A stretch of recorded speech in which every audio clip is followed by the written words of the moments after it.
Welcome to the Encore Audio Archives YouTube channel. I'm Taper Dave, and this is my channel. I've uploaded hundreds of talks here that I've recorded at meetings in West LA, and I've also recorded conventions starting in 2013. I've got a bunch of those up. And Walt and Mary Murray, the original owners of Encore Audio Archives, started the company in the 80s, and Walt recorded Joe and Charlie's and a bunch of stuff down in Vista, California. My sobriety date is June 20th of 1994.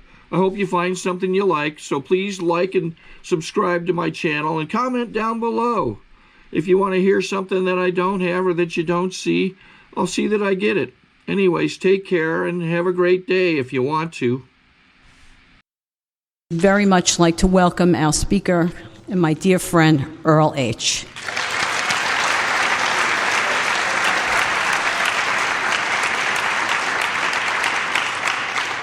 Hi, my name's Earl. I'm an alcoholic. Hi, everybody.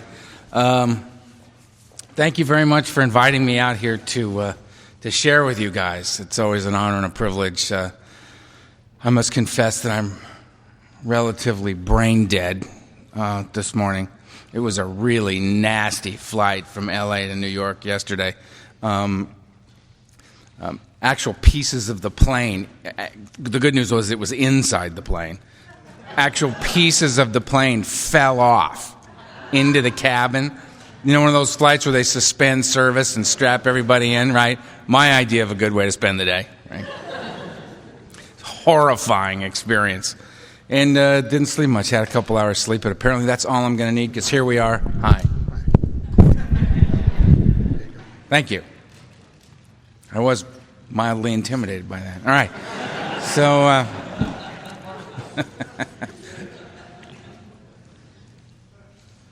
I'll knock down some Diet Coke and go. So, something about these 12 steps, apparently. We're going to discuss those. My disclaimer, not that I need one, but there's a lot of people who have lots of ways into the book, into the steps, into this experience, the purpose and value of it, their own styles, their own ways. Some people really love to get into the minutia of the book. You know what I mean? Okay, today we'll be reviewing the 9th word in chapter 3, the German root. You know what I mean? I just kind of, when that goes on, it's just, I mean, I'm an alcoholic. I've never really paid much attention to the facts. It's always been about the feelings for me. And I'm the kind of guy that I got to feel it. I got to feel it. I got to catch a buzz. I got to get that excitement going. I got to feel like there's a way in for me. There has to be. I don't want to understand my life. I want to experience it. You know, I want to be complete, as Joseph Campbell said. I mean, I want to be present in the moment. I want to feel life. I want to feel love. I want to feel friendship. I want to feel purpose and value. I mean, it's understanding. It's never been that big for me, and it's always, it seems that that's always come as a result of action that I've taken. So for me, I've always had to, in reading the book and in being in book studies and in 12 and 12 groups and studying this and breaking it down and going and listening. There's so many great messengers in the program. There's so many people that have different ways. My thing has always been that I got to keep my eye on the prize. You know what I mean? And the prize for me is that I can become a man who's comfortable sober. Right? Because for me, sobriety, this isn't about stopping drinking and using, it's about staying stopped. How do I stay stopped? How do I have the process of recovery lay that down upon the process of my life? That's what I'm after. I'm after finding a way to make it possible for me to live a life that has a code of love and tolerance. As the book suggests to me, that ours is a code of love and tolerance. And I think it's interesting that they suggest that to me. I'll speak for me. I think it's interesting that they suggest to me that I should lead a life based on a code of love and tolerance. Where out there, they're talking about love. You know, in here it's love and tolerance. They throw tolerance right up there because they know me. They saw me coming. I'm notoriously intolerant of myself and of others. I'm a self-centered, frightened human being, alcoholic. I was talking to somebody, and there's a book study in my living room on Thursday nights. Ava came in and spent some time with us a few weeks ago in that very meeting, and I was talking to someone about, and by the way, if occasionally I just stop talking and I'm just standing here looking at you, and I'll be right back, all right? So, what the hell was I talking about? We were in the book study. We were talking about the 4-step. I can't even remember why I was bringing that up. The hell with it. So, I've got to find a way in. I got to find a way in. The only way I get in is by doing. It's not, to me, I don't think it's so much about understanding this. I don't think it's about, for me, it's not about breaking down the minutia. It's not about, as my sponsor, the late great Donald Madden, my original sponsor, used to say to me, it's not about getting into it. It's about wrestling with it, certainly on a certain level, and listening to the dialogue. I go and I listen to the guys that get into the minutia. I listen to the guys who really, really, really want to break it down. And that's great, but at some point I have to live it. At some point I have to feel this thing. I have to be able to bring this sense of what I've come to understand into the action of my daily life. I got to get to a place where I'm comfortable, clean, and sober. I'm not going to get that way until I'm relieved of the obsession to drink and use. As long as I got the beast whispering in my ear, I'm not a comfortable man sober. And I can't live like that because I got to live life on life's terms, right? Whoever's running the show apparently has not read as Earl sees it, Because what's rolling in my head a lot of the time and what's actually happening are two completely different events. I have to get in line with life on life's terms. And when it hits the fan, as it often does, I recognize that I'm not in charge of the fan, right? I've got to have some tools available to me to minimize the wreckage I will create in the frightened state I'm in when that occurs, right? I've got to get a hold of some kind of balance. The only thing that has ever brought me back, I got here, it was very clear that I had lived the life of a maniac. There was absolutely no balance in my life whatsoever. I was in the extremes all the time. I was either a victim or an assassin. I was never in the middle. It was just, don't hurt me, don't hurt me, don't hurt me, I'm going to kill your family. I was never appropriate in how I was responding to the world, No balance. When I got sober, I was a sober man with no balance. I became maniacal in sobriety. Right? I got to come into sobriety and they say, well, you know what? We exercise. I went, good. We'll exercise. Then we'll exercise. And I exercise until it literally, ripped the muscle from the bone. You know what I mean? It's just, work it out. I'm working out. It's like something's wrong. I can't, I ran until I had stress fractures in my feet and was hallucinating, sitting in the back of meetings. How far did you run today? 13 miles. And I came in with 74 broken bones, you know what I mean? So me running 13 miles is, strange things are happening all the way, snapping and bopping down the track, right? Became a workaholic, just no balance. What I discovered is that sober, I was running from the beast. I was running from the beast all the time, trying to keep the beast at bay. Just that whispering in my ear, that thing that kept reintroducing the insane thought to me was based. I've got 16 years of experience that says for me to drink is insanity. Yet I would be standing in the back of Ohio Street on a Saturday night where my sponsor was the secretary. I had the cleanup commitment, surrounded by the guys that we were all sponsored by Donald, right? I'm in close. I'm in the action of sweeping up a meeting. And the beast would appear and just, how you doing, Earl? You know, and you're sweeping up and you just, huh? You're having a very, very bad day. I can see that. You're very, very stressed out. It's terrible. You're a wonderful human being. You're a lovely guy, and people treating you like shit all day long. I don't understand what the hell. It's an ugly world, Earl. It's a cruel and ugly world. And I can see that you're upset by this and then falling into what I would consider, Earl, a clinical depression. So, your sponsors, he's looking at us. Okay, smile and wave at your sponsor. Go ahead. Very good, very good. All right, listen. First of all, we got to keep this just between you and me. And here's what we're going to do. We're going to go out and we're going to just have a couple of drinks. Don't overreact to that, Earl. Don't overreact to that. We're just going to go have a couple of drinks. We're going to unwind that spring inside you that's wound so terribly tight. We're going to work through this because I'm here for you. I've always been here for you, haven't I, Earl? I love you. I've never left.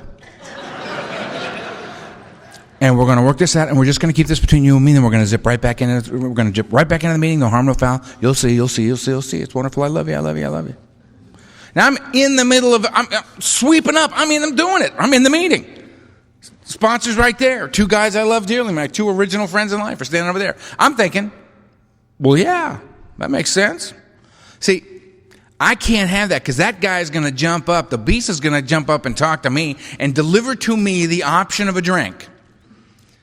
Until the planets line up just right, and I'm just beaten down enough by life, and I'm just depressed enough, and I'm just isolated enough, and I've stopped going to meetings just enough, and I've stopped calling my sponsor just enough to get me to have a couple of drinks and isolate me from the pack, isolate me from my kind.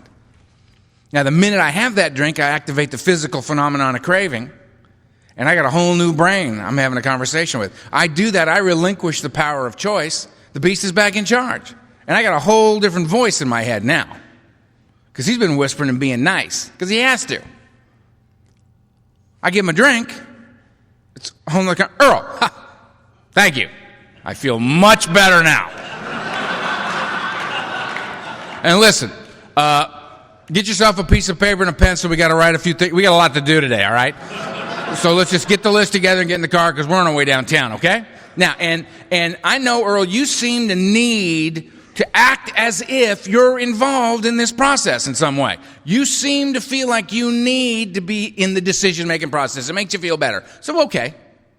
All right. You pretty this up any way you need to. You want to weigh it out. You want to see, should I drink today? Should I not? Should I drink today? Should I not? You want to do that, go ahead. But we will be drinking today. You know, and it was only in sobriety that I looked back and realized, you know, there I was doing this, you know, should I, you know, how come I never picked no? Why is it that I never picked no? You'd think if I was deciding, every once in a while I'd go, well, not today. Never happened. Always chose to drink. Always. So I got to recognize that for me to be comfortable, the only way I'm going to stay stopped is if I can get comfortable sober. The only way I can get comfortable sober is if I'm relieved of the obsession of the mind, the greater aspect of the disease. I've got to be relieved of this obsessive thinking. I got to get this voice out of my head. When I'm dealing with life on life's terms and I'm looking at the options that are available to me on a daily basis, drinking and using can't be on that table. As I review my options, that's not something that I'm considering. It's done. It's done. That's the whole point of working the 12 steps as far as I'm concerned. See, we got this triangle with a circle, right? Mind, body, and spirit brought together as a whole human being. Therein lies the balance I've sought my whole life and never had, drunk or sober. That the only way a guy like me can experience any kind of balance in my life is if I'm freed from my addiction, if I'm freed from the beast, if I'm freed from the physical phenomenon of craving and the obsession of the mind, that physical allergy, right? I've got to be rid of all this stuff. I've got to get rid of it. The only way to do that is this triangle which AA adopted. Unity's the body, I bring it here. Right? I couldn't get sober, but we seem to be able to. Step 1 says, we admitted we were powerless over alcohol and our lives had become unmanageable. I need to do that with you.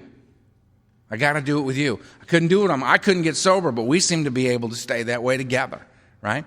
That unity's the body, I bring it here to you. I got to be with you. The recovery is of the mind, the greater aspect of my disease. How do I get relieved of the obsession of drink and use? Work the steps. That's what they're for, right? Having had that awakening, the spiritual awakening is the result of working the steps. That was the whole point, to be restored to sanity, soundness of mind, relieved of the obsession of drink. The third side of the triangle, the spiritual. I can practice these principles and carry the message. I can be of service. How can I help you? But like the book tells me, I can't give away something I don't have. Right? I got to do the work. I got to get in there and I got to wrestle with these concepts and these ideas. And I got to try this stuff out. Right? I got to try to activate this stuff in my life so that there's a feeling associated with it for me. It's like, it's the Zen way, man. It's like chop wood and carry water. That's the deal. What we do around here, man, is we chop wood and carry water. Is I get up and I go to a meeting. Head says, don't want to go to a meeting. Thanks for sharing. Off to the meeting we go. Right? Don't want to work the steps. Why? Well, I'm kind of big on that Herbert Spencer thing. You know, I'm rather proud of my ability to show a great deal of contempt prior to investigation. You know, I don't want to. Why? Because I don't know anything about it, and I hate being bad at anything. If I can't be good at it immediately, I don't want to play. It's the way it is, right? I don't want to be the newcomer, right? Go to the step study, first step study. Hi, what's your name? Earl. Complete idiot with steps. Have no information about this at all. Oh, good. What I loved was my sponsor. I remember when I first went to him and asked him to sponsor me.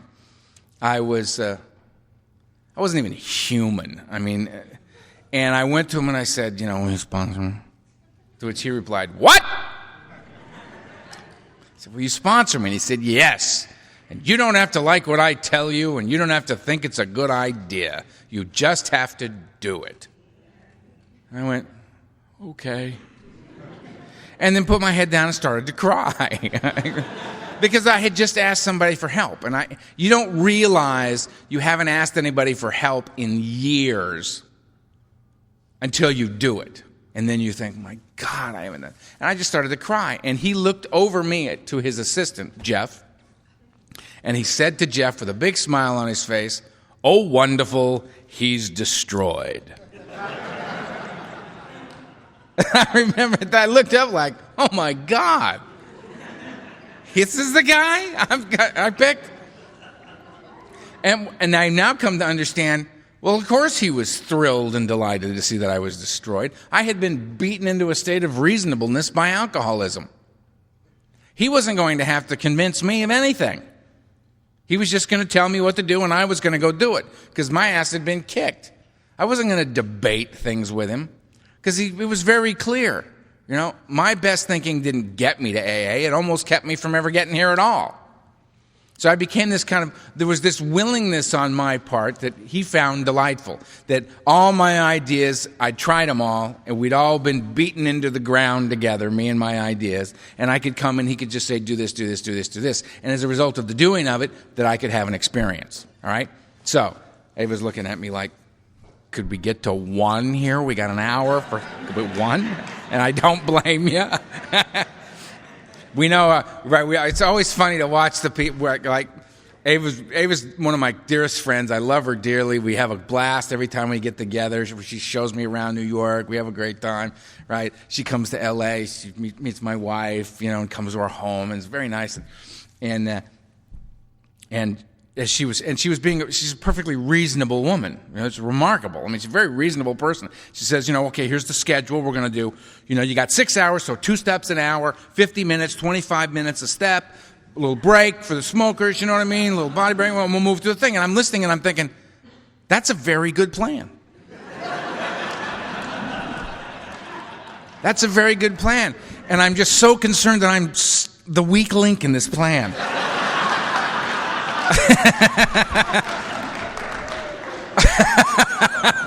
Because we never know. Who knows? No one ever knows what I'm going to say. It's such a crapshoot. Who's speaking? Earl. Is he good? Well, we'll see.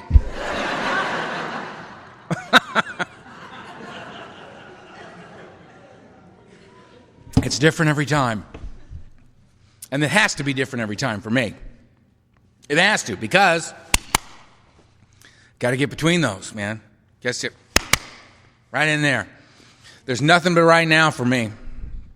It's got to be right now. Right now. That's the thing that working these steps, the value of this, the buzz that's available is that we can be here together this morning, this place, right here, right now. There's nothing else.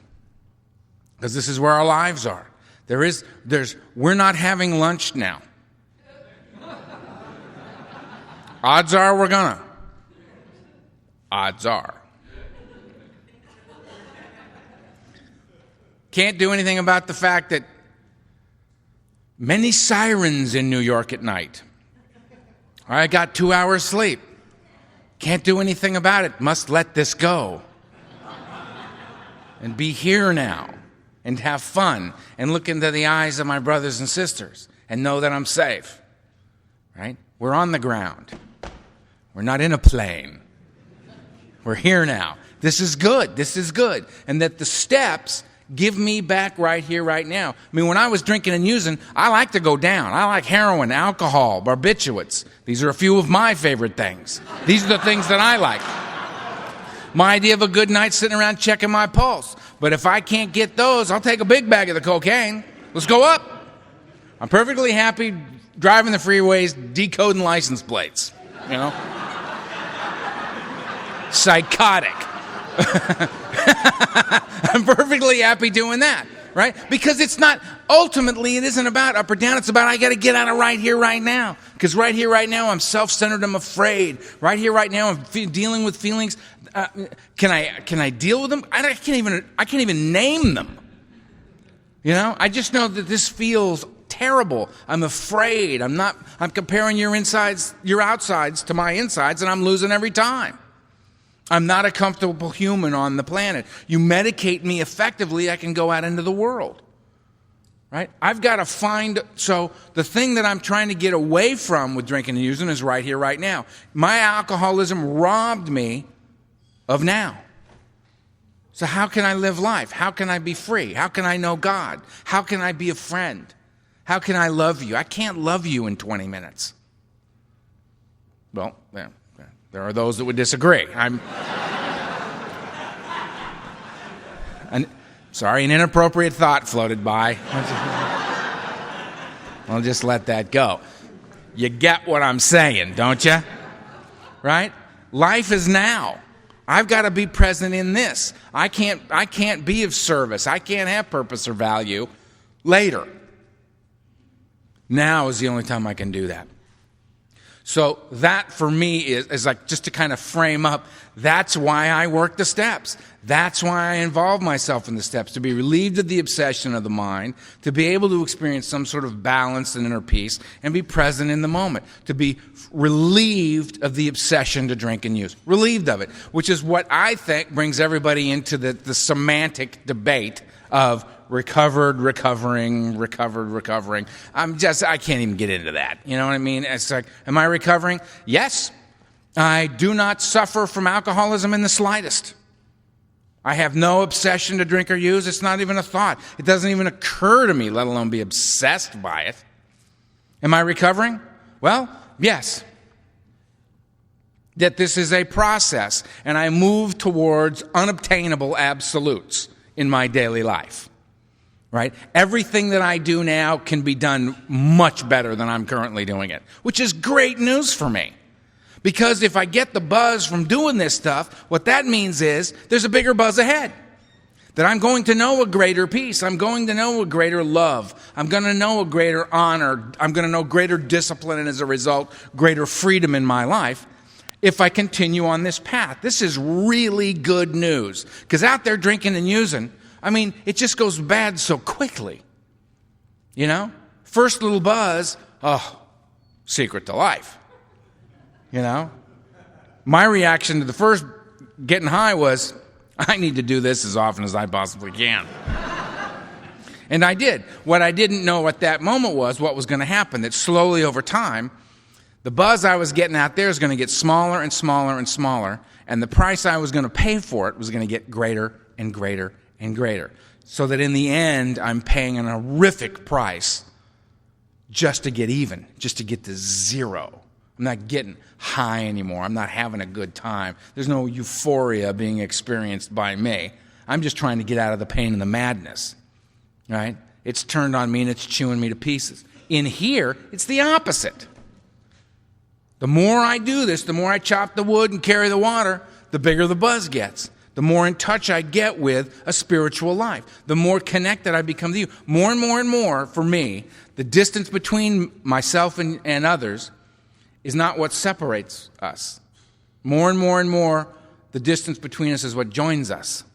And I feel more and more connected to my God and to my fellows. The inner self and the outer self of who I am become closer and closer and closer together. I mean, it's almost, in that Eastern way, you know what I mean? That it's coming together. You know what I mean? It's coming together. And that's the peace and the grace and the dignity that a maniac like me can begin to move towards if I'm willing to work the steps. Now, having said all that, step one. All right? I think we've laid a little groundwork here. Let's move into the steps. Step one. Step one, we admitted we were powerless over alcohol and our lives had become unmanageable. Step two. Sorry. Sorry. Ava went.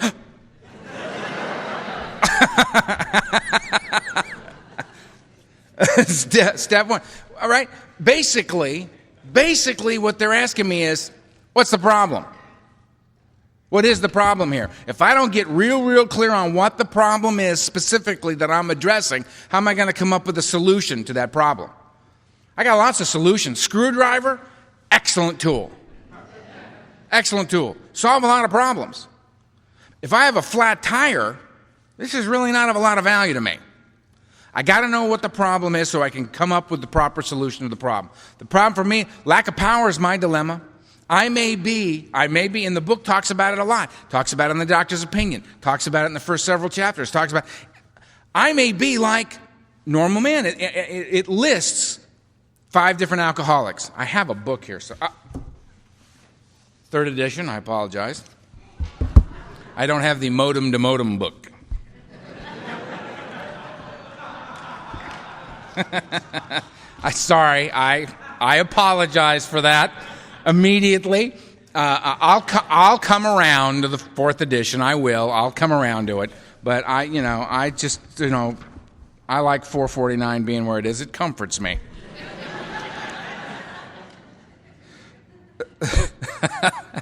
But it lists like classifications of alcoholics.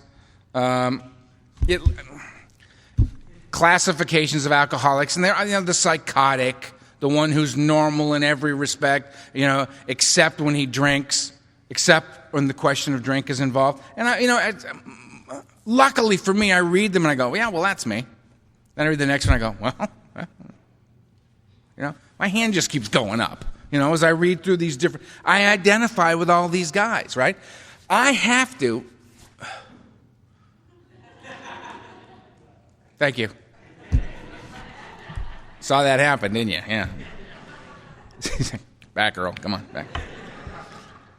Step one, we admitted we were powerless over alcohol. So what's the problem? What's the problem here? Lack of power is my dilemma. I have an obsession of the mind and an allergy to the body. I got a soul sickness that manifests itself in that way, in the mind and in the body. I can kick and be relieved of the physical phenomenon of craving, and the book refers to craving as a physical malady. Right? I can kick, but I dealt with a greater aspect of my disease. I have to be relieved of the obsession of the mind, or I'm never going to be able to get comfortable sober. Staying stopped is going to be a remarkably difficult experience for me, and I don't want the struggle. I want the freedom. I'm sick of fighting. The book tells me I got to stop doing that anyway. So I don't want to live my life battling the beast. One of the most horrifying things I've ever heard of in my life, there was a guy who used to come I used to do a workshop every Tuesday nights. I did it for 5 years. I'm on sabbatical right now for 3 months. Just got fried. And not unlike today. And this guy kept coming to the workshop, and you could tell when you met him, 30 feet away, you thought, oh, man, troubled fellow. You know, you could feel the pain on him. And it was very hard. And one day I walked up and I introduced myself, and he said, you know, I've been coming to this and I've got almost 5 years of sobriety, and I'd love it if you'd sponsor me. And I said, of course I will.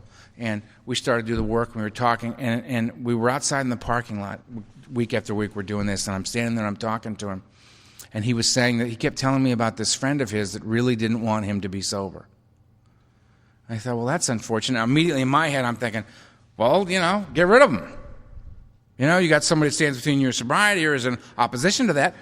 My opinion is immediately that individual's removed from my life. I'm not interested in somebody who's going to work in opposition to my own well-being. And he would talk to me, and he would stop, and he would look away for a second, and then he'd come back and he'd talk to me. And I suddenly realized what was going on. The person that was in opposition to his sobriety was in him.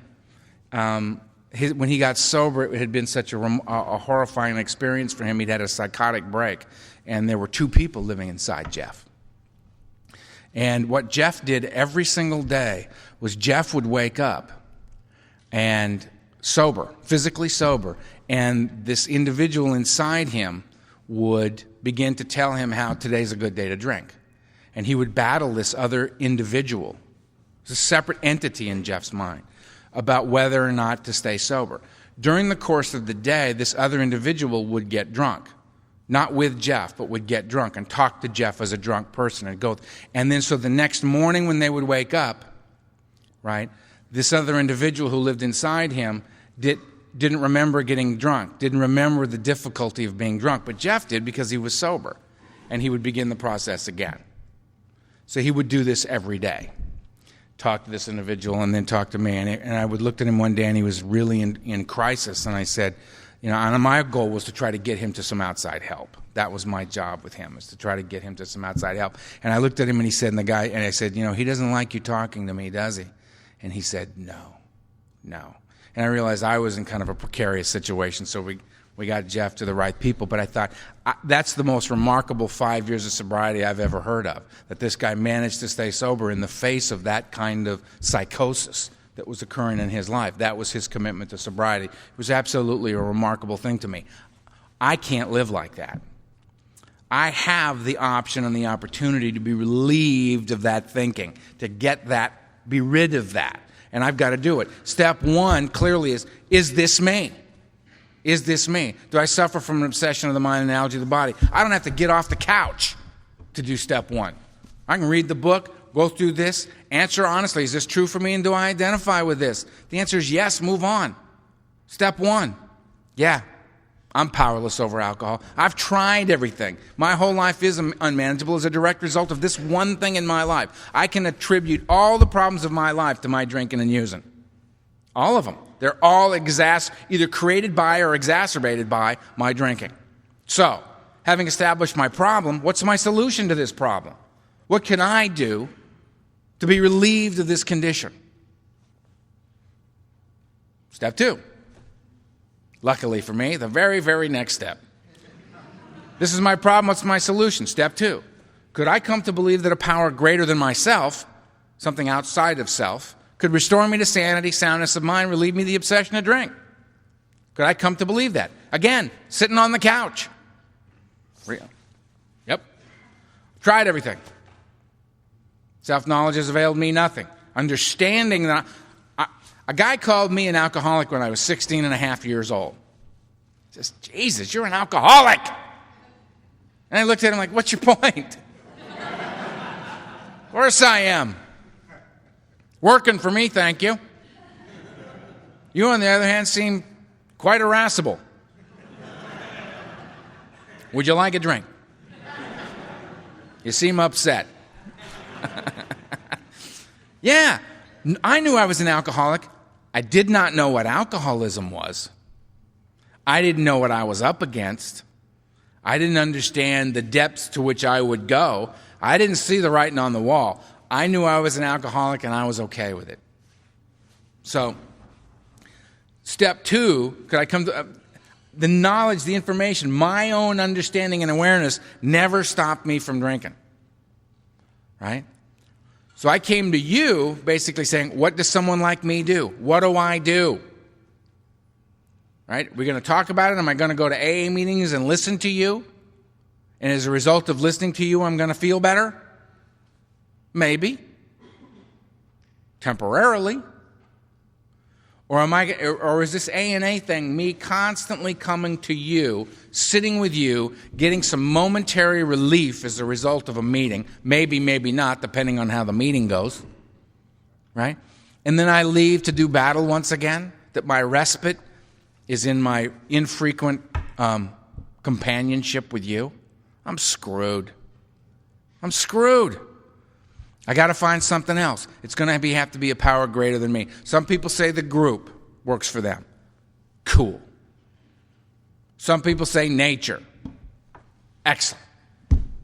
Me personally, God. Me personally.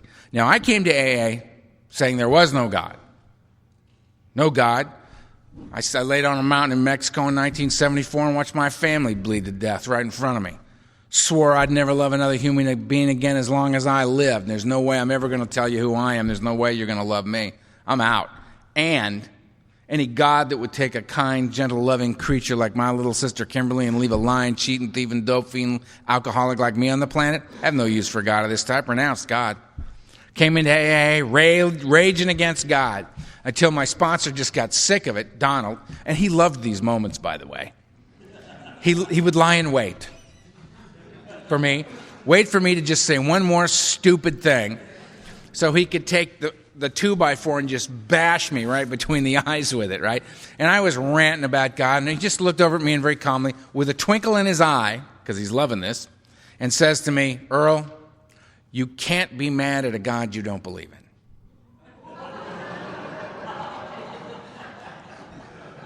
And I just looked at him and went, I have to go now.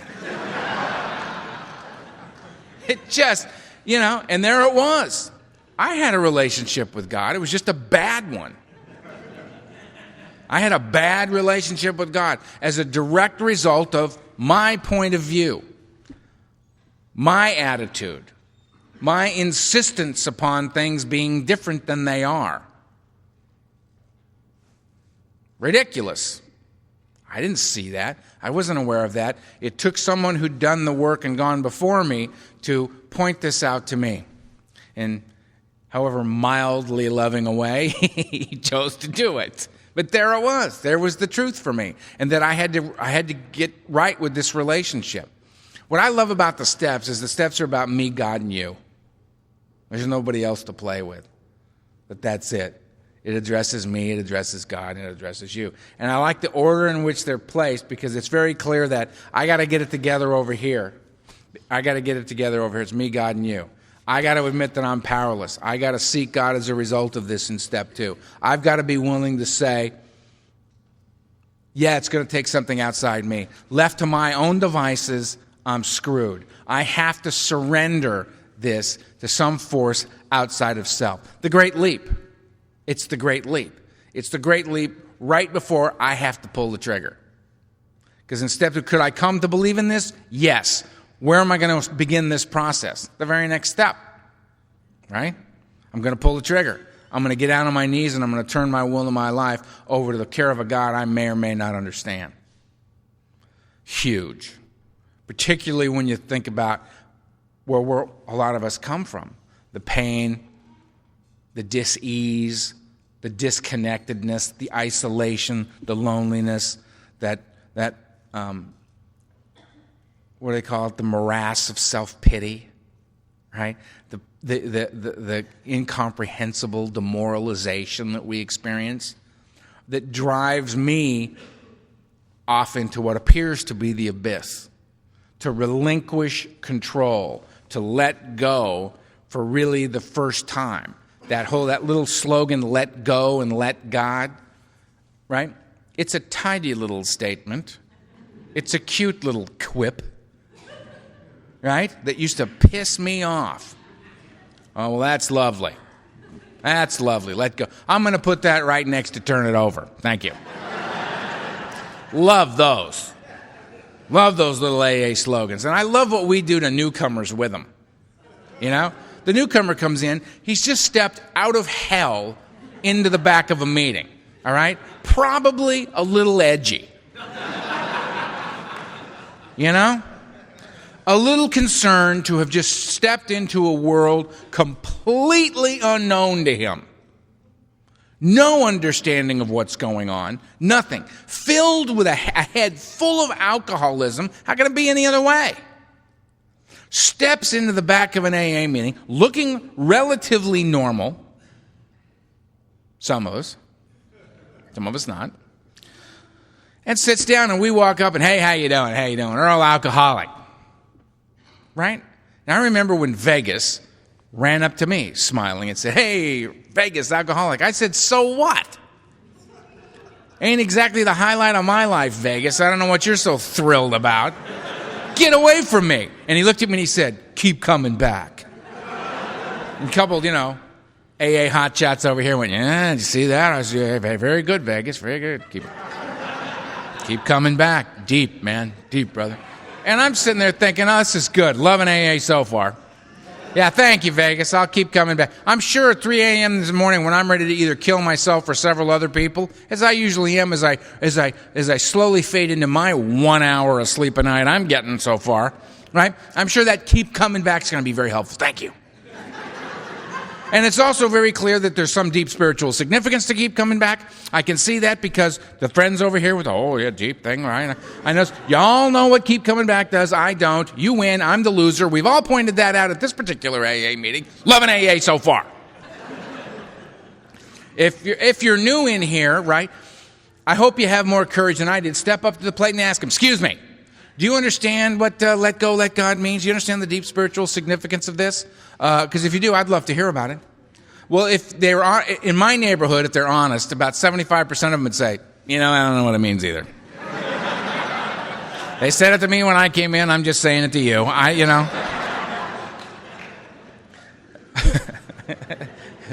I love that. Signs. It's good. It's like a prompter, huh? 5 minutes till what? Oh. All right. I thought, good news, something big's going to happen in 5 minutes, guys. Oh. So this is what I'm saying. Step one, what's the problem? Lack of power is my dilemma. I'm powerless over alcohol. My whole life's unmanageable as a result of that one thing. If that's my problem, lack of power, what's my solution? A power greater than myself that can restore me to sanity, soundness of mind, relieve me of the obsession to drink, so that I can walk the earth a free man. That's the buzz I'm looking for. Step two tells me this is possible. This is up ahead. This is what encourages me to continue. And that's all I've ever needed out of this book, personally. All I've ever needed from any page in this book is not this deep, critical-minded understanding of the nature and the root of the words and how they were connected. I don't think when they reviewed this book or edited it that they said, we better take the word evening off of page 239 because the other words in that sentence are of a Germanic root, and that one is not. I don't think that's what was going on. Were they conveying a sense of what it is I must seek, what it is I must have? If so, I'm compelled to read the next page. That's what's up for me. There has to be an experience that leads me to the next thing. It's almost like, have you ever read the Zen koans? Have you ever read the little Zen sayings and you read it and you go, blackbird sits on branch in winter.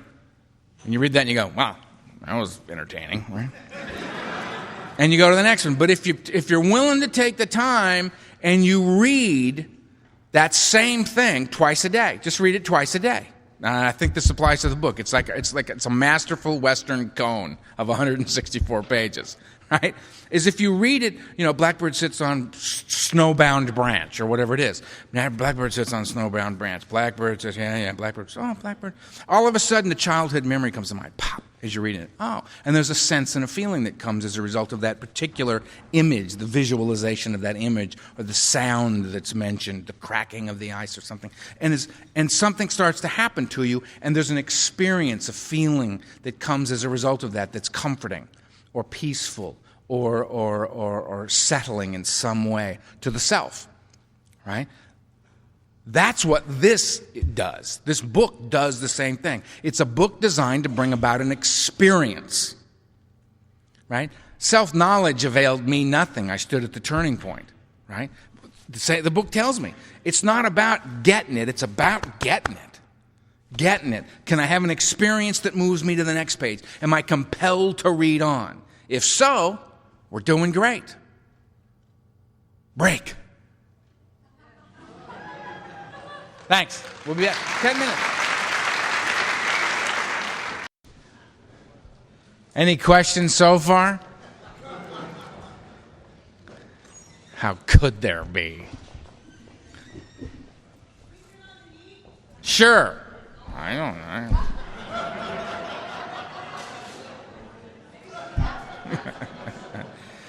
Ask it basket. That's what we need. We have one.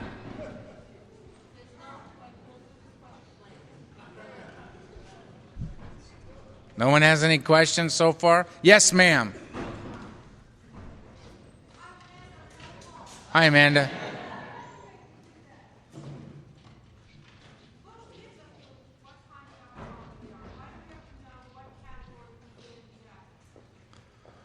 The question is, who gives a hoot what kind of alcoholic we are? Why should we have to fit into any particular category?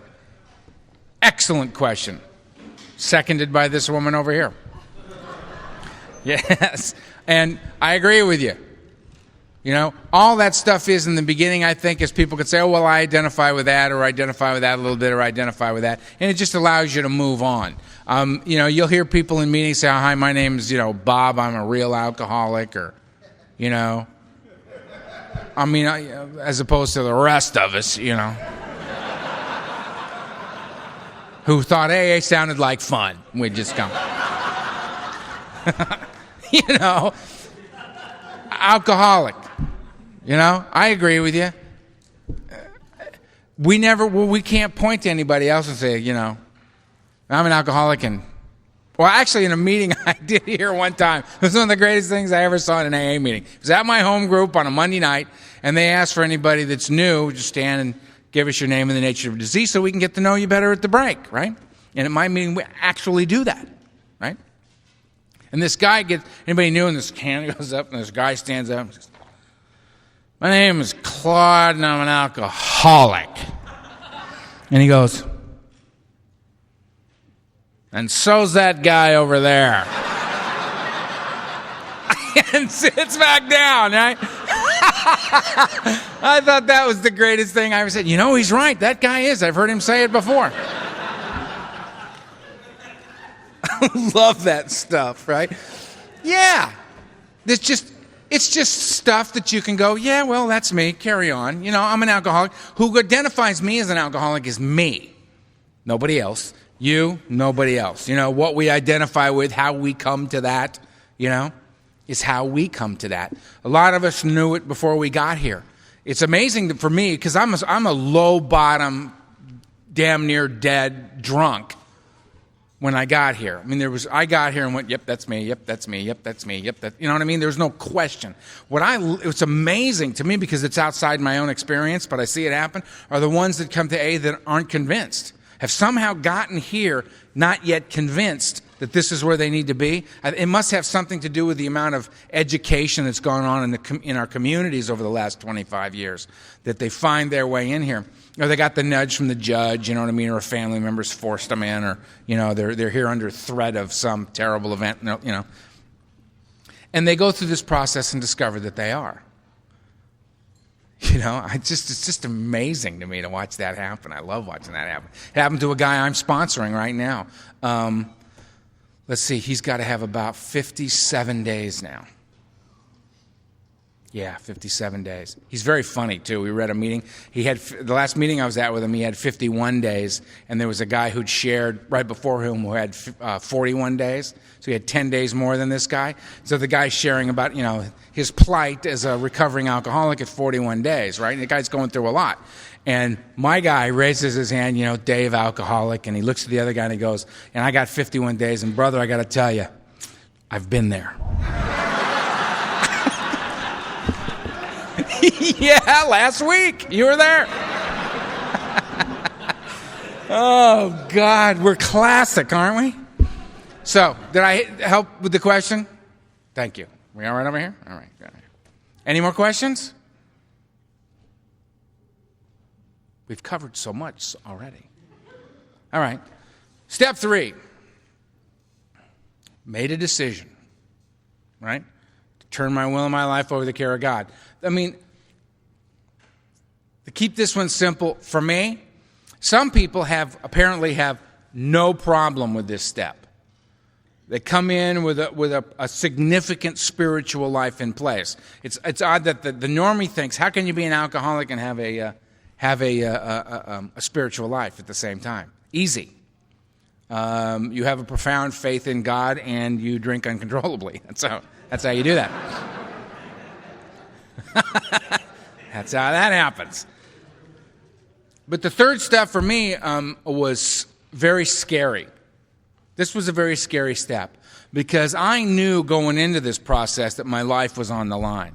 I knew that I was in the last house on the block. I knew that if this didn't work for me, I was a dead man. I knew that there wasn't another game that I was going to get in that was going to help me with this. This was going to have to work or I was screwed. Because I was so angry at God when I got here, what the third step meant to me was I going to become willing to turn my will and my life over to the care of a God I was incredibly angry at? Was I willing to turn my will and my life over to the care of a God I saw as an unjust and unforgiving God? Was I willing to turn my will and my life over to the care of a God I may or may not understand, I may or may not believe in, that this is all up for grabs, this unseen, unknown, untouchable presence, this experience where I had yet to meet the individual who could tell me about the face of God. This was really an alarming leap into the abyss, if you will, for somebody like me. The beauty of this thing, though, is that on the one side, I had my experience of 16 years of chronic alcoholism and drug abuse. And on this end, I had a bad relationship. I jumped. I pulled the trigger.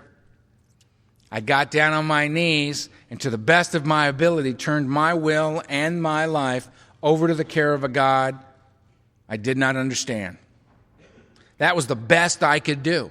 The best I could do is, I don't understand. If this God thing, if this is what I must seek to relieve me of these problems, how can this be the same God that I've had these other, right? There was so much self. There was so much self inflicted upon this relationship. There was so much willful behavior inflicted upon this relationship. There was so much dogma that was in my head that I was inflicting this relationship with, that I couldn't see it for what it was. It was so befuddled and enmeshed. I couldn't just let it be what it was. So I did this. I turned my will and my life over to the care by getting on my knees and saying the third step prayer and getting back up. And how that felt was, and I felt it was spooky. Right? I mean, what I basically felt is that my life is on the line. I just took a pair of dice, and I don't even know what the game is we're playing. And I threw them out on the board, having no idea what to expect. That was the leap of faith, right? In spite of my own experiences, I must go this way. In spite of my own crippled belief system, I must go this way. Those who have what I want are saying go this way. See, that's the amazing thing about Alcoholics Anonymous is I'm sitting around in meetings and there's guys like the late Fred Ellis, right, in these meetings. And this man would talk, and I believed everything that man said. If I stood next to him, if I felt like I'd taken 20 milligrams of Valium, I'd just, nice. Fred makes me feel good.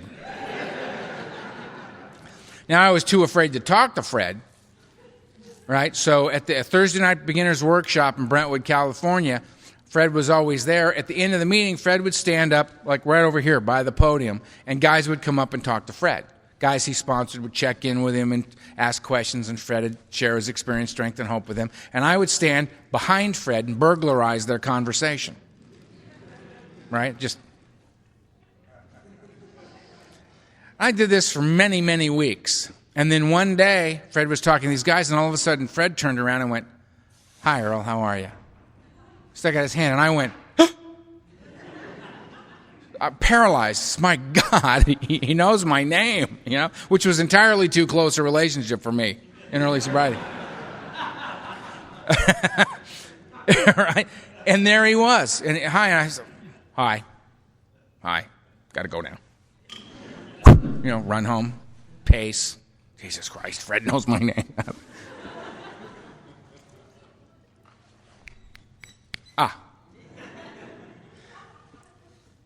So I did the step. It felt like, when you get on the roller coaster and you're going up the thing and it's going click, click, click, click, click, click, click, click, click, click, click. The third step is where you hear the click and stop.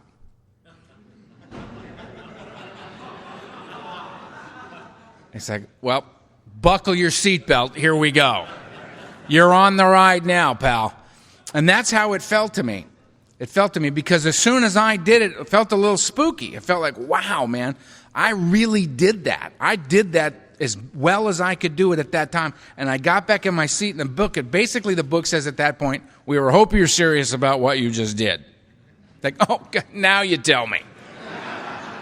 Couldn't you said, you better be serious before you do this, right? I could have hovered right there at the brink of 3 for several years, having heard that. But it said, we hope you were serious about what you did because, see, now we have to embark upon a plan of rigorous action, right? Or this is all just a conversation, right? A lot of guys sitting around in the bars, going, that third step's a bitch.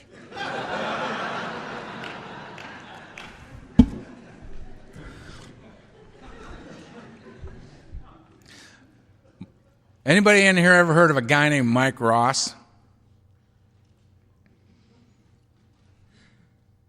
It's apparent I need to tell you about Mike Ross. It's not one hand went up. Mike Ross was bigger than life in every respect. Big man. I think when I got sober, Mike must have had, I don't know, like 1,100 years of sobriety. He'd been sober forever. He was this old guy, gruff man. And we used to love the guy. My friend Christopher and I, we would go to this one meeting where Mike always went. And if you didn't have 10 years, he wouldn't even talk to you. You know what I mean? Because he figured you could die at any moment. There's no point in investing any time in you. I mean, just this hard-edged guy, right? But what we didn't care. You know what I mean? What we loved about the guy was what he shared in meetings and the way he would say goodnight. Because, I mean, every time you'd see Mike and he'd be walking off towards the door to leave, and we'd be behind him and we'd go, "Good night, Mike." And Mike would think that a friend of his was calling out to him, and Mike would turn around to say goodbye to a friend and go,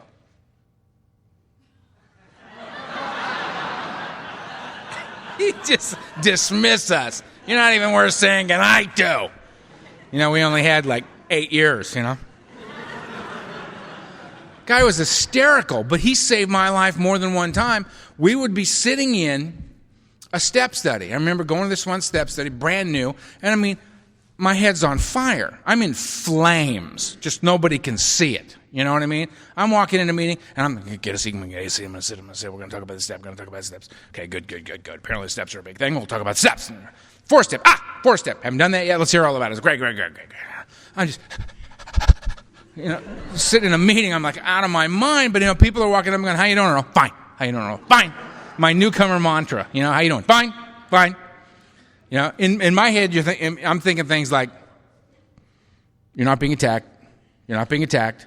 He just said hello. You're not being attacked. Mayday, mayday, person coming at me." It's dicey in my head. And I'm sitting down, and a guy shares about the 4-step, talks about the 4-step. Great length, great detail, minutia, God, could there be any more about this step? It's brilliant. I remember thinking, got to get the guy's number. Fabulous. Broke the step down. What more could I need to know? Next guy raises his hand. Goes on for 5 minutes about the 4-step. Just fabulous. It's just unbelievable. Couldn't be less like what the last guy talked about, but delightful. Very entertaining. Great stuff. Thinking, okay, all right, we got two ways to do this now. By the 5th guy, I'm thinking to myself, okay, well, I don't need to buy a new gun because I'm only going to use it once.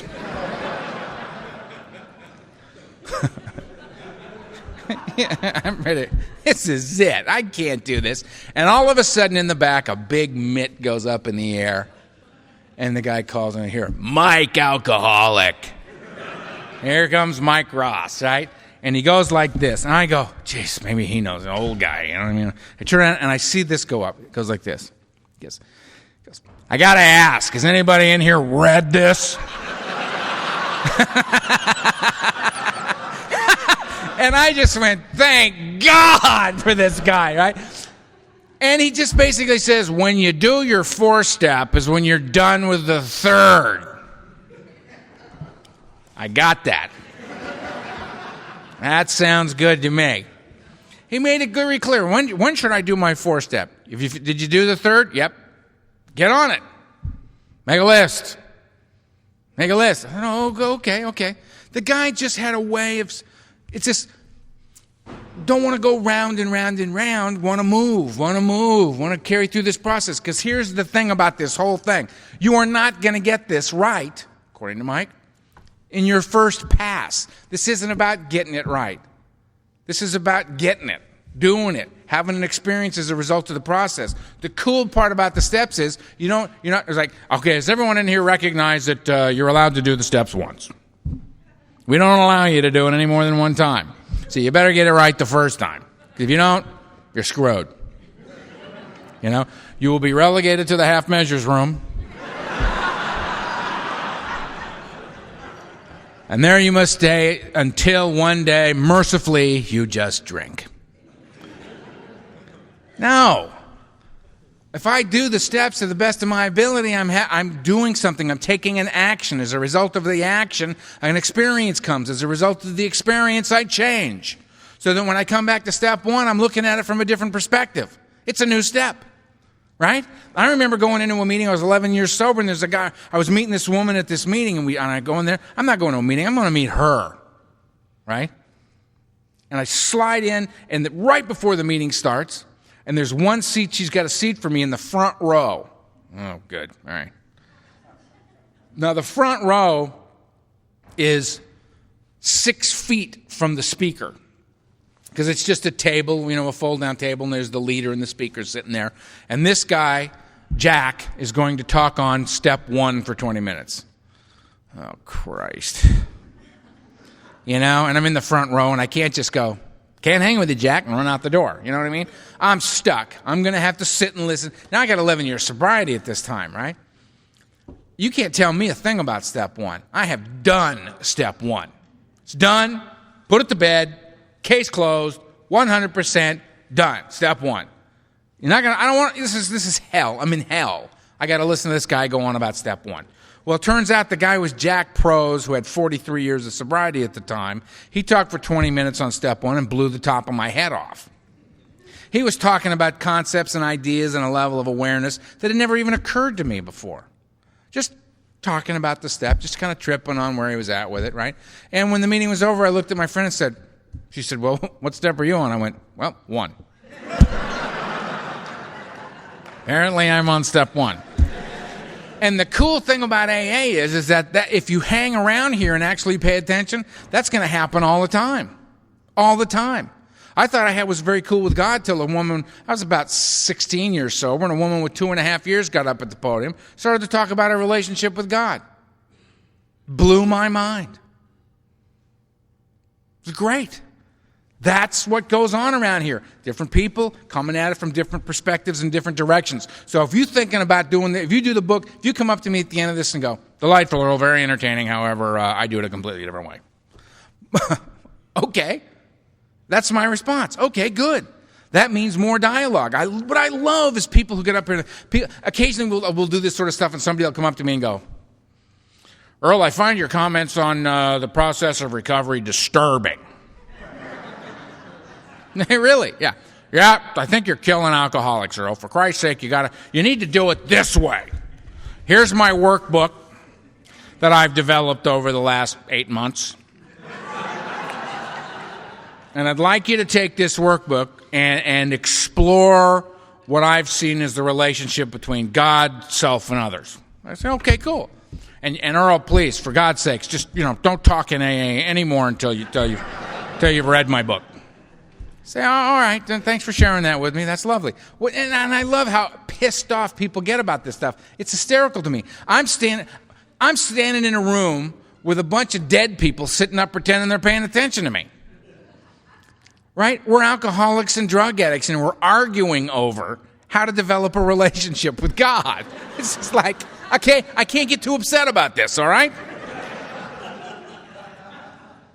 It's crazy, right? What we're wrestling with the concept of God here, right? In this third step. I wrestle with that's what Israel means, one who wrestles with God, right?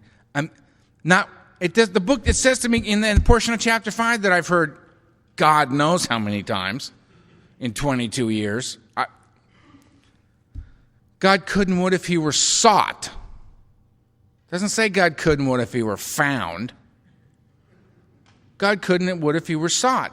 Then I must seek God. I'm given very, very specific instructions on how to go about doing that later on in the steps. I must seek God. But what I've got to do at first is throw myself at it, to open up my arms and say, I let go, I let God. I surrender. I can't, God can. I'll let him.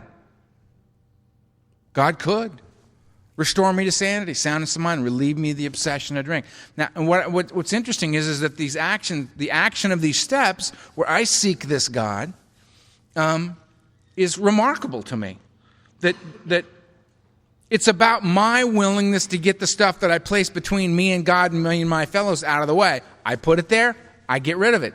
I don't ask God to get rid of it, I do it.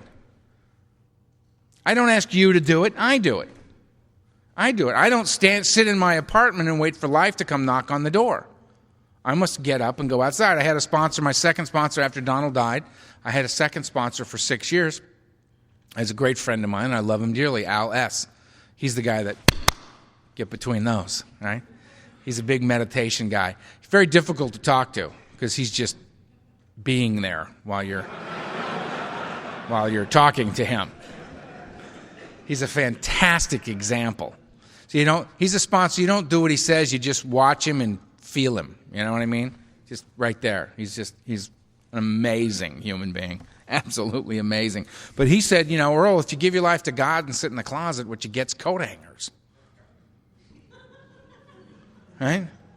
It took me 6 months to wrap my head around that. It's like, all right, I'll be back when I have any idea what that means, Donald used to say to me, Earl, God comes in shoe leather. Okay. Apparently God is a shoe salesman. I don't.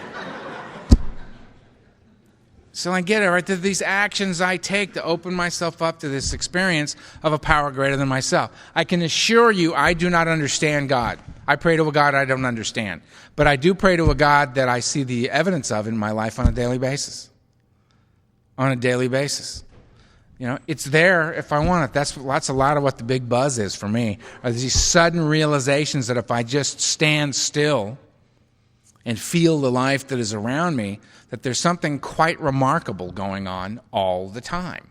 That's the cool thing, man. It's better than any drug I ever took. I took so much LSD that I was classified legally insane by the military, right? And this buzz is better.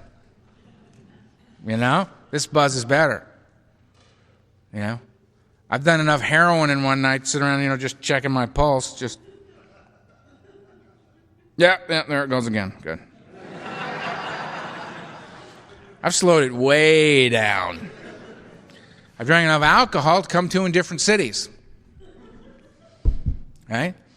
No buzz better than that, the clarity of being completely present in a moment and feeling the presence of God. That's an amazing event. And this is the only way that that's available. How I begin that process is by being willing to turn my will and life over the care of God as I understand him or don't understand him. To get out on my knees and say the third step prayer. And I mean literally get down on my knees, not figuratively speaking. For me, literally. I literally get down on my knees and say that prayer. The reason I do that is I got to humble myself. Humility is the willingness to learn for me.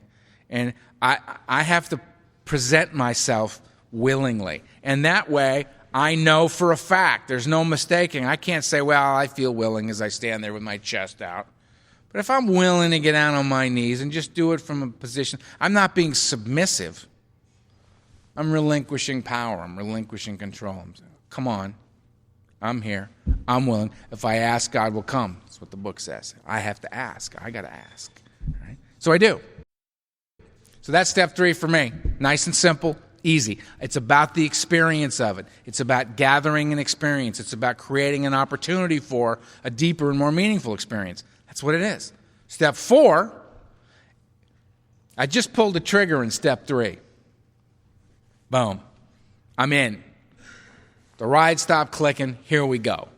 Right? It says I must immediately, I get up from step 3 and I embark upon a plan of action immediately. What's the action plan? For me, 4 through 9. 4 through 9. 4 and 5 is me. 6 and 7 is God. 8 and 9 is you. Nobody else to play with. That's everybody. We're all covered. What do I do in 4? Well, according to this,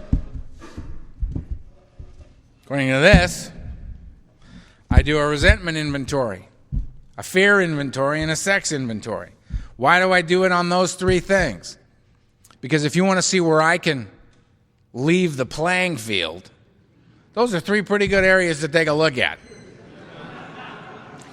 We're going to see a pattern develop here that a blind man could see. All right? Then that's why I do it. And I just do it out of the book. I do a resentment inventory, right? I do it in 4 columns. There are those that'll tell you it's 3 columns. There are those that'll tell you there's 4 columns, but 3 of the columns are broken down into 4 specific areas. There are others that will tell you that there are 2 columns that are broken down into 1 into 3 areas and 1 into 2. There's others that will say we do it in black and white, so when you do your 4th column, we suggest you use these 4 things and write a sentence detailing specifically how those things have come into being. To all of this I say, okay. Sure. Whatever floats your boat. Whatever you can look at and go, well, that makes sense to me. I can see that. Great, then dive into that. Just do it. Just do it. First inventory I did, I went to my sponsor, who was not a big book guy. Donald wasn't a big book guy. He used to rant and rave at us. He called us little book thumpers. You little book thumpers. He goes, before there was a book, there was one alcoholic down in the dirt sharing his experience, strength, and hope with another alcoholic. Well, that's true. We're going back to the book now. And you would get into the book. And in my first inventory, I said, what do you want me to do? He said, get rid of the garbage. So I wrote 27 pages of garbage and told him about it. And I got my first direction from my sponsor in AA. My first direction was, we don't kill people here one day at a time. Which I thought was very reasonable, doable, just one day at a time, just today. And I haven't killed anybody one day at a time. I was actually planning a murder when I came to AA. So he felt compelled to tell me immediately, we don't do that.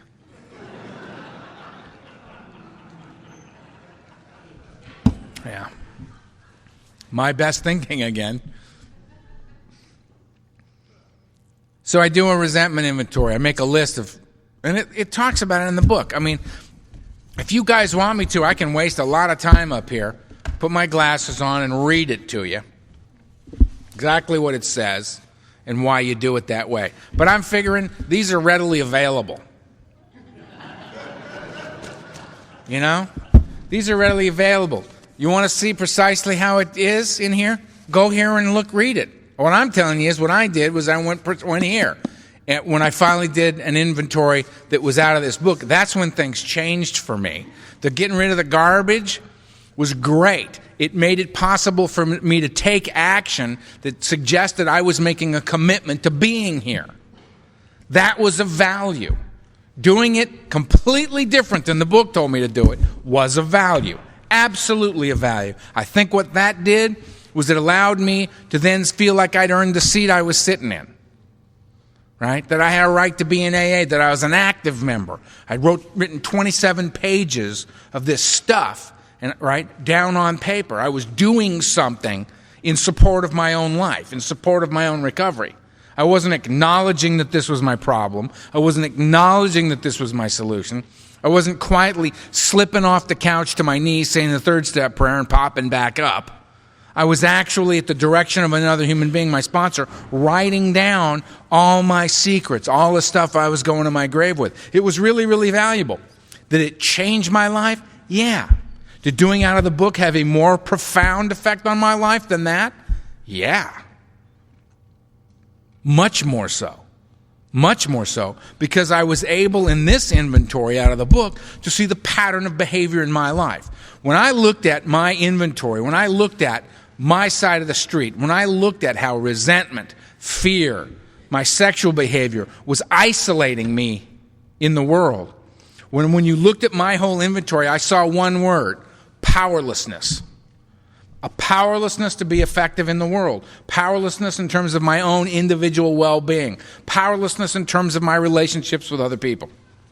That I was in fact a self-centered, frightened man, and that this was ruling my life. In my sexual relationships, I was either completely in control or totally unavailable. Right?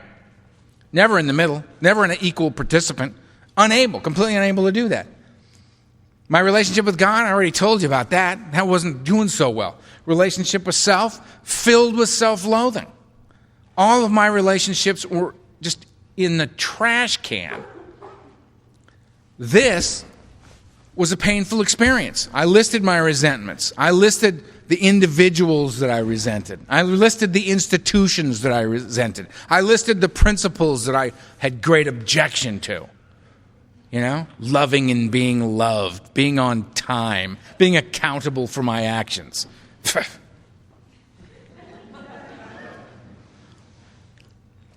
Hated all that stuff. And when I got to this enough, I realized I just got out my address book. Because it basically got down to, because the question I ask myself when doing an inventory is, how free do you want to be? How free do you want to be? When that thing goes by and you go, well, not really, right? Well, if it floated by, write it down. We can discuss it later, whether or not it's pertinent, right? And people always ask me, Earl, can you have a resentment in your life that you have no part in? And my answer to that is, probably. There weren't any in mine. But I have actually sponsored a couple of guys that had some things listed, and they had no part in it, right? They had no part in it. There are circumstances that can occur in life that can cause you great deep-seated resentment that you have no part in. Yeah, I've actually seen it, and I'll be happy to discuss with anybody at one of these breaks that we have along the way. For you smokers, of which I am now a proud non-member of that group. Yeah. The smokers. No, here's the smokers.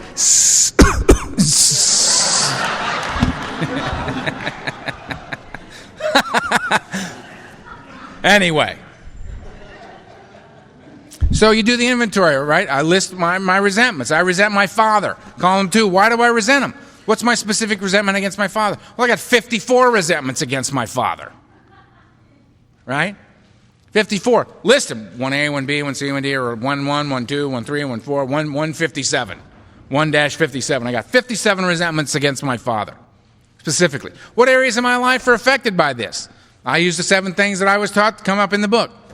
Affects my personal relations, sexual relations, pride, self-esteem, security, ambition, and pocketbook.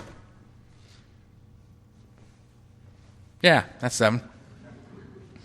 Right? I list any or all of those that are affected as a result of this specific relationship. What's my part in it? List 4 things in the book: selfish, dishonest, self-seeking, frightened. What are these things that are in the book? Where and specifically, how did this come about in my life? Next. Now, other guys break it down way more than that. One other guy that I hold in high regard, adore him, has now come to the belief that there is no 4th column, that it's a 3-column inventory. I have yet to discuss this with him. I have absolutely no idea what he's talking about. But I'm willing to listen. I'm not going to reject it out of hand. Fine, you got another way of doing it? Let's hear it. If it works for me, I'll give it a shot. Because this isn't about this way. It's about doing it. It's about getting this stuff down on paper and being relieved of this. This is the stuff that I put between me and God. So I get out my phone book because basically I realized at one point, my address book, if I knew you well enough to put your name and phone number in my address book, at some point you had frightened me. And if you frighten me, you piss me off. You frighten me, I resent you. Right? Now, early on, all you had to do to frighten me was walk up and say, "How's it going?" Well, what the hell are you asking me that for? How the hell am I supposed to know what's going on? I don't know what's going on. And clearly you don't either, or you wouldn't be asking me. I hate you.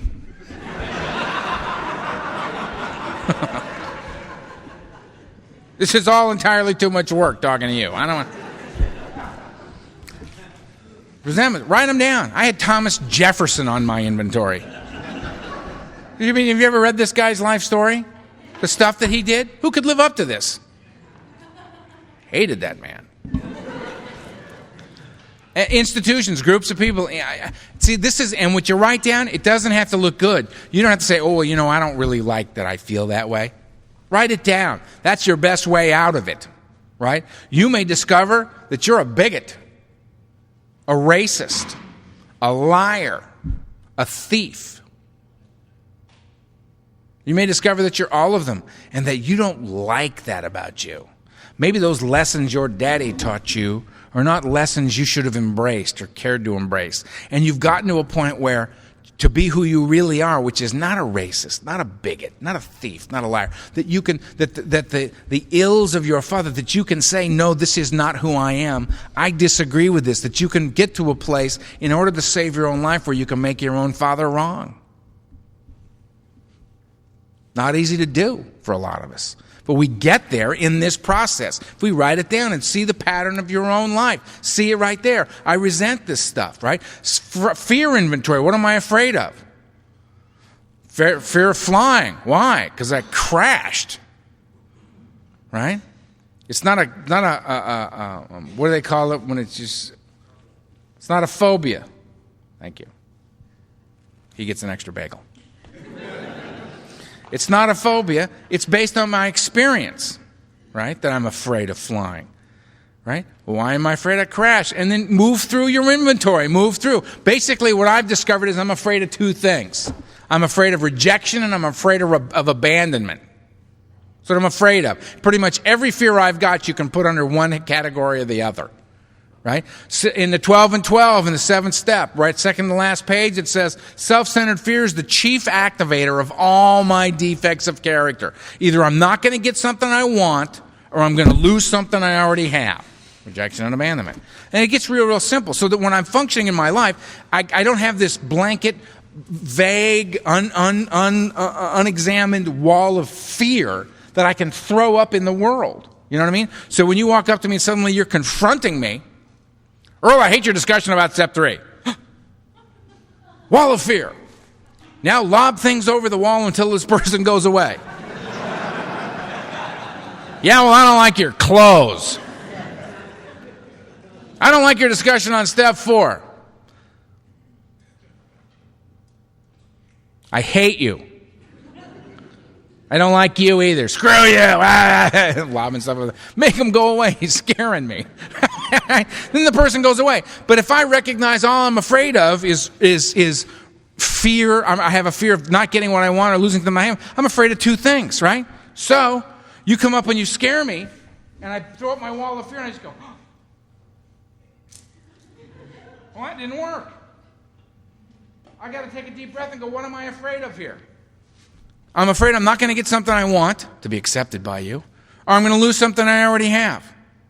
A reason for being here. Or just fill in your own blank, whatever it may be. What works for you, right? And it's just silly. And then you say, I don't like your thing on step 3. And I go, well, you know what? Let me take you back to the room back there. There's a whole bunch of tapes and stuff of other guys back there, some of whom I think are really good at talking about the book. Maybe one of them's got a way of breaking down step 3 or step 4 that you like. May I suggest Joe and Charlie? Right? It's got nothing to do with me. You don't like it? Okay. Fine.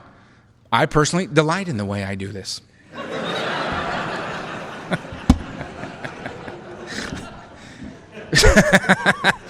Find your own way. Find your own way. This is just one little glimpse of it. I don't have this thing wrapped up. I'll come back here next year, sit down and go, remember that time I was out here? You got a tape of that last one? Burn it. We got a whole new way of doing it. What would that mean? Would that mean that I was wrong today? No. No. It would mean that I've continued to explore the process. I have another way of communicating it. I have a different experience of it now, which requires yet another way of communicating it. So you just find your way through. Some of you are going to become big Joe and Charlie fans. Those are going to be your guys. So that guy and that guy and that guy? Crap! Then you're going to become a Joe H guy. The rest of us are peasants. Find your own way. It's all good. Because what you are, if you're prescribing to a particular path is you're saying, I'm an alcoholic and I seek this thing. I seek this process. I seek this unfolding in my own life. And that's what it's about. So that's all we're doing here today is wrestling with it this way today. All right? So I do these 4-column inventories on resentment, fear, and sex. Right? Now, in step 5, I'm supposed to reveal these before God to another human being. I'm supposed to sit down with somebody and get it out. I would suggest doing that.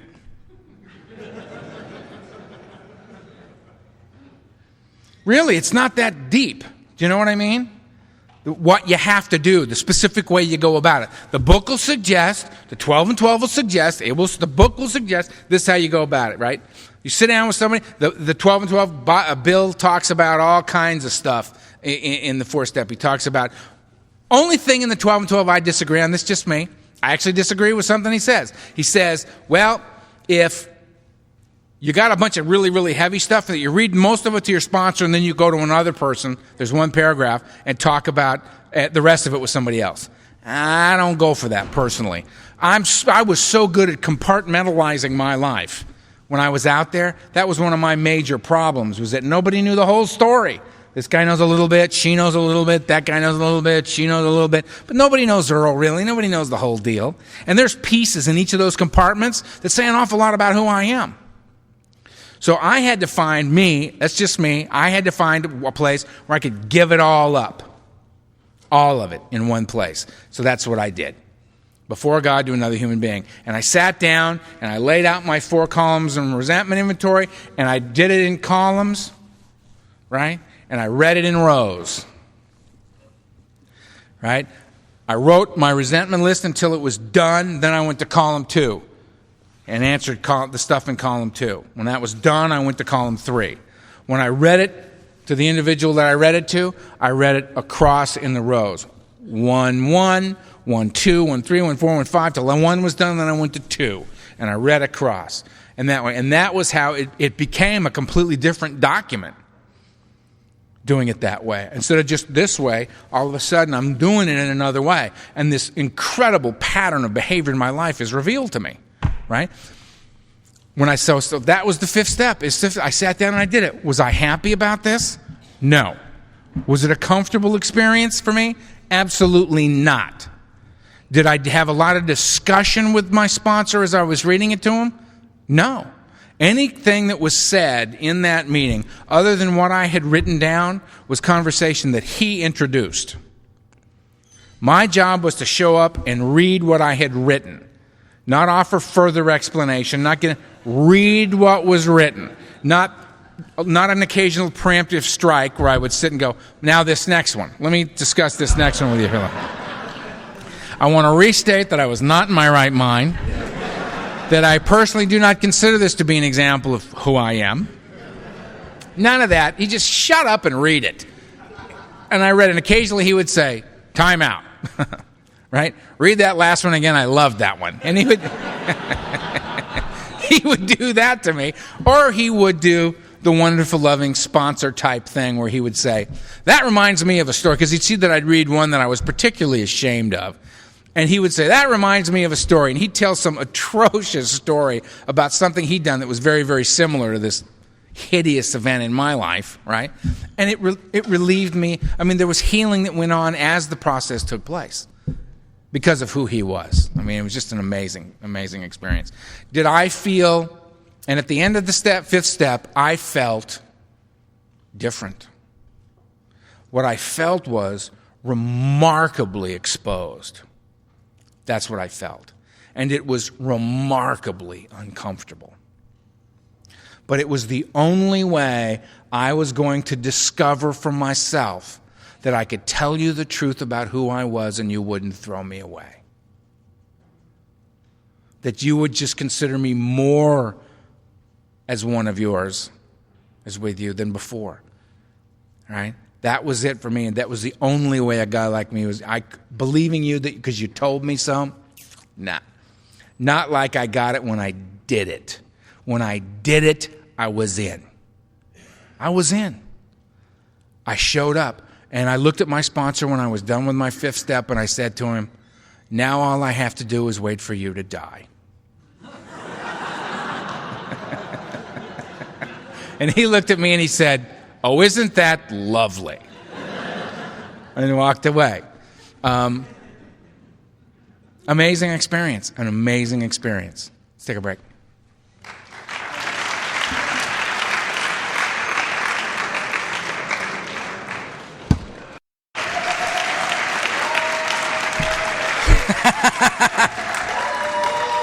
Yeah. You're just glad it's almost lunch. Yeah.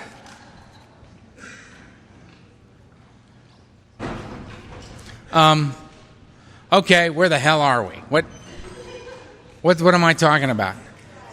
5? 5. We were talking about 5, weren't we? Yeah? Talk about 6? Okay.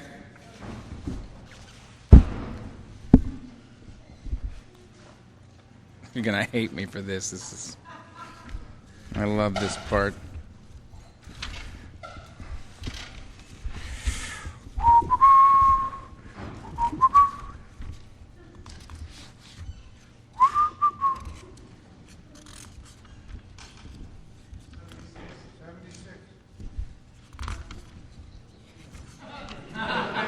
You say that as if you know what I'm looking for.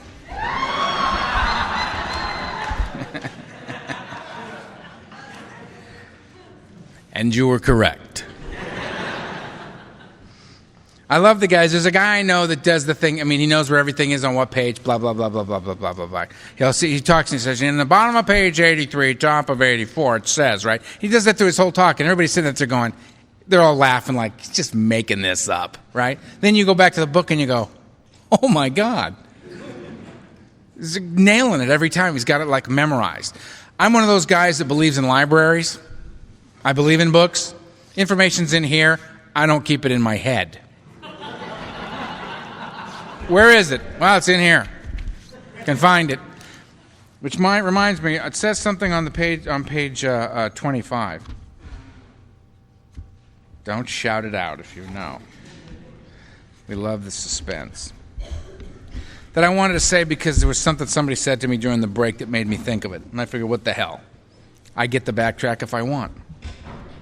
It says, there is a solution. Right there. Almost none of us likes the self-searching, the leveling of our pride, the confession of shortcomings, which the process requires for its successful consummation. But we saw that it really worked in others, and we had to come to believe in the hopelessness and futility of life as we had been living it. When, therefore, we were approached by those in whom the problem had been solved, there was nothing left for us but to pick up the simple kit of spiritual tools laid at our feet. We have found much of heaven, and we have been rocketed into a fourth dimension of existence of which we had not even dreamed. I don't know about you. That's pretty good news to me, because I've been living in a state of what I considered to be unparalleled madness and pain. So to discover that the tough part's going to be self-searching, leveling of pride, and confession of shortcomings, I'm in. Do I like those things? No. Am I willing to do those in an effort to get I was about to say to get my life back, but to get a life, I'm in. I'll do them. Tell me how to do them. Luckily, that's exactly what this step stuff is all about, right? Is doing this stuff. Remember, the whole idea here is to be restored to sanity, soundness of mind, to be relieved of the obsession to drink and use, to be free of the beast, to have that voice stop whispering in my ear. That's the whole point. So I'm doing this to bring about an experience. If I've done the fourth step to the best of my ability, which I have done on more than one occasion. Some people do one a year. To this I say, terrific. Some people say they do one and that's it. To these people I say, wonderful. There are other people that say, I do spot inventories monthly. Fantastic. I don't go more than 5 years without doing an inventory. That's me. To this I say, good for you, Earl. Do I advise that you do the same? Nope. Do I advise that you sit quietly, doing things that we suggest later in the steps, so that you can do a proper assessment of where you're at? If you discover that you have once again in sobriety become restless, irritable, and discontented on a consistent basis, if you find that you are no longer reveling in the life that you live, if you find yourself out of sorts, I might suggest that you reinvest in the path. And a great way to do that is to engage in the action plan set forth before us. That action plan begins. Step 1, what's the problem? Lack of power. Step 2, what's the solution? A power. Step 3, make a decision to do something about this. Third step, prayer. Begin the action plan that brings this solution about in my life. 4 and 5, me. 6 and 7, God. 8 and 9, you. Me first. Got to clear away the stuff that I put between me and you and me and God, because you guys are coming up in 6 and 7 and 8 and 9. I'm going to be engaging you all. I've got to get this stuff out of the way so that that becomes possible for me. I put it there. I get it out of the way. Now people can say, and newcomers will say to me, but you know these resentments are well-founded. I beg to differ, Earl. I do not put this stuff in the way. People have done me great harm. Just the other day, I was just horribly insulted. I said, well, really, what happened? Well, I was making the coffee at the meeting, and a guy walked up to me and said, your coffee sucks. I consider this a heinous act, Earl. And my resentment is well-founded. I say, great, now, here's what I want you to do. Now, what, are you going to just say it again? Yeah, yes, I am. I'm just going to say it again. Just do this and see what happens. See what happens. The discovery comes as a result of the action, of doing it, right? So, my feeling about stuff like this one always gets me in trouble. If what you do is you come listen to as Earl sees it, right? Dangerous at best. To then go out there and figure, well, you know, I'm doing the steps because I sat there and I listened to him. You're in trouble. Don't do that. No. Actually get one of these. One of the best kept secrets in Alcoholics Anonymous. The big book. Read it and do what it suggests. Do it. If you don't do it, you ain't going to get it like you could. So you understand what I mean? That's about watching golf on TV and then turning off the television and saying, I'm an excellent golfer. No, you're not. You have not experienced the horrifying moment when the perfectly struck 4-iron duck hooks. Right? You can't watch people surfing and go, I understand. No, you don't. When you go out there and try to catch 50 waves in a row and catch none of them, and then the one that you do catch shoves you to the bottom of the sea and back up again, and you come to the surface with sand and salt water exploding from every orifice of your body, right? When you go through all that and then suddenly the day comes where it all clicks and you catch the wave and you stand on the board and you slide down the face of a wave and you shoot, you do a bottom turn, goofy foot into the wave, right? And suddenly you realize, I'm not in the way here. I'm a part of this. I'm not interfering with the process of this wave at all. I'm riding with the wave. I'm in a very natural experience. I'm in a rhythm that is of nature, not my own. I have found my way into that, and I'm getting a real buzz out of riding this wave, right? Now you know about surfing. Skydiving?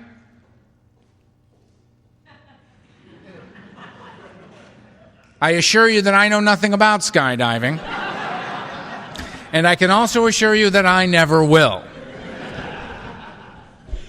Jumping out of a perfectly good plane is lunacy.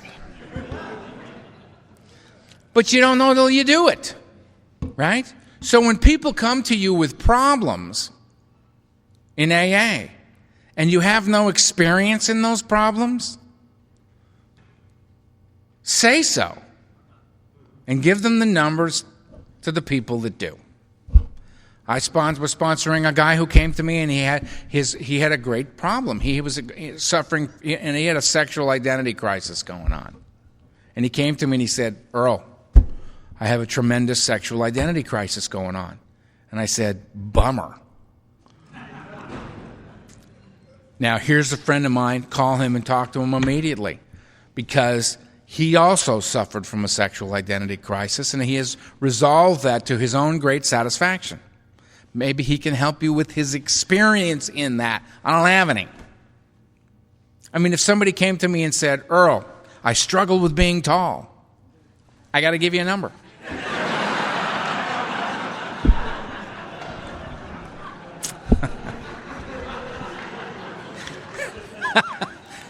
Short guy back there laughing his ass off. It's not, what do I know? Right?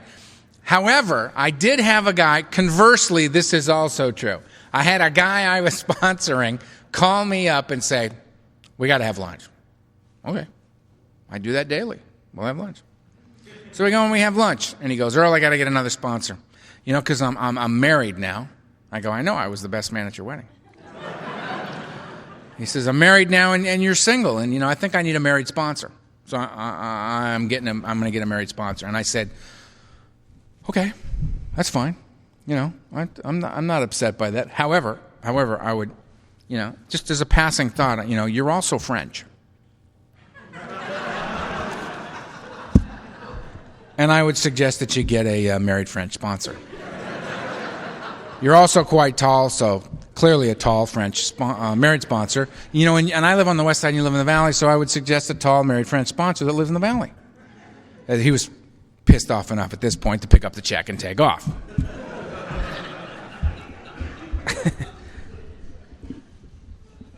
So what? This isn't about that stuff. This isn't about the facts of our lives. I remember that there was a meeting in L.A. that started. It was a Cocaine Anonymous meeting for cocaine-addicted Jewish attorneys.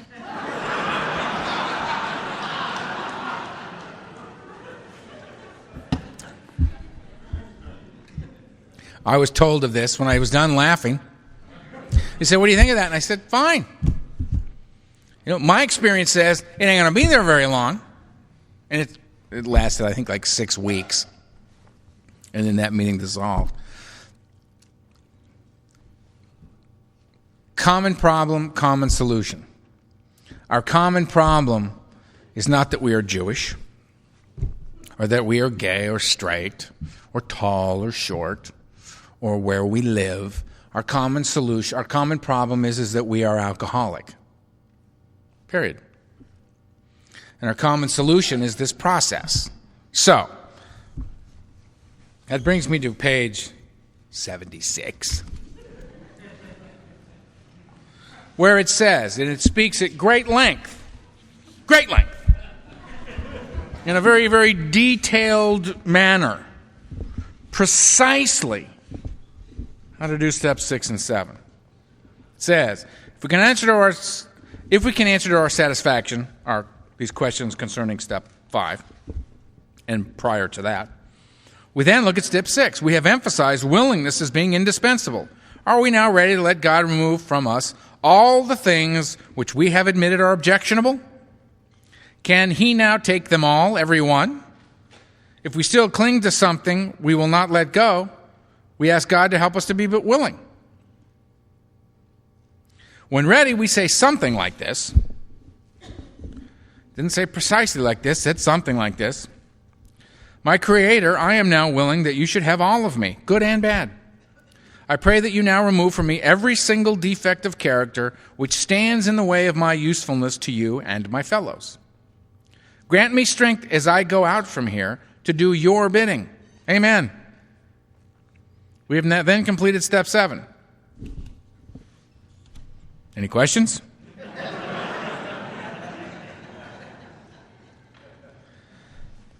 I have an opinion here.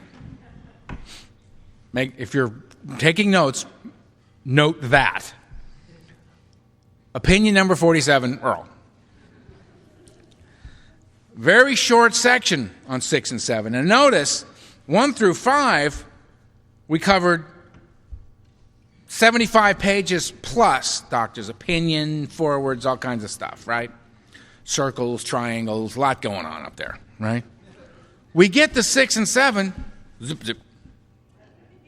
We go to 8 and 9, tremendous amount of conversation about 8 and 9, and rightly so, because they're actually going to, if you'll notice, they're actually going to let us out of the house for the first time. Right? 1 and 2 on the couch. 3, kneel down, get back up on the couch. 4, right? 5, guy comes in. Before God, I read this to him. He says, good luck. He leaves. 6 and 7, 2 paragraphs. Getting ready to leave the house. Can they know how dangerous I can be armed with a little bit of information? So they're very, very cautious about how they let me out of the house. Right? It's a very, very short thing. And the reason I think is this. We're talking about a relationship with the unknowable. The one whose name cannot be spoken. The face no man has seen. Right? We're talking about infinity. I've taken lots of drugs. I've tried to wrap my head around infinity, and it just doesn't seem to get there. I get as far as I can go, spook myself, back in the room. That was close, you know? It's unknowable. Right? I'm going to embrace something on a significantly different level than any other relationship I'm ever going to have. And in my opinion, again, opinion number 48, my opinion, the most powerful and influential relationship of my life. A relationship with a power greater than myself. God, for me.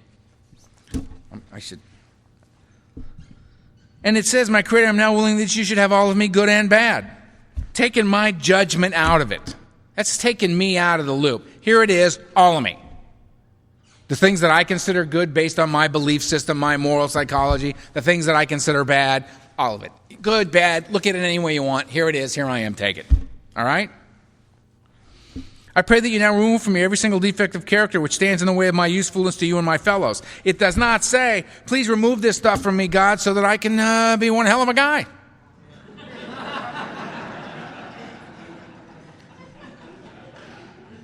So that I can walk the earth with people, as I walk by, people saying, why, that's Earl Hightower. Charming, charming man.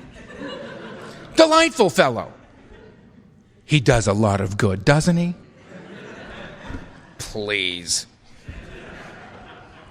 My usefulness to you and my fellows, that I can be of service in my life. This isn't about glorification of self. This is about getting out of your own way so that you can be a maximum service to God and your fellows. That's the whole idea. That's where the buzz is. I don't get off on me anymore, but I can. It's an amazing experience to sponsor some guy and play some infinitesimal small part of being a catalyst maybe to get him to do something that pushes him closer to God and to you so that he has the experience of God and he has the experience of you and the light comes back on in his lives and in his eyes and he lives instead of dies. Wow. I never stuck anything in my arm that caught me a buzz like that. Nothing. I remember sitting in a meeting. I always cry when I tell this story. Why do I tell it? I know I'm going to embarrass myself going in. Why do I go in? Apparently, it must be told. So, I'm in a workshop, and we're doing this workshop, and there's a woman in this workshop, and her name is Kathy. I had watched Kathy wrestle with the obsession to drink and use for 9 years. And she finally became willing to go to this book study. She was really one of the reasons I agreed to even do it. So we got about 25 people, and we're going through the book. And the format is we read 2 paragraphs, and we stop. If anybody's got any questions regarding these 2 paragraphs, we mix it up. If anybody's got any experience with them, they share that experience, and we mix it up. And when everybody's done with whatever they need to say or whatever questions they need to ask, then we move on. And we have no time frame. We're in no hurry. We get through it when we get through it. And we're sitting in the meeting, and then we're going through the book. And then one day, we're going through, and it's not a different day than any other day. And before we start the meeting, Kathy raises her hand and says, I have something I want to say to the group. And we said, sure, go ahead. And she said, I've had the obsession to drink or use, drunk or sober, for 9 years. I've had small lengths of sobriety along the way, and I've always come to you, and I have never been relieved of the obsession to drink and use. And she said, I have not had the obsession to drink or use since our meeting last week. For this week, I've been free.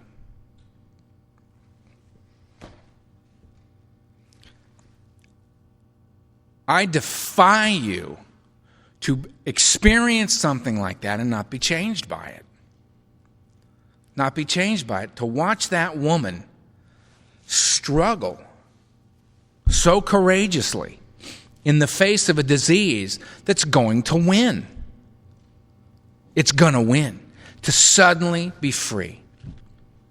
She's free to this day. She's free to this day. She's married to a guy we knew was never going to get sober and stay that way. We knew. He's sober and staying that way. She's sober and staying that way. They are mighty examples of what can happen if you engage the process. They have a child. They're 2 absolute maniacs are raising a human. They made and are growing their own personal human. And may I suggest that that little person is very, very fortunate. Questionable gene pool. But a very fortunate child. Because those parents have in their lives something that the normal man takes for granted. They do not. They do not. That is the gift of today. This is a remarkable deal, right? So I think that it's important to continue in the process, engage the process, keep moving. And I think that the original 100 knew that when I got to 6 and 7, that I was suddenly going to humbly ask God to remove my defects of character, that I was going to give up the defects of character, which I have so enjoyed along the way, that I would spend on step 6, 12, 15 years. I'm entirely willing, I'm making great strides, but I'm not entirely there. I can, these ethereal concepts and ideas, I can just stay right there forever.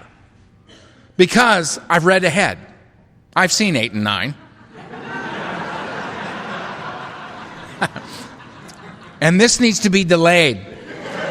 Because I have letters to write to central office suggesting that this needs to be reconsidered. 8 and 9 is absurd. That's absurd. It's like Scott R. talks about the guy who gets up at the podium, was asked to read a portion of chapter 5, and you can tell as he's reading it that he's never seen it before. He's reading it for the first time, and he's reading through the steps. He reads, made direct amends whenever possible, except when to do so would injure them or others. Have you seen this? Just shocked that anybody would think that was a good idea. So I don't want to go anywhere near that, so I'm going to hover in 6 and 7. Great hovering steps, right? To get into just all the vagaries and the humility, willingness to learn. I'd love to get to 8, but I'm on 7, and I have to go to India, to really make sure, come back as Mahatma Hightower before I can go on to 8 and 9. 8 and 9. Should we get into 8 and 9 now?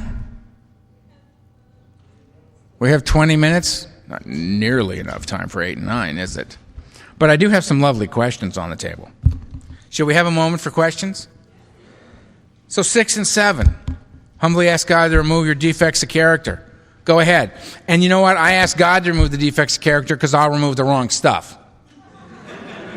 If it's up to me, right? I have defects here. I'll hang on to this for a little while. We'll talk again. Maybe we'll swap.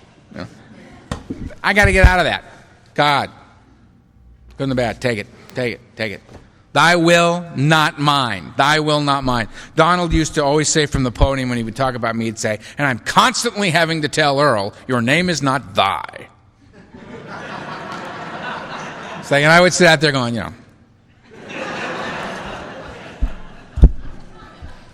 which just made his day. He loved it. Here's a question. What do you say to a sponsee who has no part in any of his resentments?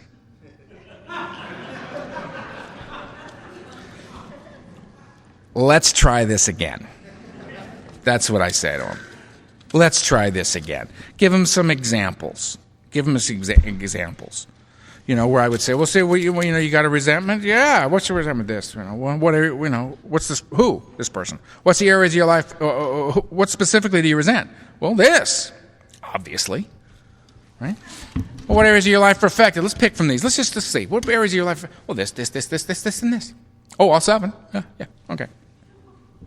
Well, now, in my own life, here's an example. In a situation like that, I might find that I might be dishonest in this way, that I might be frightened in this way, I might be self-seeking in this way. Can you identify, just kind of, by the hand, a little bit by the hand, walk through and say, let's just suppose for a moment that this applies, right? And you just kind of like ease them into it, because it is extremely difficult for a lot of us.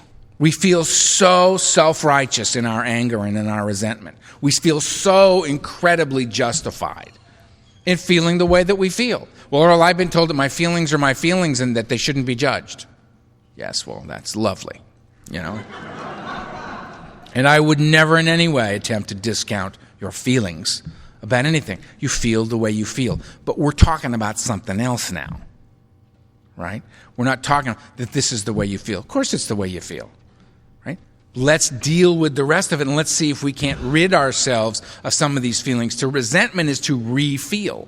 Is that you're feeling this, an event occurred when you were 5, and to this day you continue, given the certain triggers or certain events line up a certain way, you re-feel this resentment towards this individual over and over and over and over again. Who is suffering as a result of re-feeling this is you. We're looking for a way out here. A legitimate way out. We're looking for legitimate relief. Legitimate relief. Not smoke and mirrors. Legitimate relief. So, I think you kind of got to walk them through sometimes. I did a huge inventory when I was 10. I had 518 resentments. Apparently more does get revealed as we move along, right? And it was, a lot of people said I would have been splitting hairs, and I say, fine, you think I was splitting hairs, then don't do it. How free do you want to be? And I've since looked back at that inventory, and 3 of those resentments are questionable now, out of 518. not bad, you know? That doing the rest of that inventory stuff seemed to work very well on that stuff. What else have I got here? Was I talking about something, or did it just fade away, or did I? Am I all right? Somebody answer me.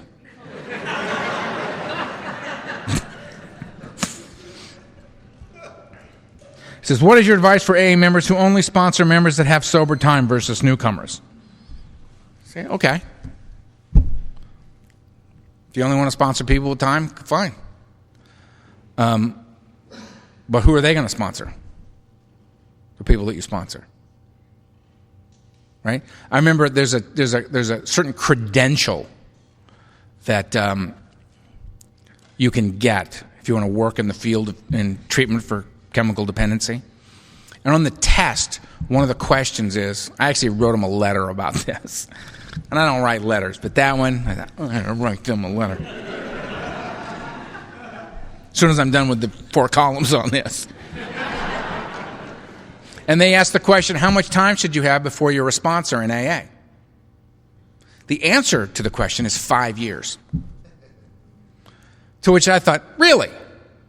So if I'm sponsoring a guy and comes to me with 5 days and said, I'm afraid I'm going to drink any moment, what should I do? And I say, here we go. And we enter into this process, and I engage the guy, and we're going to meetings, and he's working through the steps, and he works through the steps. And this guy completes all 12 steps while he's going to meetings, has commitments in meetings, calling me on a daily basis. We're going through this thing. It's good. It's fierce. The guy's getting it. He's got 18 months of sobriety. He's completed all 12 steps. The lights have come on. This guy's on fire for Alcoholics Anonymous. At which point I then say to him, okay, in 3.5 years, I'm going to want you to begin to give this away to someone because we don't like you to, we find it a bit premature for you to be giving this away, not until you're 5. The fact that you have it to give away at 18 months is irrelevant. So again, we have this room, we have the half measures room, and then we have the holding room, where all individuals who have worked the 12 steps but are not yet 5 hover. We have them over there. Please, give it away. You want to keep it? Give it away. That's what we tell them. So give it away. Give it away. Give it away. Do it. You have any idea what took me there? Oh, this. Yes. So sponsors and only people sponsor with sober time, I don't understand doing that at all. Unless possibly somebody thinks that sponsoring somebody who's new is an inconvenience. Because the new ones are oftentimes less than thrilled with the process. Again, though, I think sponsoring people who's new is easy, because if they come to me and say, Earl, I'm in big, big trouble, what do you think I should do? Well, read the doctor's opinion in the first 8 pages of Bill's story. Ask yourself with each sentence, is this true for me? Do I identify with this? And if you do identify, if it's big for you, underline it. If you don't identify with it at all, write no. If you don't know what the hell it means, put a question mark, right? And then call me back. Well, I don't want to do that. Okay. And don't do it. But if you want what I got, you got to do what I did to get it. And if you don't want to do that, that's fine with me. But maybe you should get somebody else to sponsor you who's, going to do it your way, which may I add, so far, going very well.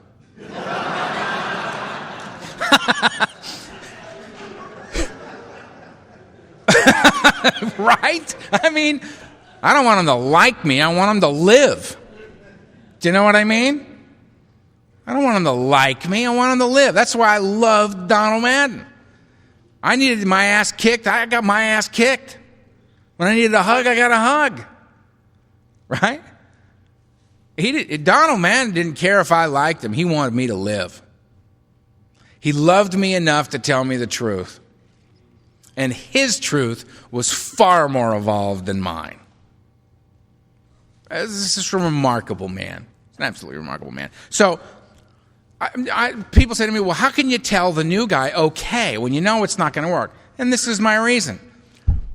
If alcoholism has not beaten that individual into a state of reasonableness like the book suggests, how the hell am I going to?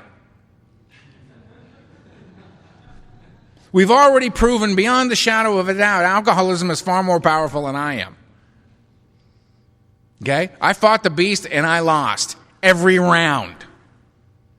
Okay? So what I can suggest by my example is a contrary way of living to a new person. If somebody comes to me and says, I like the light in your eyes, I like this buzz idea, let's catch the buzz, I say, fine, this is what we do to get it. If you do it, you'll get it. It won't have anything to do with me. It'll be your journey, your experience, your victory, your life, your understanding, your buzz. It won't be, people, if you walk around, catch the buzz of this thing, people are not going to say, oh, look, he got Earl's buzz. They'll say, oh, look, Bob caught the buzz. Bob fired up. Bob's smiling. Bob was a nasty individual. Bob's not nasty anymore. Bob's kind of nice. I had a woman come to me and say, she's a mean woman. It's a mean, ornery woman. Whenever she gets called on, everybody just kind of hunkers down in their seat. Right? Because it's going to be venomous. You know? This goddamn program and all you little people, chirp, chirp, chirp, chirp, chirp, chirp, chirp. Towing the party line, bunch of sheep.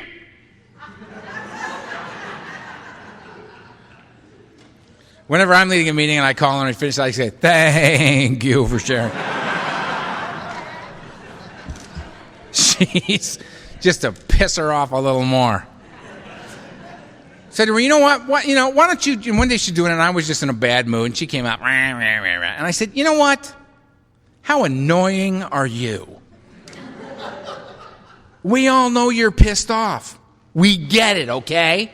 You're angry. You're not happy. Got it. Don't want to know any more about it. How about this? If you want something different, why don't you stop doing what you keep doing because you keep getting the same thing? Why don't you do something different? I got an idea. Why don't you get a commitment here? Why don't you be a greeter?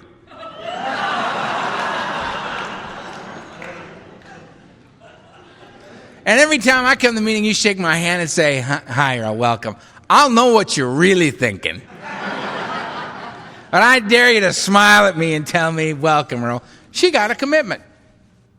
You know what? She loves that meeting now. Now, how can that be? How can that be?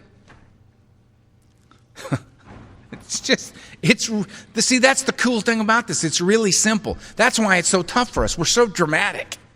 You know? I mean, it would probably work better if when we got sober, they said, okay, you're sober now, you want to do this, anything? Good. Here's a card. Here's an address on this piece of paper. If you go to this address, you will find the AA library. We have over 100,000 volumes of how this works. We suggest you get started immediately. 100,000 books. Right! I'm on my way. Where are you going? Can't talk! I got 100,000 books to read. By when? Friday. I'll be done by Friday. It's intense, it's big, it's grandiose. Instead, we come in and go, wow, dying of alcoholism, going insane? Alienated from family, friends, God, isolated beyond belief, right? Experiencing a level of madness you did not think the human mind or the human body could bear, right? I mean, have you sunk to levels you thought below the human experience? You're in an unknown, unreal place of madness and despair? Bummer. Here's a book.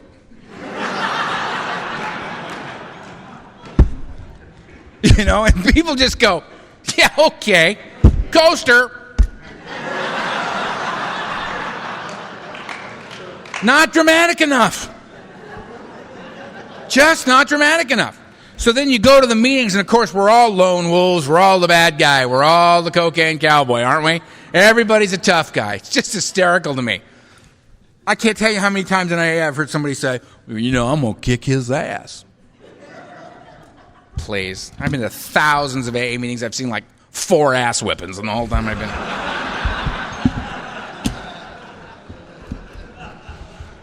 been. Everybody's a tough guy. What was I talking about?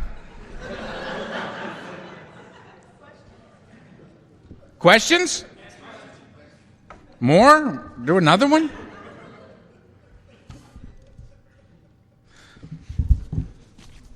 I feel like I should say when I have a question, here's a question. Does the fear inventory have 4 columns?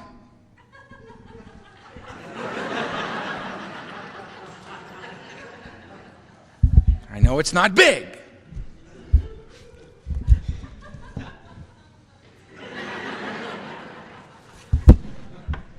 The person who asked this question, don't feel insulted. That's a really good response to the question. It's in here. This will tell you. My favorite, I was living with a woman. We got engaged at some point. Neither of us knows why. We were living together. This is a woman who'd been in and out for years and years and years and years. We met it. I mean, it was just boom, right? One of those across the crowded room things, you know? The ones that I've learned that when that happens, turn and run, right? It's not going to go well. And she came up to me and we were living together. She goes, "Where's the third step?" I said, "It's in the book." She goes, yeah, I know. "Where in the book?" I said, "Who am I to rob you of the experience of discovering that for yourself? Take your own journey. Stop asking for everybody to smooth the bumps out for you. Invest something. Sit down, find two, and read from there. You're going to hit it. Into the book. Find it." Well, ask me. She looked at me and she goes, "I know where it is. It's in that chapter, We Antagonists, isn't it?" And I said, "You got me. Go find it in the chapter entitled We Antagonists." I've often thought, we got to write that chapter. That's a great chapter. You're gonna love that. Anyway, so that's the discovery, the process of doing it. How you get. We're not going to sit in there and go through. No.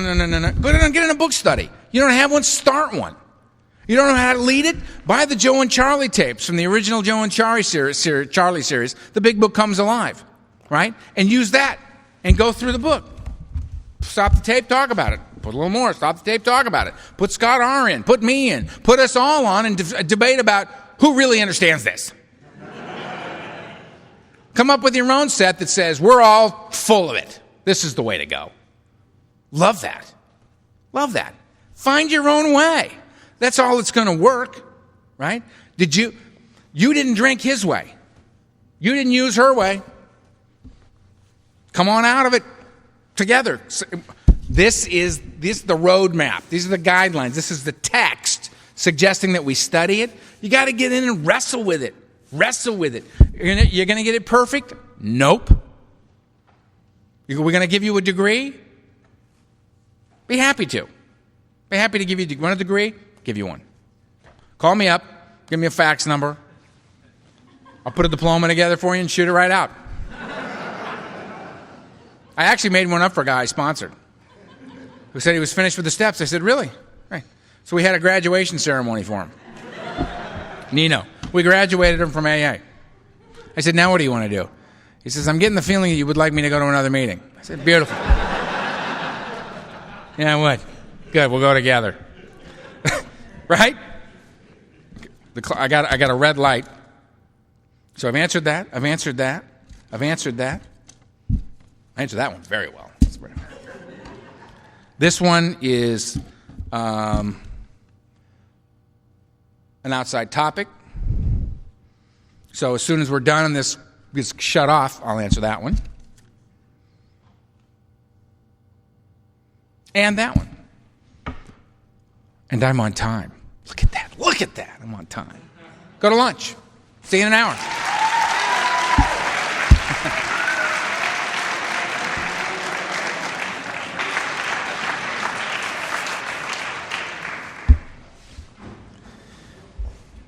Hope everybody had a nice lunch. Good. So now we'll see a nap from 2:10 to 4. And we'll just wrap it up real quick. Well. Questions. We have good questions.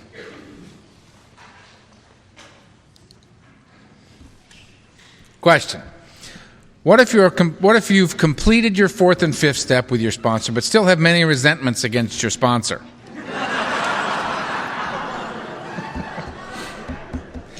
Well, if the bottom half of that is true, then the first half isn't.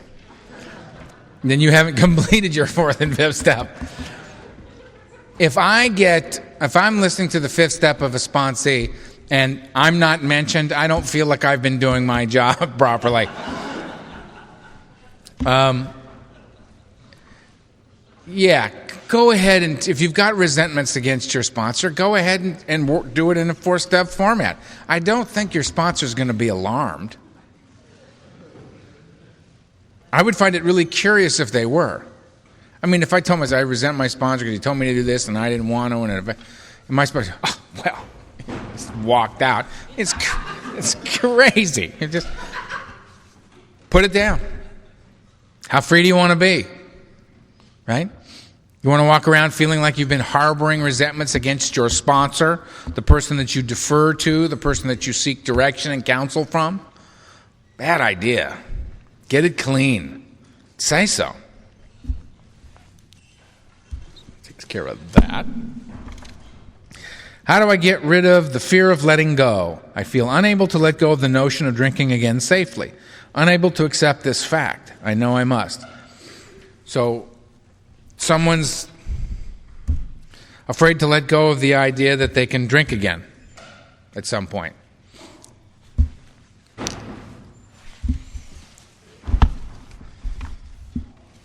When you have a question, what's a good idea to do? Go to the book.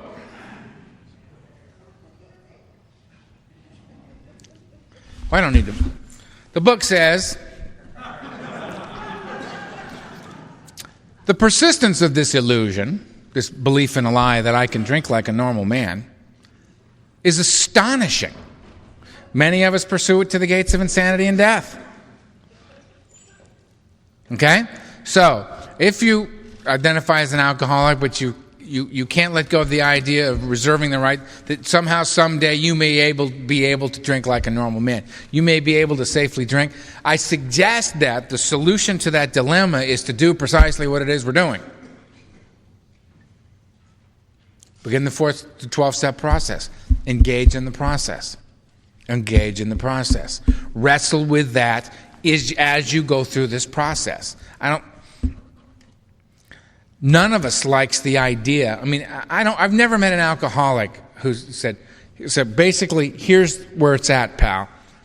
You know this drinking thing that you've been doing? You know this thing that's protected you from the world, the thing that's made it possible for you to leave the house, this source of the only ease and contentment you've ever known, right?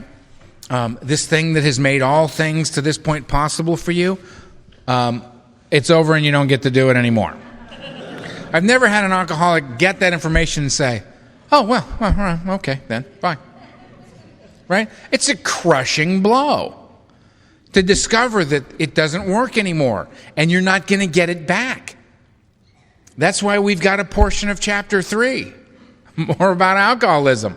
That's why the list goes on ad infinitum, as the book suggests, of the attempts we go to, switching from scotch to light wine, taking a trip, not taking a trip, swearing off with or without a solemn oath. I mean, all these beer to light wine. I mean, all this stuff that we do to try to find a way to make it work. Never drinking before 5, only on the weekends. Vowing, right, to admit oneself to a sanitarium, should this blah, blah, blah, blah, blah, blah, blah, right? We do all that, desperately trying to find a way to make it work. The persistence of this illusion that we can drink like normal men is astonishing. Right? So it's a very, very powerful influence on us. That's why most of us have to be beaten nearly to death before we're willing to say, okay, I give, I surrender. So yeah, and I completely get the notion and the idea that, yes, I'm an alcoholic, but I don't know that I'm willing to do this. Yes, I'm an alcoholic, but I'm not done yet. Or, yes, I'm an alcoholic, but must it be this severe? This total abstinence? How about we just shoot for Friday? I'm good with Friday. Right? We'll drink Friday like normal men. It's a plan. Yeah. That's a good plan. We'll drink Friday. But you have, and stop Friday? So begin and end drinking on the same Friday?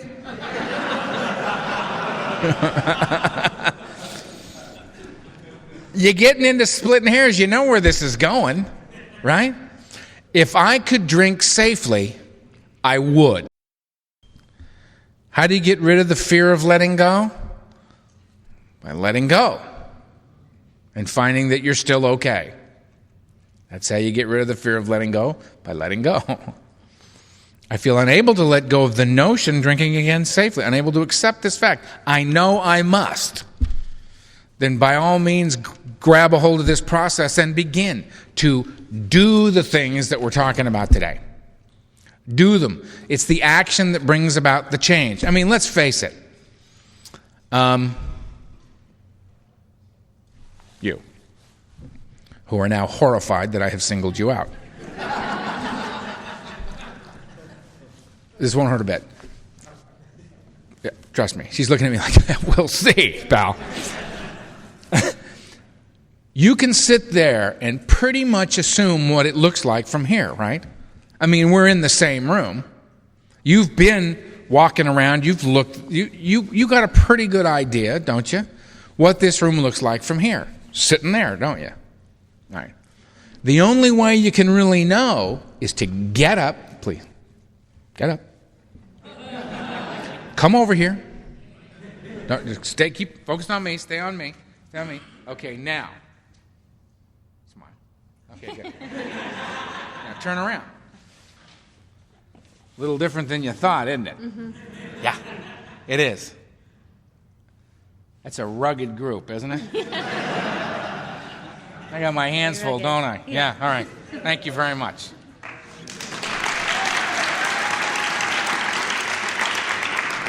I suddenly feel like I think those magic guys feel when they have the little thank the lovely assistant thing. That was good. I like that. Anyway, you get what I mean? You got to take the action to find out. Like you got to go try and surf to find out about the surf thing. Right? But see, the thing is that it doesn't matter what your attitude is, does it? You can think, okay, Earl's on my next inventory for that little episode, right? Alexander Earl, he made me, right? Doesn't matter. Or you can think, oh, I wonder where this is leading, and be just perfectly fine with it, right? Not self-conscious or anything. We're safe here. We're among friends, right? And just kind of exploring, just going along because you decided to trust me and just do this thing, right? And it doesn't matter where your head's at. It doesn't matter if you're afraid. It doesn't matter if it's hard for you. If you do it, you get a result, right? So, I can go to the gym, right, and lift weights for 10 minutes. And at the end of this 10 minutes, I look to a friend of mine and I say, you know this weightlifting thing, these weights, they're very heavy. I've discovered. And the value of picking up this heavy stuff just to put it back down again, just to pick it back up again, just to put it back down again, over and over and over again, is stupid. This is stupid. I hate it, right? However, with this mindset, every other day I go to the gym thinking, I'm going to the stupid gym. And I'm going to pick up these unreasonably heavy objects repeatedly. And I'm going to go home. I see no point in this. I see no value. This is stupid. What happens? You get stronger, don't you? You go to the gym every other day and pick up heavy stuff and put it back down again. You're going to get stronger. The action that you take will affect a change. Right? Doesn't matter what you think about it. Like my sponsor said, you don't have to like this. You don't have to think it's a good idea. You just have to do it. If you do it, take the actions that are suggested here, it will affect a change in your life. So, you can be afraid of all this stuff, of letting go of the option of drinking. But if you do this contrary action, it will bring about a change in your life. You may find yourself looking at it differently. You may find yourself relieved of the fear of letting go because you have. And you're okay. And all that you're missing is the component that's killing you. Good deal. Okay? I believe I've addressed that. Now, step 8, step 9, steps 8 and 9. Step 8, made a list. Harmless enough. A rather benign step, wouldn't you say? What are you doing? I'm making a list. Of what? People I've harmed. And I'm going to become willing to make amends to them all. Now, in the book, a lot of conversation, like I said before, because they're letting me out of the house. I'm going to go talk to people now. I'm going to go expose them to the new wonder of Earl. I'm going to let a little of my light shine upon them. I'm going to expose them to a remarkable spiritual path. How lucky for them.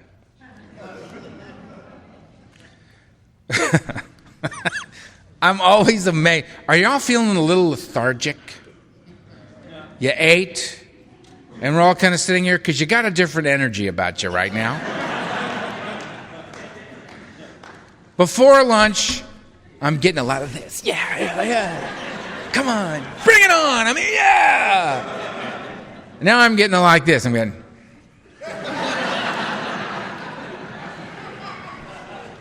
That's great, Earl. That's great. Beautiful.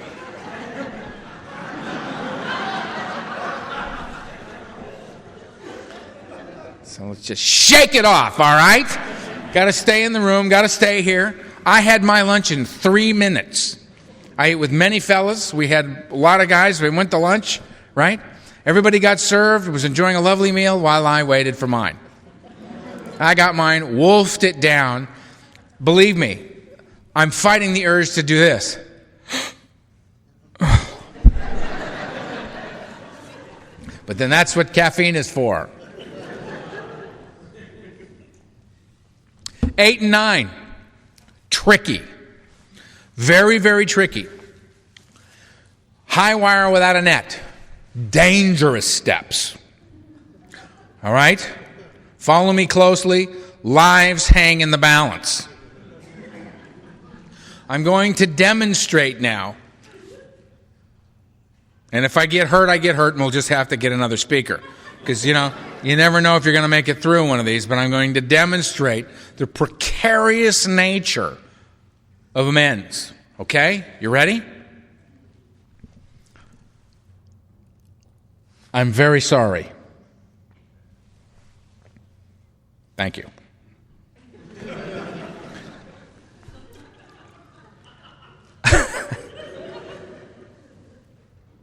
Yes, I did steal your car.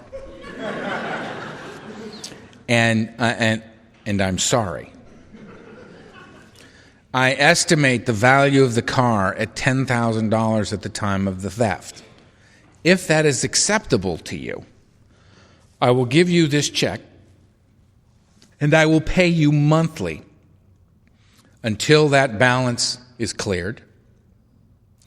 And I will not go steal his car and sell it to pay you for the car I stole from you.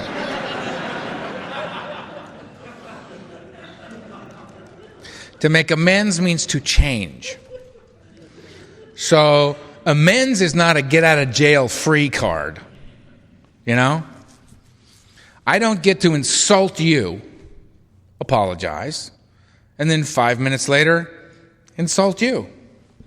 Apologize. I'm clean. Let's keep moving. I hate you. Sorry. Right? You never should have had children. Sorry. My favorite I'll get into that later. Remind me to talk about Bobby A., one of the great minds of AA, on how to get around this sort of stuff. I love the lengths we will go to avoid just doing it. Except it said, I make direct amends whenever possible, except when to do so would injure them or others. Okay? I'm a firm believer that I don't go back to the drug dealer that I ripped off. Right? Knock on the door of the den itself. Go into the depths of the den to Mr. Evil and say, about those 2 kilos of cocaine, I'm really sorry about that, man. This is an idiot in action here. There are other ways. Now, a lot of guys will tell you there's no such thing as a living amends. Have you heard that one? How many have heard there's no such thing as a living amends? Okay, no such thing as a living amends. Okay. However, there are certain things that I do on a daily basis in my life that are in the nature of an amends. Am I clean? Yeah. Do I walk the earth a free man? Yeah. Are there certain amends that I make kind of as an ongoing aspect of my life? Yes. To people who have died. Can you make amends to dead people? Absolutely. Absolutely. Write them a letter. Make the amends. How do you know they're not listening? Right? And is it really necessary that they hear it or that you say it? My side of the street. I'm cleaning my side of the street. I don't pay back people my money. I pay them back their money. My side of the street. I got to get my side of the street clean. That's what I'm trying to do here. In 4 and 5, I set things straight about the stuff that I'm putting between me and you and me and God. I clean it up to the best of my ability. 6 and 7, I hook it back up with God, asking God to remove the defects of character because I'll remove the wrong stuff.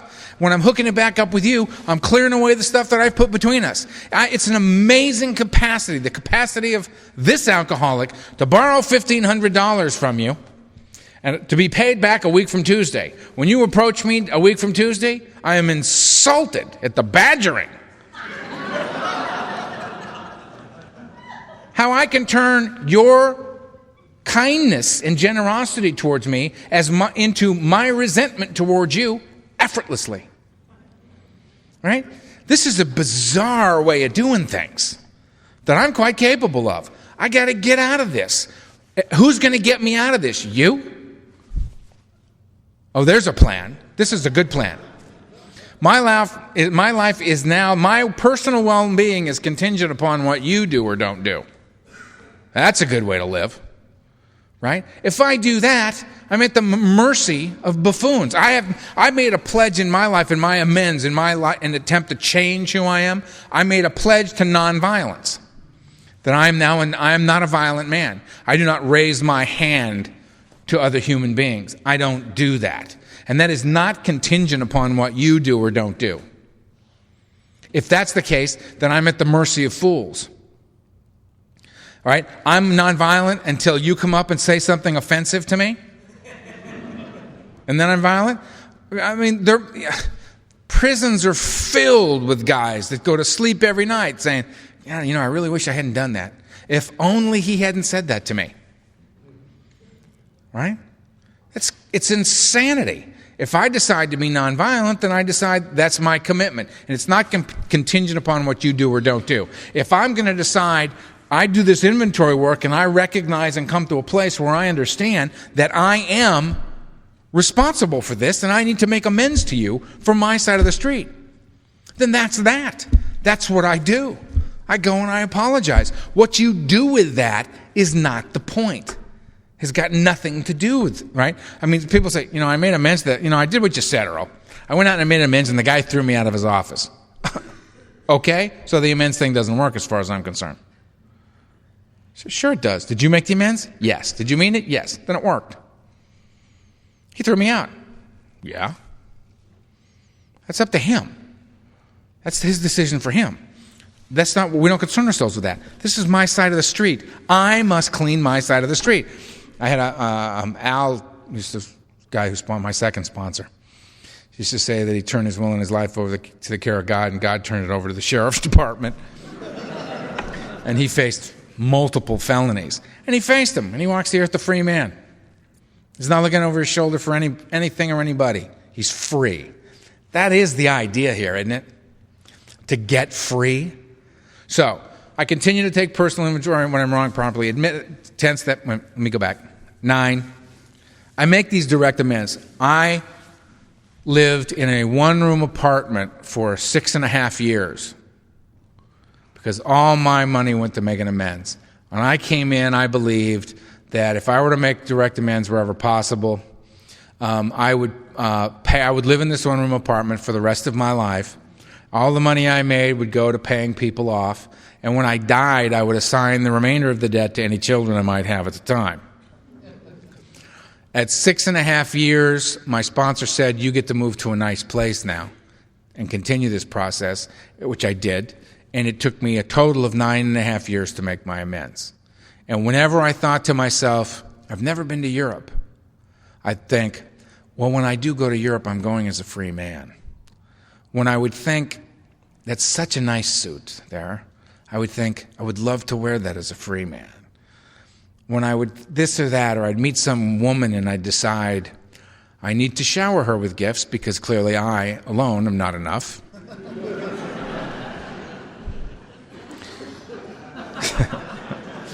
I would think to myself, it would be nice to be in a relationship, a free man.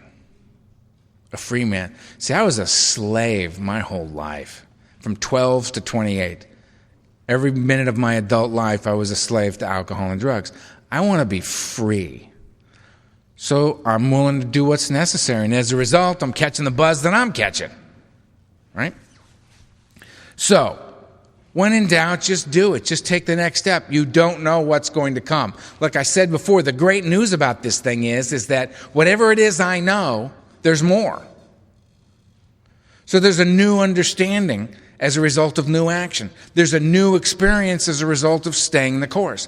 All I have to do, you would think that if I chop wood and carry water and I walk from here to there and back and forth and back and forth, all I'm ever going to get is here to there and back and forth and back and forth. It's not how it works. This one book is not the same book they handed me when I got here. This book is not the same book that I went through for the first time. This is not the same book I went through for the 26th time. This is a completely new book for me. It is astonishing how I can sit with the new ones and say, okay, let us continue. You know, all right. If your man accepts your offer, it should be pointed out that wow, that's really quite interesting, isn't it? To get over drinking will require a transformation of thought and attitude. We had to replace recovery above everything. Oh, isn't that interesting that I'd read that today? How pertinent that is to my... That little scenario there has just happened countless times in my life. Joe and Charlie's thing, the big book comes alive.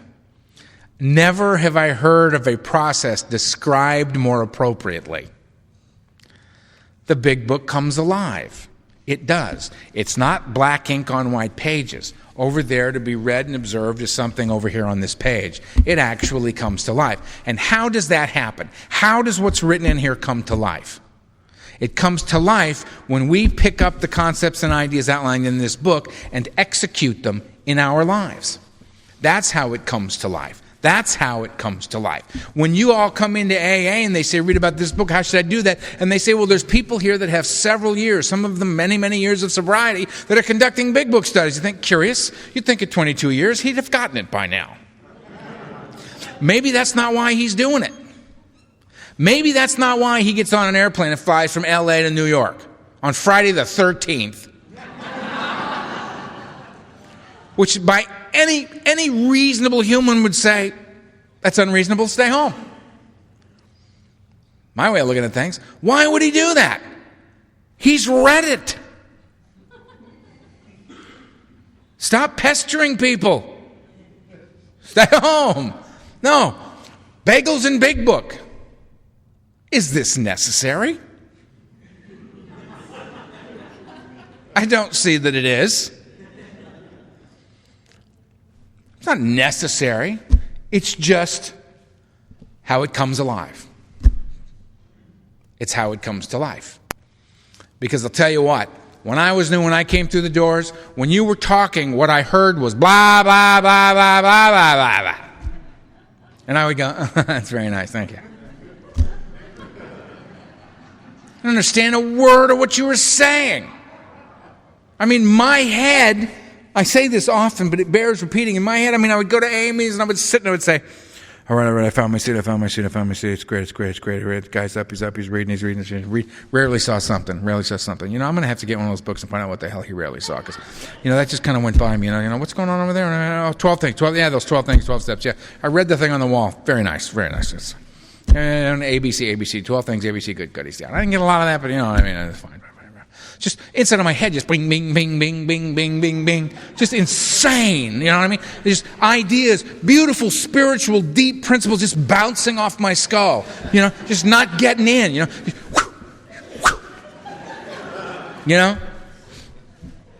I got to do, go meeting, listen man, go home, no drink.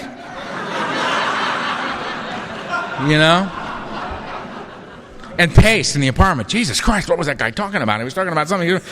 But what? And it was blah, blah, blah, blah, blah, blah. But I'm looking at the guy up there.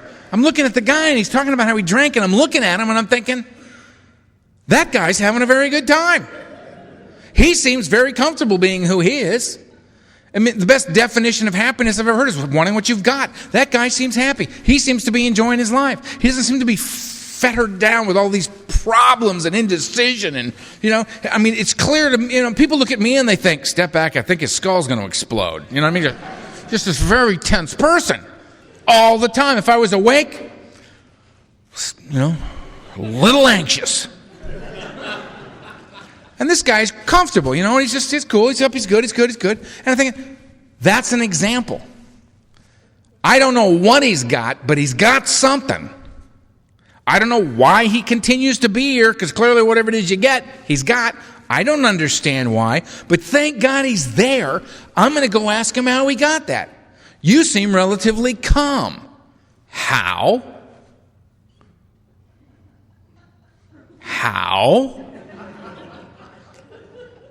Really, you want to know how to be calm? Yeah. I know I'm standing still, but he says, yeah, but you look like you're going about 60 miles an hour, Earl, standing there. Yeah. Calm. Need calm. Help calm. Get calm. Okay, read this. Okay. Now, I could have said, excuse me, I don't understand why reading this is going to make me feel better. I don't get it. Explain it to me. No. Why not? Because you're not going to get that either. I'm speaking newcomerese to you. Like Donald used to do to me. He took me to the meeting and said, Earl, we make 550 cups of coffee here every Friday night for the next year. You're making them. I said, screw you. I'm ready to kill myself for several other people at any moment, and here you are saying to me, make a little coffee. I don't think you understand the severe nature of this particular moment in my life. And he said, fine, then drink. I said, you see, there's no talking to you people. I'm trying to have a conversation about this, the problem at hand. I'm being current. And what you give me is make coffee or drink. Fine, I'll make the damn coffee. Now, he could have said, Earl, let me explain something to you.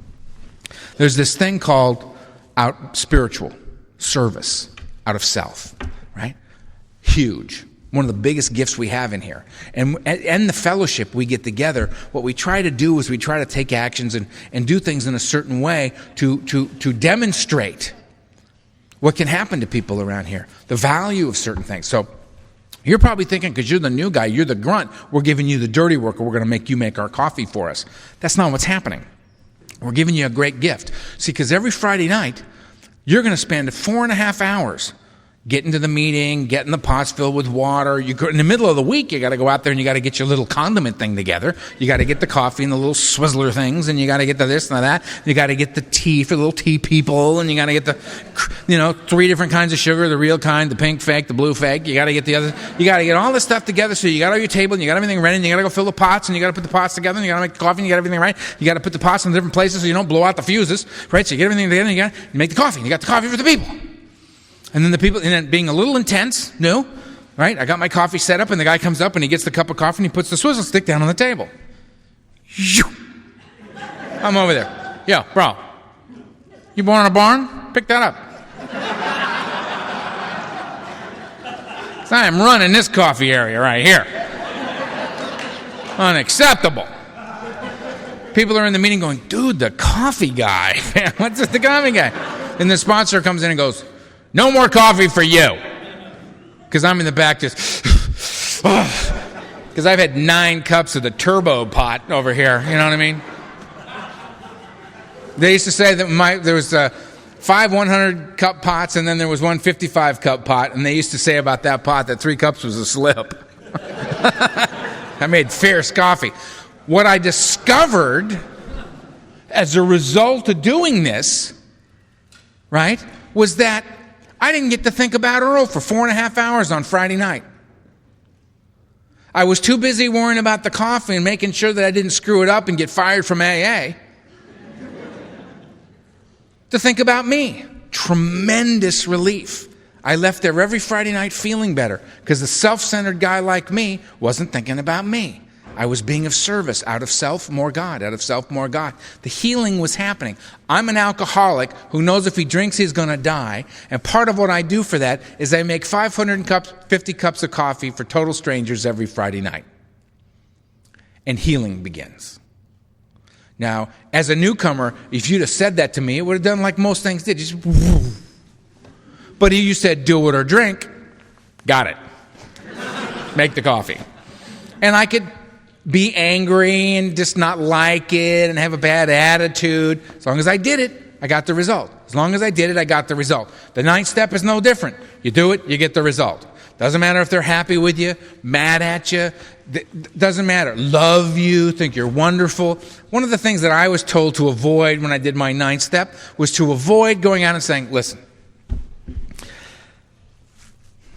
I'm a sober man now.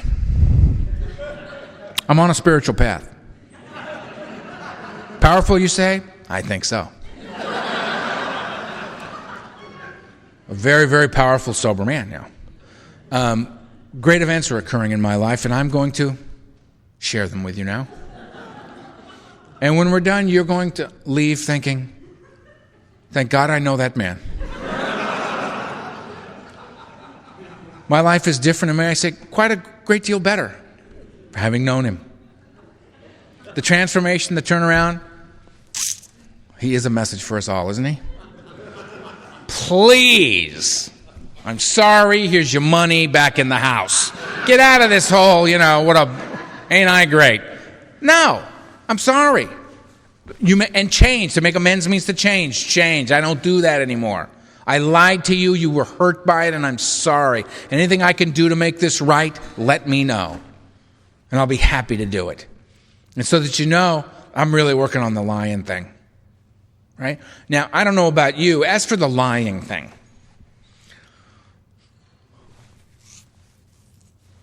I lie. I will lie for no reason. I don't know if you are familiar with the lying for no reason. It's a remarkable moment, and isn't it? When somebody says to me, Earl, how are you? Good. What'd you do today? I went to the movies. As I think to myself, you didn't go to the movies. Why did you tell this person that you just went to the movies? This in no way improved your standing with this person to tell them that you went to the movies. You said, I went to the movies. They went, oh, good. Yeah. There was no point in it. It served no purpose. It had no value. You clearly lied just instantly, out of nowhere, for no reason. And the only thing I've been able to come up with on this, the only reason I can figure that happens from time to time, is because it's some part of me, I'm very, very worried that I'm going to become bad at it. And you never know when you're going to need a really good one, right? So you just occasionally throw one out there to kind of keep it oiled up. You know what I mean? So that's the only reason I can come up with. I have no idea why that happens. Many people that I know have had the experience of asking me something, I've answered it, and as soon as I was finished answering it, I said, you know that was a lie, don't you? Yeah, we're used to that, Earl. It's not a problem. here's what really happened. That's another great gift in recovery, by the way, is the opportunity to go to somebody and say, in the middle of a conversation, I'm in the middle of a conversation with you, and be able to go, time out, erase everything I just said. I'm bending the truth. You know what I mean? I don't like the way this is going. I'm behaving like an idiot. You know what? And the fact is I'm not an idiot. I'm just behaving like one right now. And let's start this over. Now, another recovering person is going to go, wow, that was cool. A normie may be a bit alarmed by this. Don't be concerned. They get to drink. They'll work their way through it.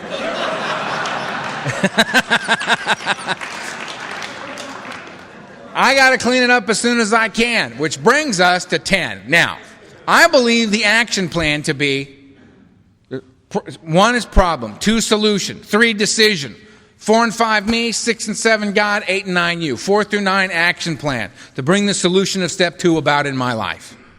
To make it not words on a page, but to make it real for me by these actions that I take. Okay? 10, 11, and 12 keep me in the game. 10 is me, 11 is God, and 12 is you. Because as I go through 4 and 9, I can do this to the absolute best of my ability, and I can begin to affect a change in my life.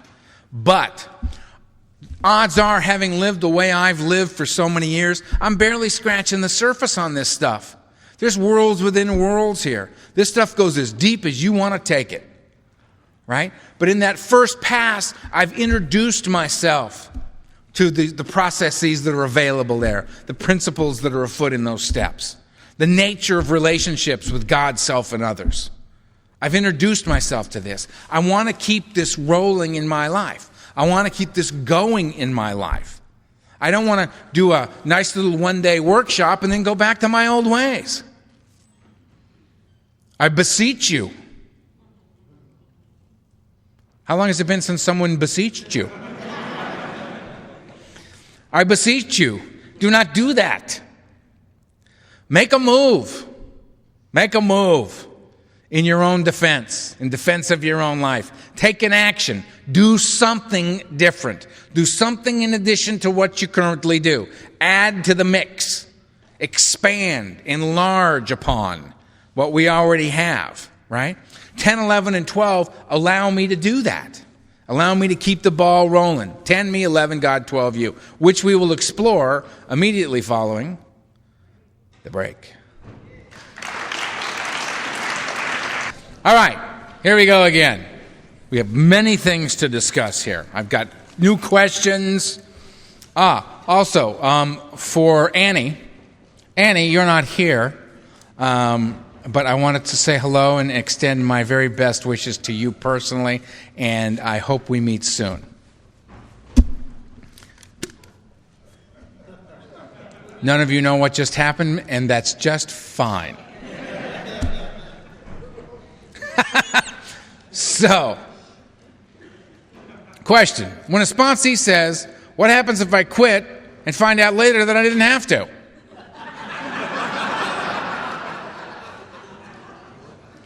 May I suggest that a normal man would not ask this question?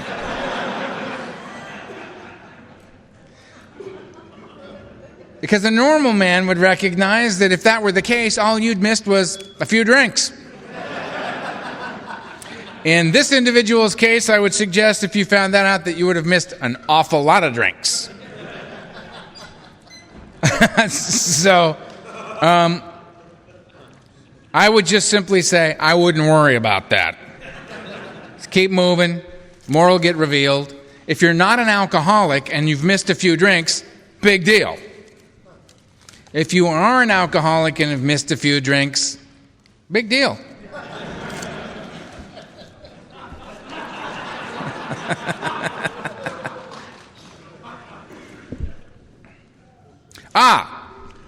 An alternative opinion to what I stated about resentments regarding your sponsor. What if you do your inventory and when you're finished you realize you still have resentments against your sponsor? An alternative opinion was voiced, which I think is very good.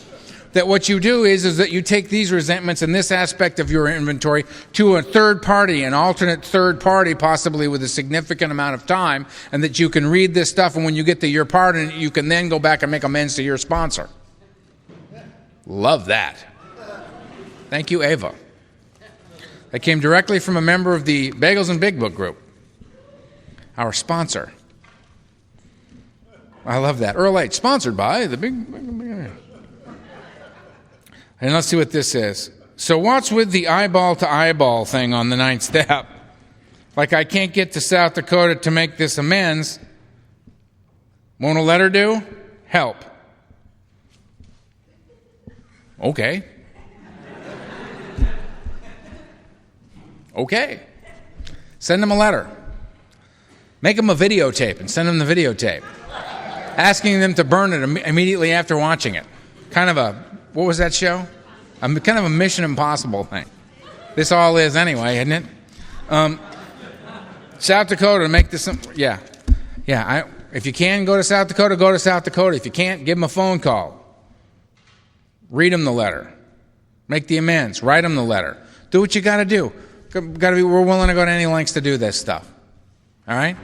So if you tell me you can't go to South Dakota, I say, okay, you can't go. But you can get significant communication regarding this matter to that individual, can't you? And be available for their response. All right? So if they have some need on the other end to say something to you about this, that they have the opportunity to do so. All right? Okay. Here's a good one. In the 8th step, how serious does the harm have to be?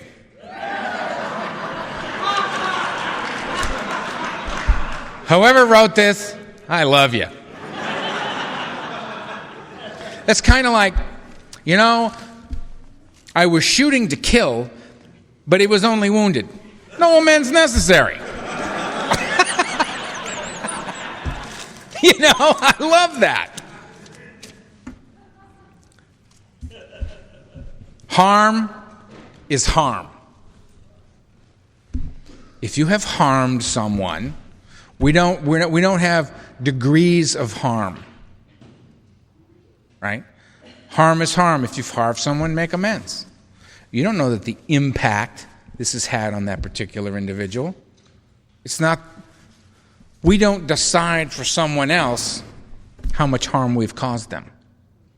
We don't know the extenuating circumstances of their lives. We don't know. I mean, I can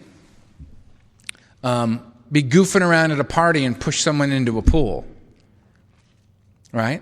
And all I've done is embarrass that person publicly, and that requires an amends. I apologize for embarrassing you publicly. I had no right to treat you that way, and I apologize. If there's anything I can do to set this right, please tell me what it is, and I'll be more than happy to engage in that activity to see that this is made right by you. However, I might be at the same party and push another person into the pool. It's the same action, right? That person almost drowned as a child and is deathly afraid of water. And this is a terrifying experience for this individual. Brings up a lot of their past. I mean, it's really, really a remarkably unsettling experience to them that throws them into a semi-catatonic state as they sink to the bottom of the pool, and someone has to dive in and save them. Did I harm them the same? I did the same thing to them I did to the other person. Is that what it's about? What I did? I make amends, right? I make amends. You make amends. You don't sit there and go, well, they got wet, big deal. I got to make amends to the person I traumatized, but the other person, it's minor. No, make amends. Harm's harm. Set it straight. Set it straight. It's like, well, I make amends for all, I pay back money in excess of 10 grand. Or I have limited liability in all theft, and I only pay up to 10 grand.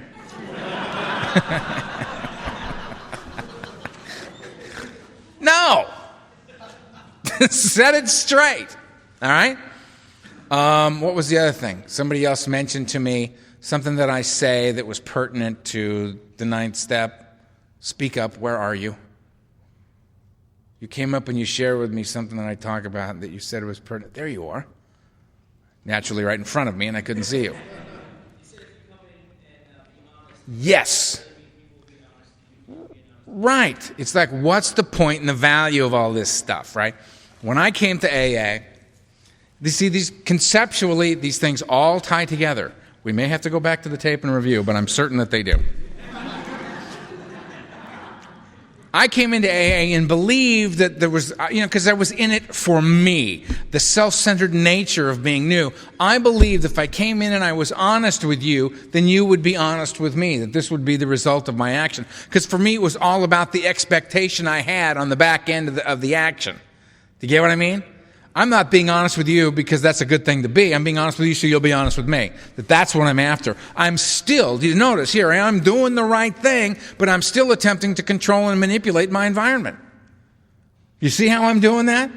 I'm being honest with you only so that you'll be honest with me. I'm trying to get you to give me what I think it is I need from you. That if I love you, then you will love me. What am I doing this for? I'm doing this so that you'll love me because I need to be loved. It's about me. I'm attempting to manipulate the situation. Right? If I show you respect, then you will be respectful of me. And I was completely wrong. That's selling it, you're selling it short. Way short. If I'm honest with you, the reward is that I become an honest man. If I love you, then I become a loving man. If I'm respectful of you, then I become a respectful man. That these are the rewards. It changes me here. What you do with because I was honest with you and you lied through your teeth to me.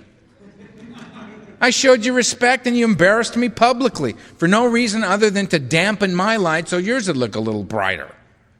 Not you personally, but you get what I'm saying. Though I did find this one question a bit challenging. Kidding. Everybody that put a question up here is going, little shit's talking about me. Earl. You get what I'm saying? This side of the street. I do this, to become this, not to get from you. What you do is your business. I am powerless over that. One of the great gifts of sobriety, serenity prayer. Remember, everybody talks about, God grant me the courage to accept the things I cannot change, the courage to change, serenity to accept the things I cannot change, the courage to change the things I can, the willingness to know, the wisdom to know the difference, willingness, wisdom. This is an example of sleep deprivation. God grant me the serenity to accept the things I cannot change, the courage to change the things I can, and the willingness to know the difference. Everybody gets caught up in a lot of that. You know remember what the first three words of that prayer are? God grant me, where I seek this. This will all make sense in a minute. Where I seek this, right? I have to pay attention to that. What can I change? Me. What can't I change? Norman. God, I have tried. To no avail. Norman remains delightfully Norman. Right? I gotta focus my attention on what I can do something about. I can't help it if you lie or you don't lie. Right? I can be an example for the newcomer that comes in. I can become a part of the human chain, right? That's Alcoholics Anonymous. And I can be a guy who's doing better and better and better and better. I can be an example to that guy. So when that guy comes in and says, all I hear, Earl, is blah, blah, blah, blah, blah, blah, blah. Do you know what I'm talking about? I can say, oh, yeah. That's all I heard. But I can feel something here. I can feel something here. There's something that I can feel. It's palpable. It's tangible. I can feel it here. You people are doing something different. What's the key to that? Doing something different. You people are living a different way. The action of your day is fundamentally different than mine. And I want that. How did you get that? This. What keeps me, I've worked 1 through 9. What keeps me going? What keeps me in the game? 10, 11, and 12. I think of them all as action steps. People say, well, there are the action steps, and then I think they're all action steps. 10, me. 11, God. 12, you. Nobody else to play with, right? 4 and 5 was me. 10 is me. 6 and 7 was God. 11's God. 8 and 9 was you. 12 is you. Nice. That's kind of tight, isn't it? That's kind of covers it, doesn't it? 10, what am I doing with 10? What am I doing? It's a pop quiz. Come on. Thought you were going to get to sit there after lunch and just listen to me go on and on and on, didn't you? Come on. What are we doing in 10? Continuing to take personal inventory. Personal inventory. My inventory, not yours. And when wrong, promptly admitting it. Why promptly? Because I'll develop a resentment towards you, and we'll get around to it June. Right? I will wrong you and think, oh, God, I got to clean that up. Eventually. I'll make a note of some kind, get to that. Wrong. I got to get it done now. Resentment's the number one killer of people like me. I will fester and I will die. I got to get it out of my head. I got to get rid of it. So I review my day. The book, again, very specific. Start the day, review the day. Great stuff. Great stuff. And you know what? It doesn't even have to be a day. That was a very, very interesting experience for me. I remember being new, about 2 years sober. I'd been going to Ohio Street Tuesday night, Thursday night, Friday night, and Saturday night. 4 nights a week I'd been going to Ohio Street for 2 years. Right behind the podium at Ohio Street is about a 3-foot by 4-foot painting of the Serenity Prayer. 2 years after having begun to go to Ohio Street, I spotted that painting.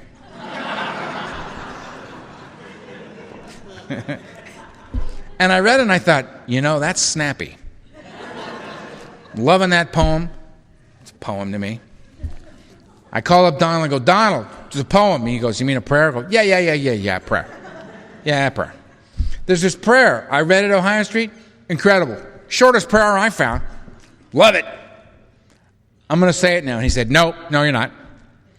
I said, what are you talking about? It's the shortest one I can find. He goes, no, way too much going on there. You're going to screw that all up. I said, fine, then if I'm not allowed yet to say this prayer, this Serenity Prayer, what do I got to say? He goes, here's what I want you to do. Here's your prayers. You listening? I said, yeah, I'm listening. He goes, all right, when you wake up every morning, before your feet touch the floor, you pull the covers down from your insane little head and you look up and you put your palms up like this and you say, whatever.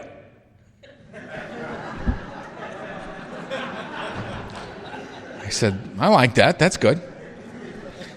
I said, now when you get in bed at night and you get in the bed and you pull the covers up to your crazy little head, I want you to put your hands up like this and I want you to say, enough. And you go to bed. And I said, got it.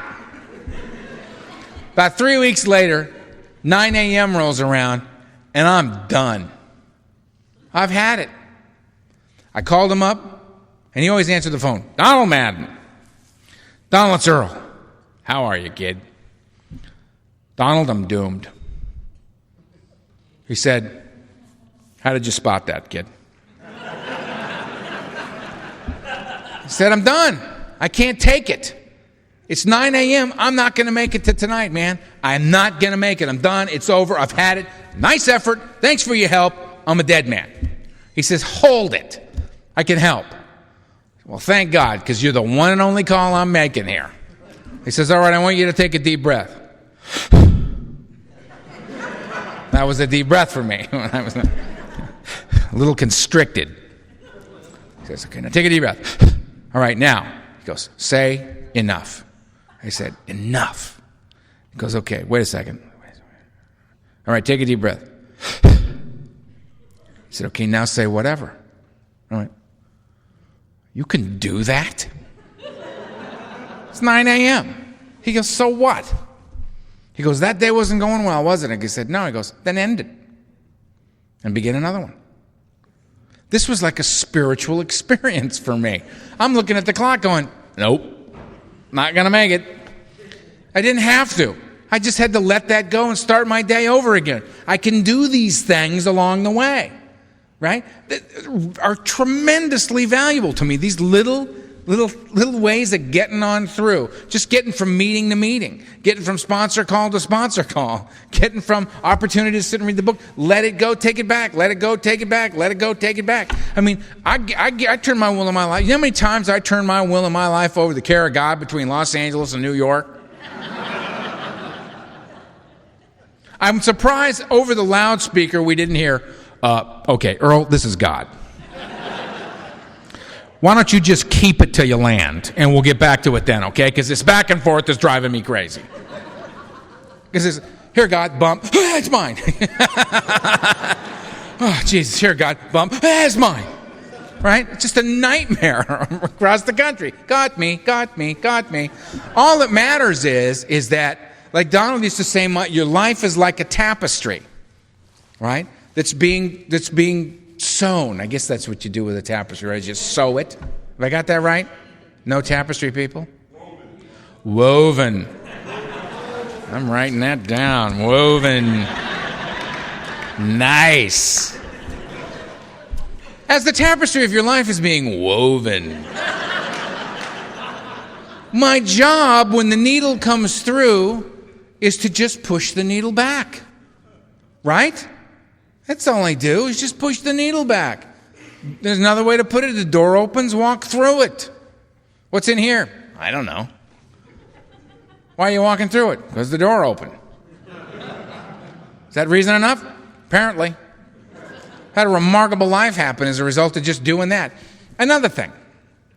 Oh, I'm losing it. Another thing. Anyway, even though I've gone quite mad while standing up here. Oh, it went away. Never mind. Yeah, it did. It went away. All right. Woven. No, it's not going to help. I'm sorry. That fell into the black hole. I'm gone. Yes. Bobby A. Step 10. I'm sitting in my first step study meeting with Donald Madden. We're all being very well behaved, right? Bobby's sponsored by Donald. Bobby has the most time in the room under Donald, right? He sort of sits at the right hand of Donald, right?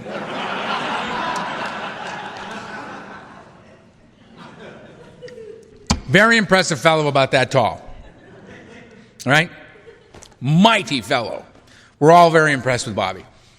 We're very serious about the steps. Very serious. Working the steps. Quiet over there, I'm working the steps. Laughing? There is no laughing in steps. No laughing. Life and death. Steps. We're talking about the 10th step. Oh, it was very serious. Very serious. No screwing around in here. I get to Bobby. Bobby says, well, I recall the first time I heard the 10th step. Thought it was fascinating. Continue to take personal inventory, and when wrong, promptly admit it. So I immediately wrote a long letter to a friend of mine pointing out all of his defects of character, and I apologized for not telling him sooner.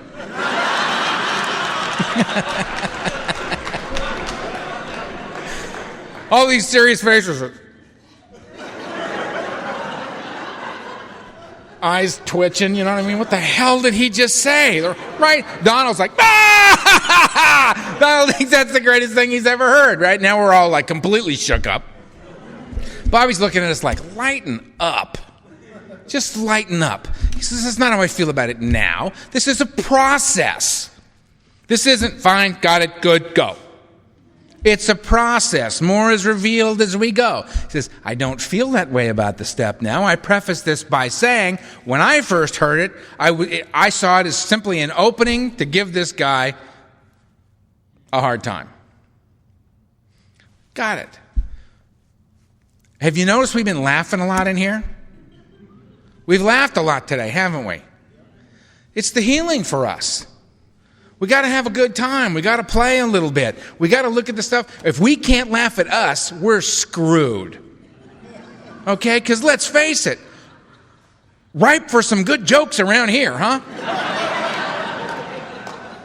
All you got to do is go, hey, let's listen to another one of Earl's good ideas when he was drinking. Right? It's like, it's hysterical. We got to be able to laugh at this stuff. Don't get so, I can't get so, Jesus Christ. What did he say? What did he say? Slow down. I haven't got every word here. Because when I'm done, I'm tearing this crap apart. Writing you a long letter, pal. May call central office about you. Get a little AA cease and desist order out on you, pal. Christ almighty. Right? Put me in your inventory. Who cares? 10, continue to take personal inventory wrong. Why? Because I didn't get it perfect the first time around. I'm screwing up all the time. You know why I'm screwing up? Because I'm pushing the envelope. I'm not leading a safe, little, careful life. I'm out there mixing it up with the normies. You know what I mean? Occasionally, a little bit more of me pops out than they're comfortable with. And you can see it in their eyes. I'll be a little too tired, When I get tired, it's like truth serum for me. You know what I mean? All the filters just seem to melt, and I just start telling the truth. Or I'll get a little animated, or I'll get a little caffeine in me when I'm exhausted, and I just start going. And every once in a while, I'll be talking to somebody, and I'll forget they're not in AA. It's just somebody I know. And all of a sudden, you see that look in their face, that. And you go, and you just think, whoops. Right, went a little too far that time. That sentence is usually ended with, but I'm just kidding you. Or sometimes it even happens with new people. You got to be careful around certain new people. There's been a lot of education in the community over the last 25 years, okay? A lot of people are getting to AA with higher bottoms. Now, a lot of the old-timers, seem to take exception to that. I think it's remarkable. I think it's wonderful. Why should somebody have to suffer as much as I did to have a right to be here? That's crap. If you made it here, congratulations. I don't care if you dropped the champagne glass by the pool and went, oh, that's it, and then you came.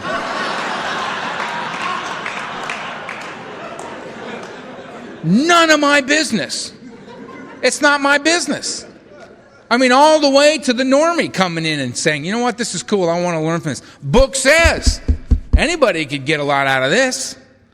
Oh, we got open meetings. Why the hell shouldn't we let them come? Encourage them to stay. Encourage them to grow. Work with them. Share our experience, strength, and hope with them. But remember, some of the new ones that happened the other day, it happened Thursday night. I was sitting in the meeting in the house, step study, little workshop thing we got going on, right? There's a newcomer girl sitting over there. She got about 23 days.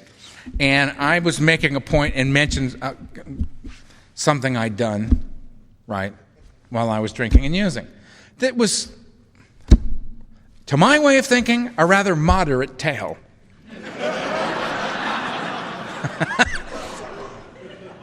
I just briefly looked to my right and realized she wasn't seeing it that way. She was looking at me with absolute horror on her face. And she looked at my wife, and my wife went,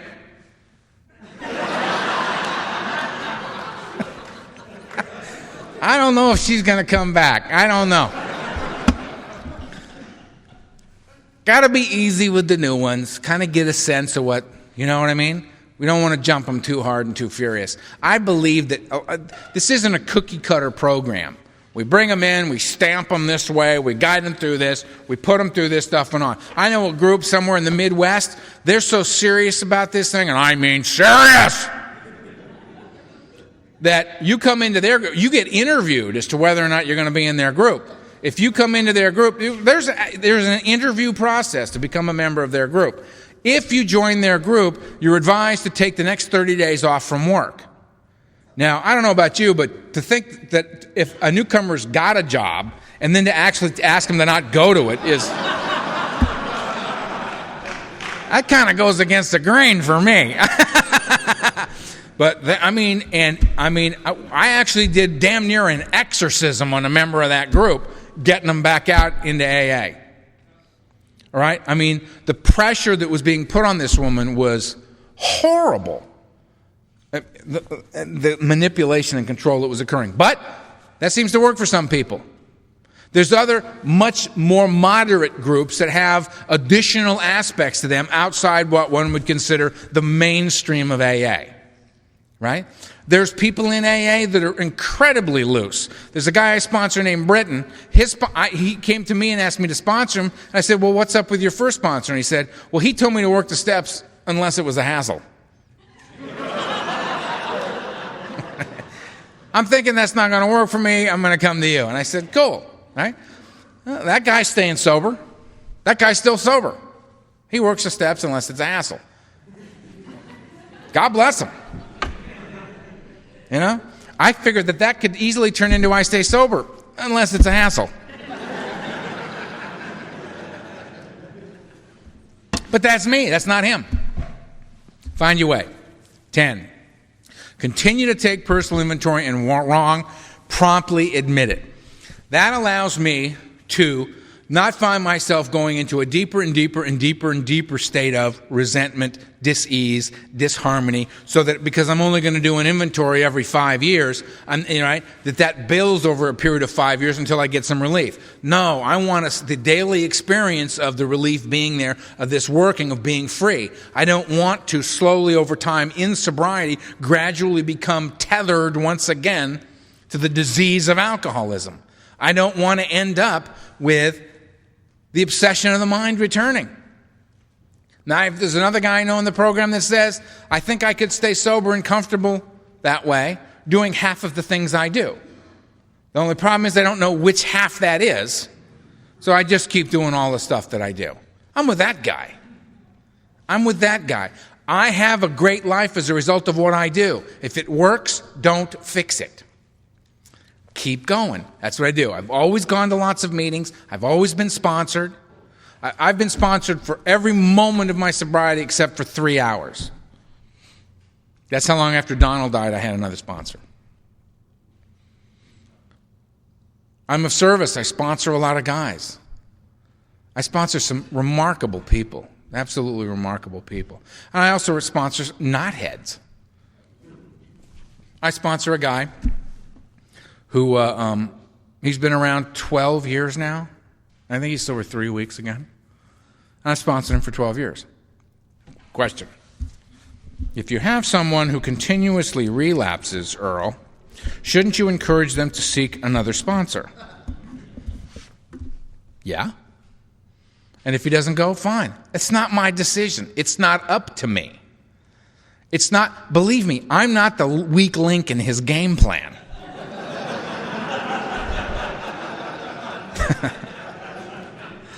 He has been exposed to everything that is necessary to become comfortably sober and stay that way. He just doesn't choose to do it on a regular basis. So he regularly gets loaded. And then he gets to the place where he wants to put a gun in his mouth, and he calls me and he comes back. And when he wants to tell me how much pain he's in, I don't listen to him. I say, I don't want to hear about the problem. Let's talk about the solution. I'm familiar with the pain and the madness. Let's talk about how we stay sober. Then we'll do that for a while, and he'll get relief. And the minute he gets relief, he stops doing it because he's got the relief. And then it goes away because he stopped doing it. That's the part he seems to miss. You get it because of what you're doing. Then keep doing what you're doing, and you'll keep getting it. You stop doing what you're doing, it's going to go away. You with me? That's amazing. All right. So, 11.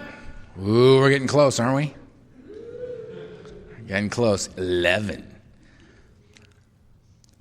I seek through prayer and meditation to improve my conscious contact with God, praying for knowledge of His will for me and the power to carry that out.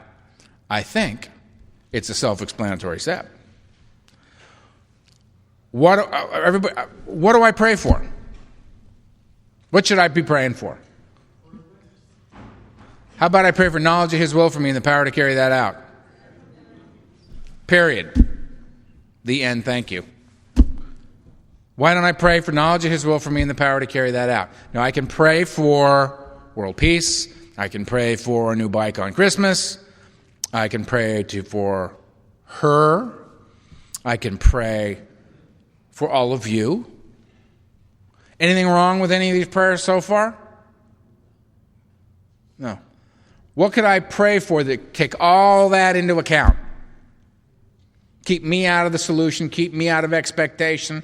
As a result, keep me out of everything except my part in this. And align me in a position to be of maximum service to God and my fellows. What could I do that take all that into consideration? How about I pray for knowledge of God's will for me and the power to carry that out? Just right back, boom. Nice and simple, nice and simple. Pray for that. Can I add stuff? Sure. Can I do stuff instead of that? Absolutely. Donald had a horrible prayer. He'd get mad at somebody, he'd pray for them to get what they deserve. That was as gracious as he could be. We used to get a kick out of it. Somebody'd say something to him in a meeting or something that he didn't like. We'd all go, well, he's going to be praying for that guy.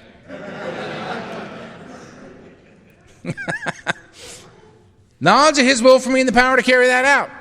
That's what I pray for. That's what the step tells me to do. I seek God. It's on me.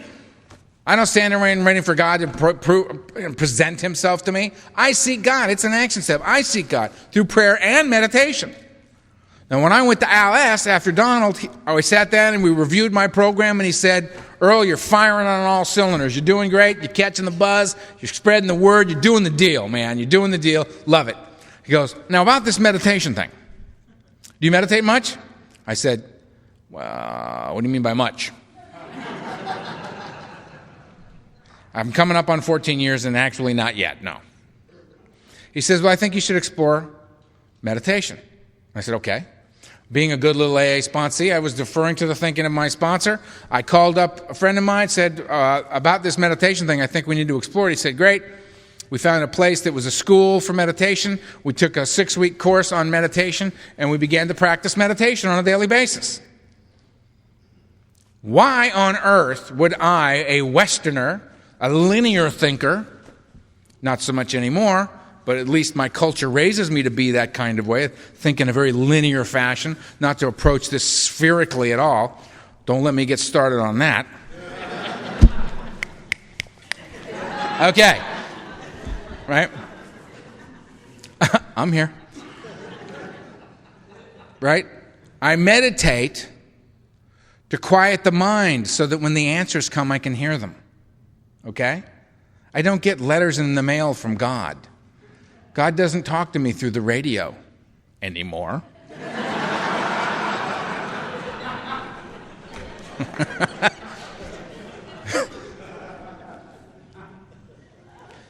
But I do get a sense of what the right thing is for me to do when I pray and meditate. The answers come to me in the form of a thought, an idea, an intuition. The book tells me that I'll come to rely upon these things, this sixth sense. It comes to me through meditation. Meditation is one of the most powerful tools available to an individual like me.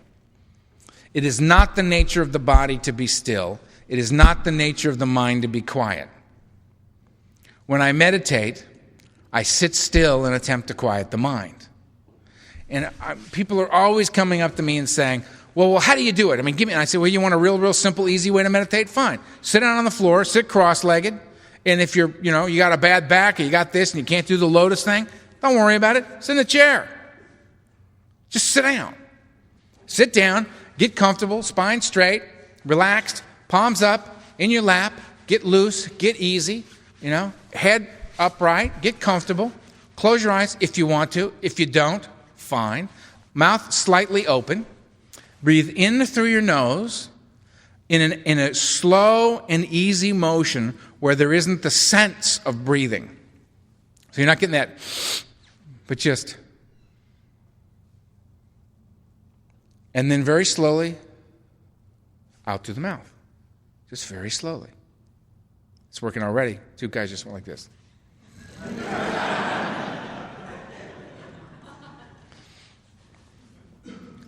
All right? And you breathe in slowly and you breathe out slowly. All right? Very simple meditation. Count from 1 to 4. 1, 2, out with 2, in with 3, out with 4. And then start again. In with 1, out with 2, in with 3, out with 4. I will guarantee you that the majority of the people in this room, when I just counted from 1 to 4 twice, didn't stay with me. You thought about something else. You found some way to object to that. You were in conflict on some level with it. Or you simply just started to think about him or her or it or when or how or under what circumstances. You just went into something else. Because that's what we do. This isn't about getting good at staying on 1, 2, 3, 4, 1, 2, 3, 4 for the next 20 minutes. This is about recognizing when you've wandered off, accepting and acknowledging that, and coming back to 1, 2, 3, 4. It's not about staying at 1, 2, 3, 4. It's about being willing to come back to it. Because you're never going to stay there. We wander. The body's being still. The body doesn't like to be still. The brain subconsciously, while you're counting to 4, will say, tighten up his left butt cheek. And you'll go, 1, 2, God, my ass hurts. Never mind that. Back to 1, 2, 3, 4. Back you go. 1, 2. Girl in the 4th row is very attractive. Oh, sorry. 1, 2. The guy over there to the left laughs a lot. I like him. He seems to be pleased with me. That's all that's required for me to like it. Shit! All right, wait. 1, 2. You just... Right? It's the nature of the mind to scurry about. The body doesn't want to sit still. Right? When the glute tension didn't do it, right? It'll say, make his left foot cold. What? Why the hell is my left foot cold? Because your brain's trying to get your ass up out of the chair to go do something. You can't sit still, be quiet. But if you keep coming back to this and just experience your resistance to it, which is fascinating when you think about it, that you can't sit still and be quiet for 5 minutes. That's alarming. It's absolutely alarming. You start to see the urgent need for the meditation. So you sit and you begin. And this will happen to you. If you do this every morning, it's going to come. You're going to sit down and you're going to count to 4 once. You're going to open your eyes and it's been 20 minutes. And you're going to feel a lot. You woke up exhausted and you sat there for 20 minutes and you got up and you feel balanced. You feel peaceful. You feel calm. But you feel a great sense of energy. Not the caffeine kick. Right? This steady, smooth, easy energy is there for you. And you're going to go, wow. And you're going to be very, very comfortable with decisions that have to be made that you were really stressing about. Because it's just clear that this is the right thing to do for you, and you can make the decision and then let it go. And not sit there second-guessing yourself for the next 2 days. You can make the decision and move on with your life. Next. Bring it. Next. And it's okay. And it's a remarkably powerful tool. Prayer and meditation. I seek God through these things. Why do I do that? Because without God, I'm in charge. Need I say more? Bad situation. Earl's in charge. Oh, God. We've seen his handiwork. Back to prayer. Turn it over to God. Give it to God. Give it to God. Whatever. That's a great prayer, by the way. Whatever. What does it say?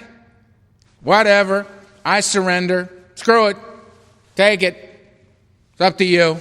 I'm your humble servant. Thy will, not mine, be done. I'm just going to go out here and attempt to maximize my service to you and to my fellows. I'm going to go to these meetings not to take from them, but to see what I can bring to them. So that when the newcomer walks in and goes, anybody in here got what I need? Yep. And it has nothing to do with my best thinking. Good news for us all. That's cool, right?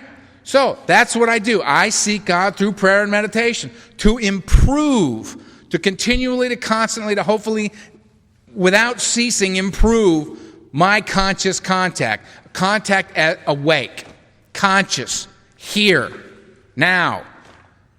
Conscious of a contact with a power greater than myself. You bet. You bet. I have relationships with a few of the people in this room. Right? I can assure you that the nature of those relationships is remarkable to me. Some of the stories I can tell you about things that we've done, right? A buddy of mine that I haven't seen in a while, I saw him last Friday the 13th when I came here. And I said, and he walked in today after the break, and I got to see him. And whenever I see this guy, it just lights me up. He's not in the room right now. He's in the back, so I can talk about him. So when he comes in, shh. His name's Steve, right? I love this guy. We never talk. We don't have to. He's on the planet. It's a better place for me. I love him. Just love him. We were sitting on a beach in the Bahamas one day, right? First of all, need I say more than that, right? This maniac and I are sitting on a beach in the Bahamas. This beautiful sands, water, birds, rocks. I mean, we're paradise. Two pagans in the middle of paradise, right? And we're sitting there. This is back when we smoked, and I said, he said, so you've been smoking these Cuban cigars? And I said, yeah, tasty, huh? He goes, yeah, I love them. It's great. And we're on a little island in the Bahamas, and I think it was called Eleuthera, right? That sounds like an illness, you know, not an island. But there we were. Beautiful place. And I said, you think we could get some? Now, there's a couple old dope fiends, right? In an hour, we found Cuban cigars. We got up off the beach, got a ride into town, immediately went to the liquor store. Found a couple of guys, says, do you know a guy that would know a guy that could get us right? We need to tap into the Bahamian underground, right? We're tapped in 8 minutes. We go through a store to the back of the store to meet Mama so-and-so, who knows the guy who says the word to the bartender over at the club so-and-so, owned by the underworld kingpin of this particular island. We go to the bar, you know, code blue. Great, box of Cubans comes out, right? They open it up. You know, we take 6 or 7 of them, pay the guy, back in the cab, we're back on the beach within an hour smoking Cuban cigars. You gotta love this guy. That's history between us. We're sitting there just laughing at each other, right? Old habits die hard, bro. You know? He just tapped right in and do that. And we had a blast. And that same guy now sit over dinner, and what we talk about is his daughter and how much he loves his daughter and how he's being a good father to his daughter, right? And then you meet his daughter and you see how she talks to him, and you know, God, this child's in good hands. Right? How can I not love this man? Right? Do I need to talk to him every day? No. We're on the same path together. I know what he's doing. He knows what I'm doing. We see each other. The other day he emailed me for the first time, and it was a picture of him with a very prominent politician.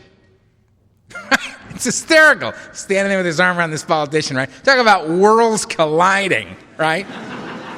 And I've got this picture, and I just sat there and laughed, and I had tears in my eyes, though, about how the world is our oyster, man. Jump in and can have this thing. If I continue to take personal inventory, and when I'm wrong, promptly admit it, I stay clean, and I can go out there and do anything. If I seek God through prayer and meditation to improve my conscious contact with God, praying for knowledge of His will for me and the power to carry that out, if I'm doing that, I'm cool. I can get out there and jump in the game. Now, I got one thing left. But when you look at that triangle with a circle around it, right? Mind, body, and spirit brought together as a whole human being. Therein lies the balance that I seek but can't find, drunk or sober, right? And that AA adopted that symbol, and unity is the body, I bring it here. I must be with my fellows. Recoveries of the mind, I work these steps. That 12th step, having had a spiritual awakening, is the result of working these steps, having been restored to sanity, soundness of mind, having been relieved of the obsession to drink and use. Free. Third side of the triangle, spiritual. Service. I can practice these principles in all my affairs. Right? Which is what we're going to talk about when we come back. Step 12. Right.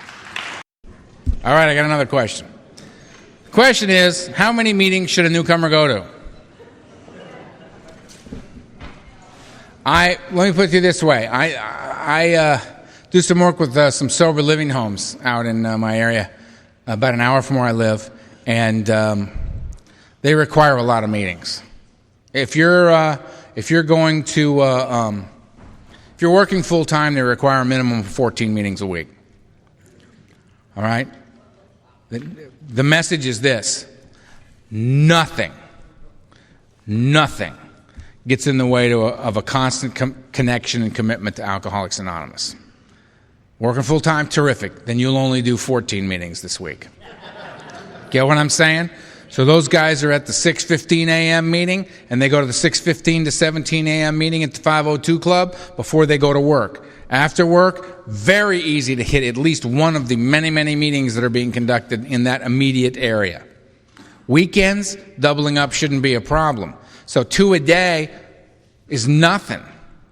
The record is held by John C. 54 meetings in 1 week.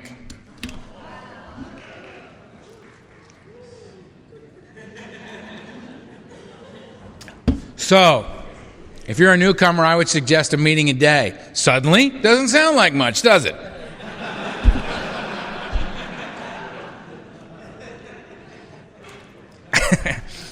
Go to a meeting a day. Why not? I think in the beginning, what we're doing in the beginning is different than any other time. What we're doing in the beginning is building a foundation upon which we will stand free men and women. Free of the beast. Free of the enslavement of alcoholism and drug addiction. Right? We're building that foundation. I would suggest that it requires constant involvement. Right? I don't want to build an okay foundation. I want to know that my foundation kicks ass. That's what I want to know. So I'm going to be involved on a daily basis. I'm calling my sponsor every day. I'm doing what he asks. I'm going to a meeting a day.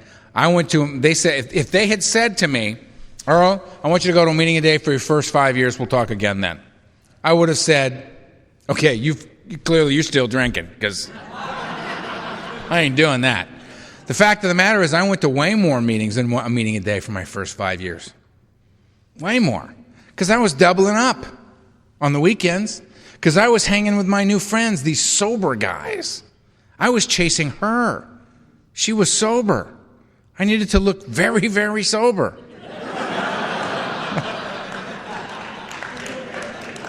All the wrong reasons. I'm building a very solid foundation. Again, what gets you there? People say, well, I don't know if that's a good way to get to AA. Please. I don't care how you get here. Well, I'm here because the judge made me come. Perfect. I got here because I thought it was a good idea. Perfect. I'm here so my wife won't leave me. Perfect. How you get here is how you get here. What causes you to stay? Perfect. Right? This ain't about the mindset. You're not going to think your way into right action. You're going to act your way into right thinking. That's what you're going to do. It's about footwork, man. The feet bring the head. Let's face it, when you get here, if you're anything like me, you may have kicked. You may not have kicked. But let's say the worst case scenario, you come here and you kick, go into meetings. Now, you've kicked. You've dealt with the lesser aspect of your disease. You're now sitting in AA meetings with a head full of alcoholism, right? Beast is whispering in your ear.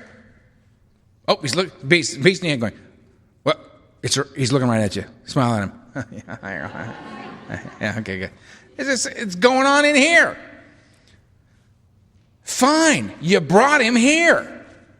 The ones that I love are the meetings where you go into and the guy raises his hand and says, Earl, the Beast is talking to me right now. It's so loud, I'm surprised you guys can't hear it.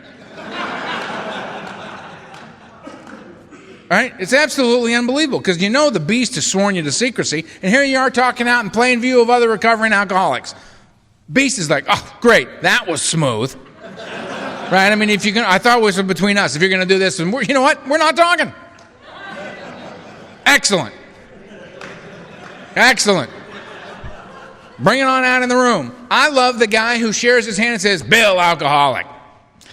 Came here today to tell you all to fuck off. Hate you, hate alcoholics, and don't hate you as a group. I hate each and every one of you individually. Hate AA, hate your pedestrian little book. Hate it all. Came here to let you know that's where I'm at. Thanks for letting me share. Half the room goes, well, all right, Bill. Way to go, man. Keep coming back, you sorry son of a bitch. Right?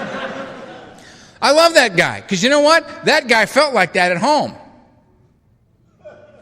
And he got up off his ass, got in his car, and went to a meeting of Alcoholics Anonymous.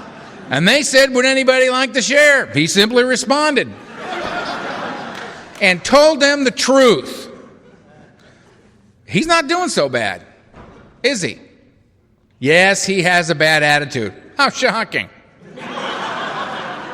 that one of us would have a bad attitude. And he's telling the truth. You go back 6 months later, right? Guess who's making the coffee there? And doubling is the GSR. He is.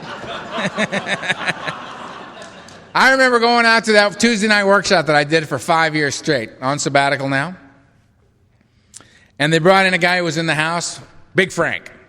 Big Frank is an Hispanic gentleman. Big Frank been gangbanging his whole life. Big Frank's been in the system since he was a kid. All right? Big Frank got ink. First thing you meet on Big Frank's his neck. You know? I walk up and say, Frank, how you doing? He goes, come here, you. Let's get something straight. I am here so that I don't do time. This is why I'm here, Mr. Little White Man.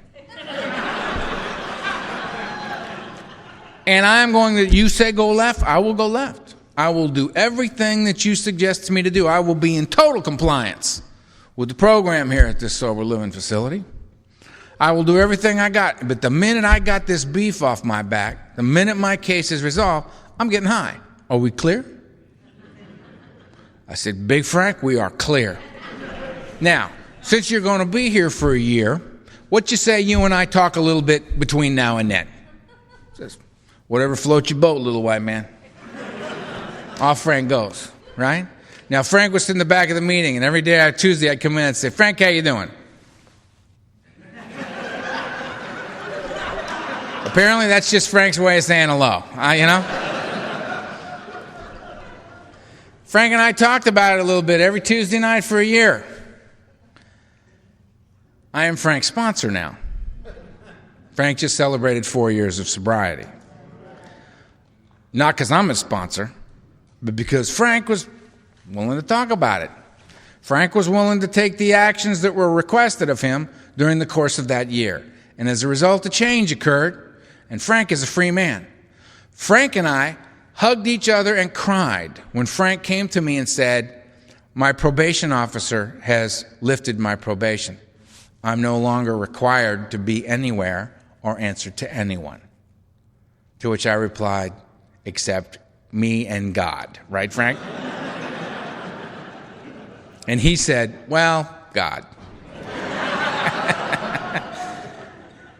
And he's a beautiful human being. And I love Frank, and I look at him, and Frank says, Frank, you walk into a meeting now, and when you see Frank, this is what Frank is doing.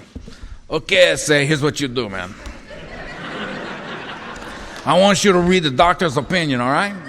And I want you to read the first 8 pages of Bill's story, then you call me right away, okay? And I'm not talking about tomorrow, all right? I'm talking about tonight, all right?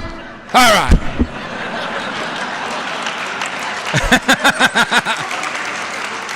And I'm like, okay, right? I got a problem with God? I think not. Big Frank, carrying the message, man. He's fierce. Frank's he's like a modern day samurai to me, man. The guy's huge. He's an amazing human being. Doctor told Frank, you got to lose Big Frank got to lose some weight. Frank's heart's about to stop. His vision getting blurred. I mean, bad stuff happening, right? Frank said, okay. Frank lost 100 pounds. He's still Big Frank. But he's a much smaller version. I said, how'd you do that? He said, one day at a time, man. Thank you, Frank. Man, how cool is this guy, right? I also sponsor Satan. I do.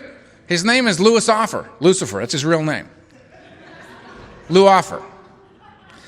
He's got a shaved head and 2 horns of red hair, shellacked up into horns. He's got a little beard that swirls down into a point and then kind of tips up at the end, right? Down about here. He's got a devil's tail tattooed up his back. He's got flames tattooed on his legs like he's standing in the fires of hell. And I spoke at a meeting one night, and this dude comes walking up and says, bro, you got to sponsor me. Now, immediately I become greatly concerned about what it is I'm throwing out there. Because clearly Satan sees that I'm his guy, right? And I have sponsored him. Louis just celebrated 10 years of sobriety. Louis is an amazing human being. Sponsors a lot of guys, helps a lot of people. When those little speed freaks on Hollywood Boulevard out in Hollywood, right? I mean, these guys, 14, 15, 16, 17 years old, and they come screaming into the Midnight Madness meetings in Hollywood, and I mean just in time. If you can imagine 15 years old and getting here just in time. Come tweaking in off that street into those Midnight Madness meetings, man, they look around and go, holy shit, the devil got sober. They see Louis standing over there with the orange and the whole thing, right? Louis goes walking over and puts his arm around him and says, it's all right, little bro. You don't ever have to get loaded again, one day at a time if you don't want to. And I just want to cry when I see that. And they look at him and they go, I am so into this. Right? Now, I could walk up to him and say, little brother, my name's Earl. I got 22 years clean and sober, and I'm gonna show you how to catch a buzz that is more fierce than anything you have ever known in your life. And they'll look at me and go, yeah, 22 years, right? Either you didn't use like me, or you're lying. There's a lost weekend in there somewhere. They'll believe Louis. They don't believe me, they'll believe him. They don't know that when they pass on me and sit down with Louis, they just move to another seat at the same table. And who cares? They say, Earl, I got to pass, I'm going to go with Lou. I say, okay. I just smile and go, all right. That's a big shift in game plan, pal. Right? Right? And we all end up, brothers and sisters, doing the same deal, man. The common problem and the common solution drawing us closer and closer together. Step 12, having had a spiritual awakening. As the result of doing these steps, that was the whole point. Having been restored to sanity, soundness of mind, relieved of the obsession to drink and use, walking the earth a free man. What do I do?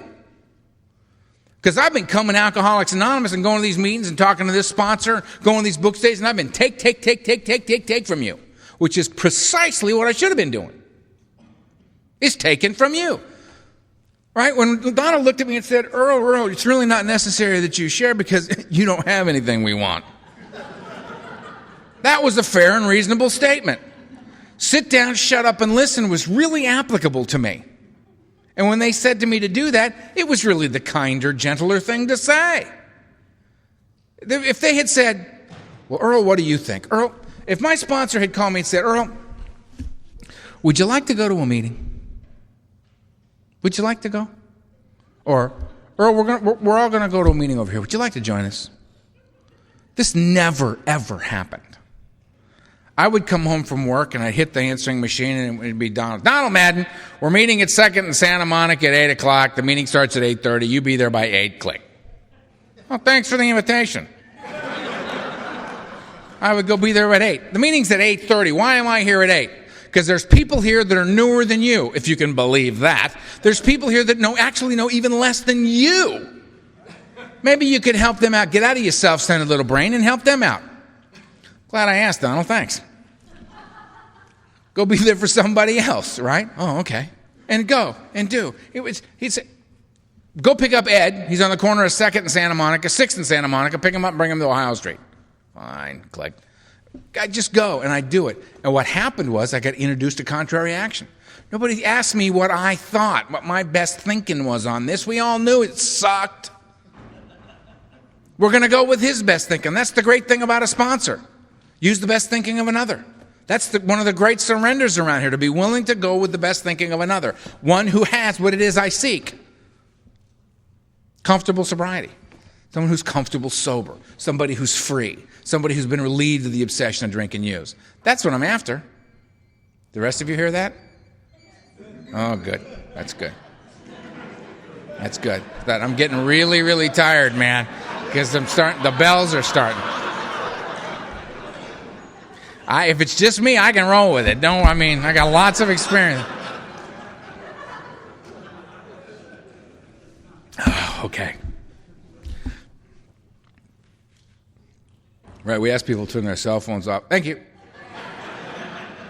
You saw me go away right there. Didn't you just see it happen?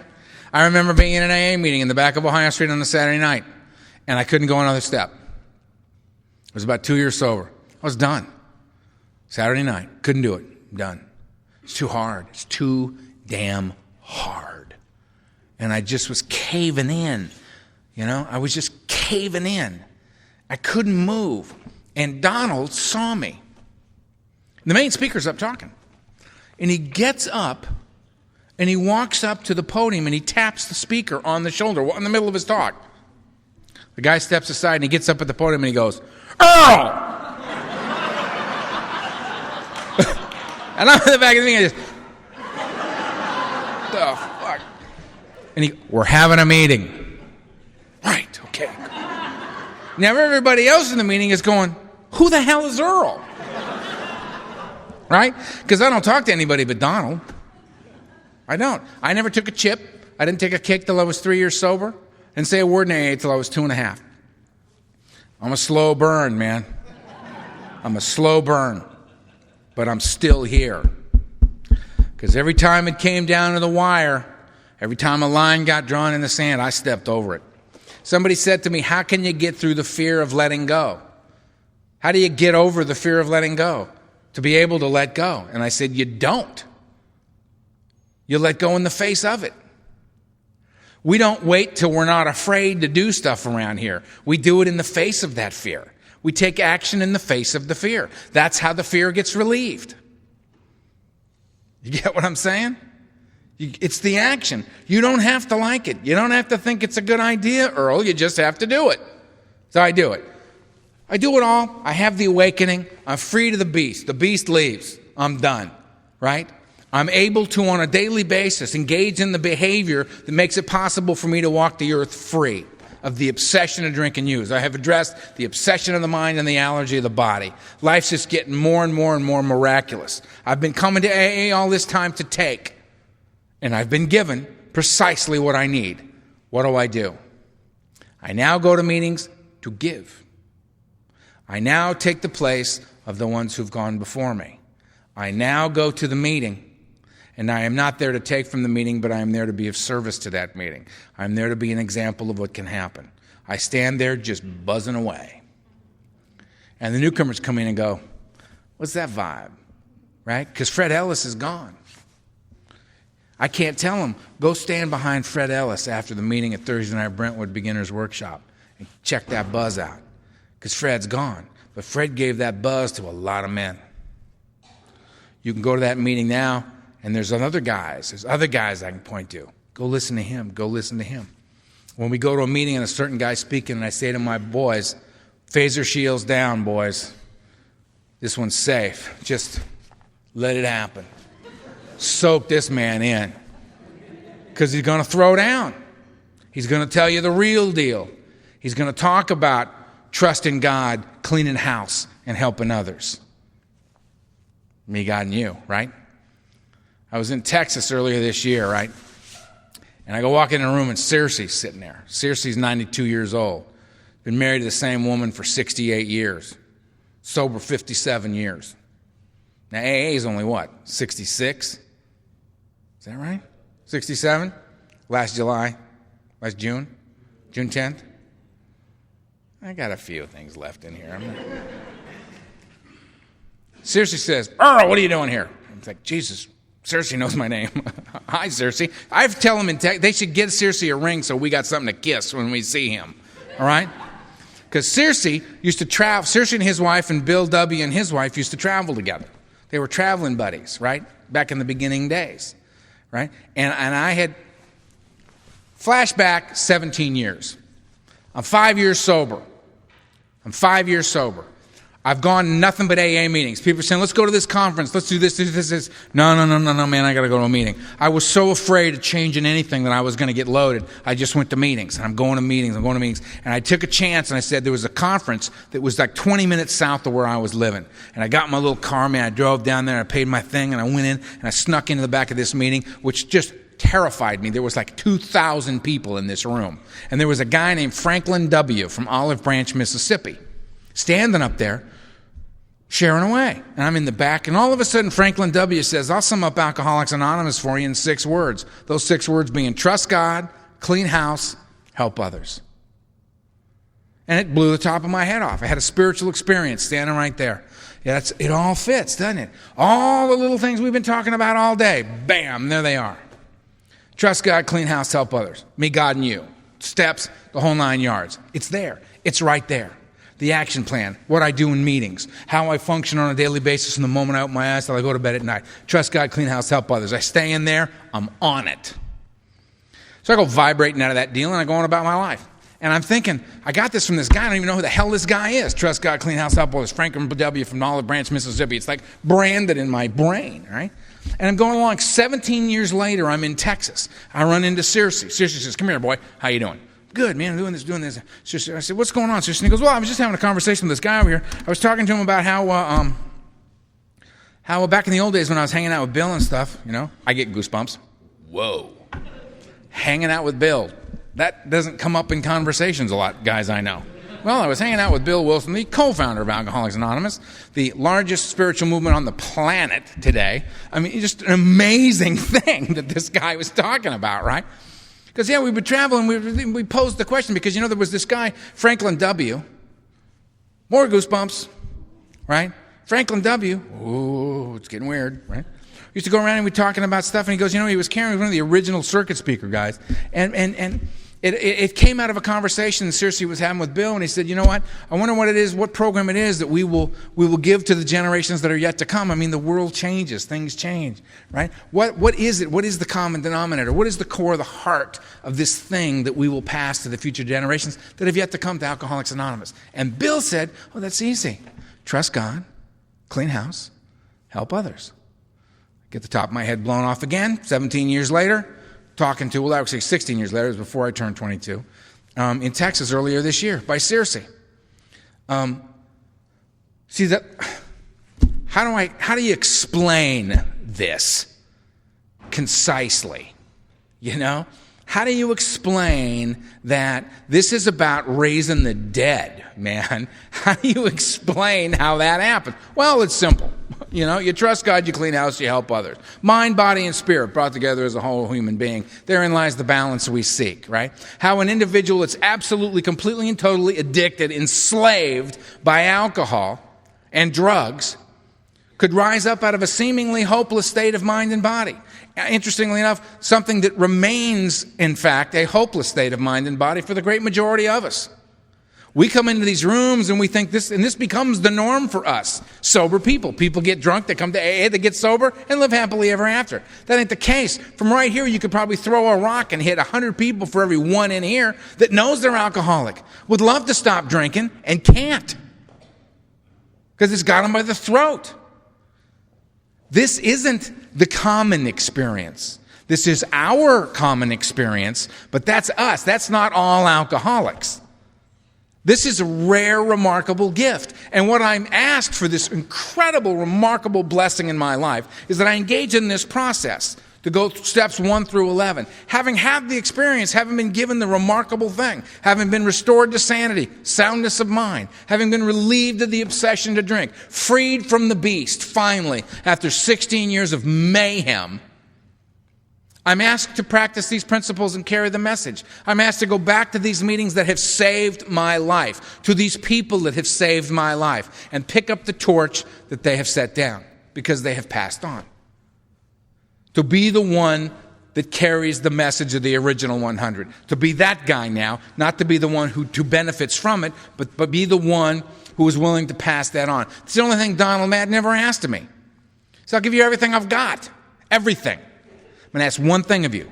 When you catch this buzz, when it lights up your life, when it goes so far past not drinking and using, it's blowing your mind on a daily basis. When you catch that buzz, I want you to give freely to the next guy coming through the door as it's been freely given to you. And I promised him that I would do that. And I've honored that promise every day since. Every day since. He's been dead 8 years. Last July 26th. And I will honor that one day at a time until the day I die. Why? Because it works. You can say whatever else you want about this thing, but you must say, and it works, if we work it. The 12th step is an opportunity. What it does is it proves to me that I can view life in a completely different manner. An example, how many of you were forced at some time during the course of your life to stand in lines?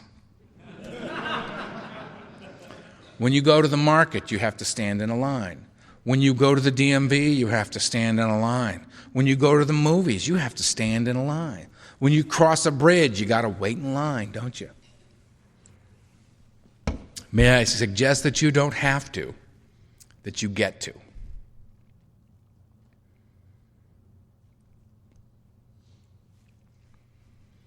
You're going to wait either way. You can choose to have to wait if you wish. I choose to get to wait. I get to change the way I perceive it, that I get to be a man among men. I'm not locked in a cage. I'm not buried. I've lived 2 decades beyond anything anybody expected.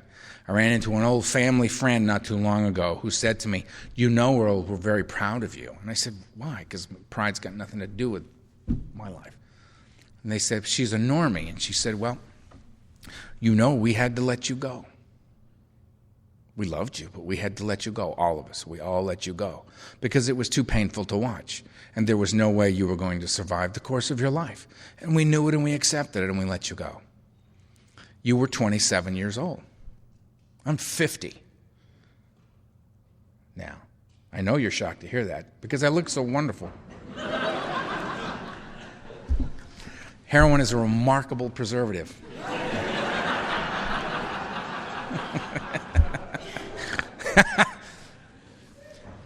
But you get what I'm saying? Look, it's huge, this thing. This goes so far past not drinking and using. There's a buzz here so powerful, and all you got to do is get here. Right here, right now. See, this is the thing, right here, right now, that I lost. That's what alcohol and drugs took away from me. Because right here, right now, I'm self-centered and I'm afraid. Right here, right now, I'm comparing my insides to your outsides and I'm losing every time. Right here, right now, I can't do it. I'm too frightened. But you put drugs and alcohol in me and I feel like I can function in the world. Ultimately, what it does is it takes right here, right now away from me. I like to think that I like alcohol, heroin, barbiturates. These are a few of my favorite things, right? This is where I like to go down and out. My idea of a good night's just sitting around checking my pulse. That's a good night. But if you don't have any of that, I'll take the cocaine. Right? Can't go down, let's go up. Because it's not about down or up, it's about getting out of right here, right now. And right here, right now is all there is. There's nothing else. This is it now. This is where I'm going to know dignity as a man. This is where I'm going to experience freedom. This is where I'm going to know peace. This is where I'm going to love you. This is where I'm going to feel love. Something I never felt in my life before coming here. I was incapable of it. I couldn't feel it. You could tell me you loved me. I didn't understand. I couldn't let it in. Now I feel loved. It's amazing. Warm, nurturing feeling. It's like a blanket. It's a remarkable thing. Now, Alcoholics Anonymous gave me back now. Right now. I lost it to the beast. I got it back here. Nothing can happen at any other time than right now.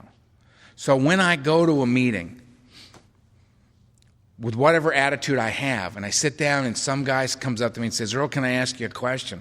Or "Thanks, you said this," and "thanks," or that. I feel like I have purpose and I have value in my life. And I came here without either.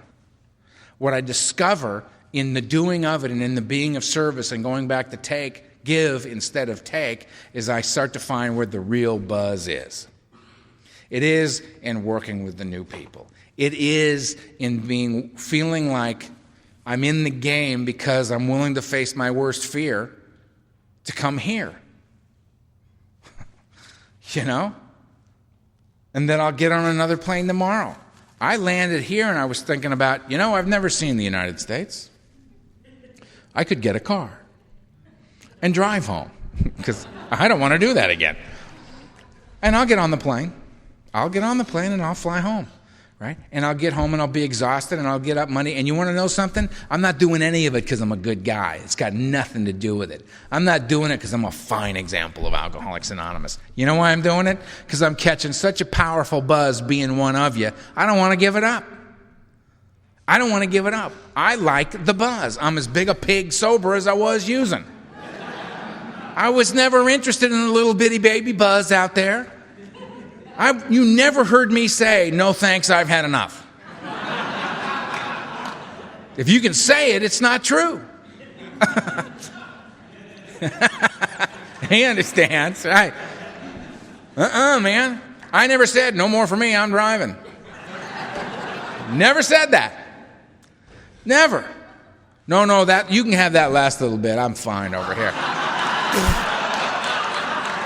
Shut up. Never said that. And I'm not any different in here. Right? I work all 12 steps in order. I go to regular meetings regularly. I look my sponsor in the eye every Monday night. I do what he asks me to do. I say yes to AA requests far beyond what anybody in my personal life seems to think is reasonable. I thank them for sharing. I'm catching a huge buzz. I was exhausted when I got here. I was exhausted. Perfect example, last night. I'm exhausted. The guy picks me up. It takes an hour and 50 minutes to go to the hotel. I get to the hotel. I go upstairs. You can touch the walls in the room. Right? There's a single bed, a little TV. I'm very fortunate, apparently, to have my own bath. You know, they say. The lobby's fabulous. But once you're in, it's a whole new awakening when you hit your floor, right? And Ava's looking at me like, oh, Lord, just hang with me, right? And I get there and I look at this room and I go, the hell is this shoebox? Never been in a hotel room this small, for Christ's sake. Bathroom's bigger than the room. How am I supposed to watch that TV from there? I can't. What? I mean, literally, the single bed is half the room, right? My nightstand is my suitcase. And I'm thinking, Jesus Christ. And then I'm exhausted, right? And then the street noise. Apparently, you're all shooting at each other all the time because the sirens are endless. The sirens are going, and the ambulances, and the police, and it's just, and they're all, apparently this is all happening on my block. Because, I mean, I got 2 hours sleep. But you know what happened to me in the middle of the night? I'm laying there, and I thought to myself, you can look at this any way you want. And I remembered being in boarding school when I first started getting loaded in my dorm room. It was about that size. I remember being in that dorm room and being miserable all the time. Has nothing changed? Earl, has nothing changed? Or can you be quite comfortable here? And I thought to myself, you know, it's warm enough in here. I don't feel cold. The TV, by God, it's a color TV. Right? The bathroom, lovely. The bed, nobody in it but me, plenty of room. Right? Suddenly, I like my hotel room. I was going to go downstairs to the lobby. I had figured it out in my head. I would go downstairs and I would simply say, I'm in New York. I'd try to get a little New Yorkish about it. And I would say, I'd say, hi, Earl H, 1616, the room sucks. Give me another room. Not can you get me another room, just get me another room. It doesn't have to be in this building. It can be in another hotel. Just you get it. By the time I got up this morning and went downstairs, the front desk said, how are you? I said, fabulous. Having fun. I'm kind of high. I've had 2 hours sleep. I'm going to go sit in front of a bunch of people and talk about strange things. It's going to be great. I feel okay, right? I go to the lobby. There's a couple of people there to meet me. I didn't know them, but I knew who they were the minute I saw them. A bunch of people in the lobby. I went, there they are. There they are. There they are. I said, how you doing? Good. Haven't slept. Room like a shoebox. It's okay. Let's go. Right? Look forward to going back to my little room. Very little care is needed to keep it very neat and tidy. Right? You get that you pick your perception of things. What's going to work for you? Life on life's terms is life on life's terms. The 12th step gets me out of myself, has me being of service to other people. Out of self, more God. Whether I believe in God, understand God, irrelevant. It's happening. I can just out of self, more God. Out of self, more God. It's going, it's working. I'm in the world. I'm having fun. I'm allowed to change my perception of everything as a result of this process. I'm able to look at it any way I want. It is what it is, right? I don't have to go into denial and say, well, Earl, that's crazy. You're not in reality here. Hell, I'm not. I'm a completely reality-based guy. But I can see the positive in things where before I couldn't see it, which makes my life better. I'm having a very good time, as you can see. Right? Right now, my left leg is completely numb. I cannot feel my left leg. I've been standing here all day while you guys lounge comfortably in your little auditorium seats.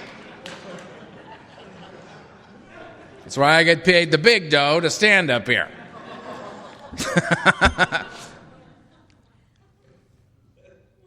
But guess what? All you got today was me. Look what I got. Look what I got. Come here. Come here. Sure, you.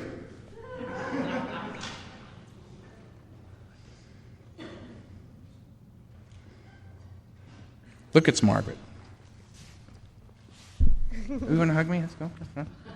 Thank you. You're welcome. That's not why I brought you here, but that was great. Thanks. Look at that. How cool is that? Very cool. That's what I've been looking at all day. You all should be up here. It's incredible. But then you wouldn't be able to see you out there, so forget it. Look at them. Powerful. See, that's a powerful group. Those are drug addicts and alcoholics. All of them. They're drug addicts and alcoholics. This is Maggie. Hi. See how they are? How nice and pleasant they are? Uh-huh. They said, hi, Maggie. Isn't this nice? I mean, isn't it amazing? Look at him. Look at Norman smiling over there.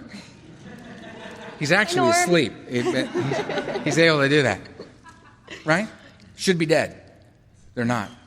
Saturday, it's raining outside. You stay home on a Saturday when it's raining outside. Right? Look at them all here. Who do they come to see? A total stranger, a babbling idiot from Los Angeles. We all know those people are crazy. It's California people. And there they are. Look at them. Being supportive of me, smiling at me. I love them. Aren't they nice? Thanks. Thank you.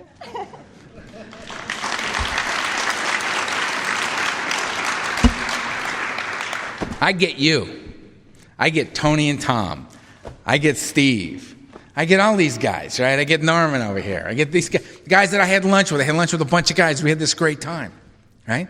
Everybody eating. Everybody together. Talking about being alive and sober and free. That's what we're doing.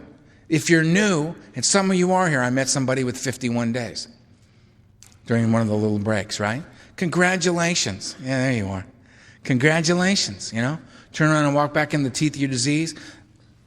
Be involved in something like this above and beyond, going to meetings, you know? It's not required of you, but there's a buzz to be had here. The people in this room are the ones that are getting it.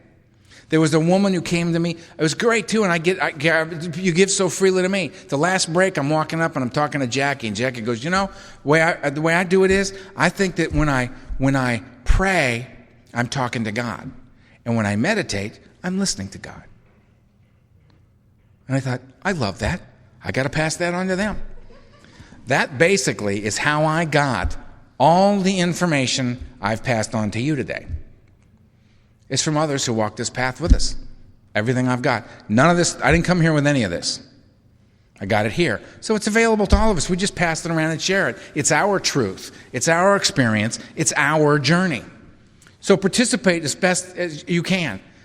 Be a part of this. Laugh with us. The healing.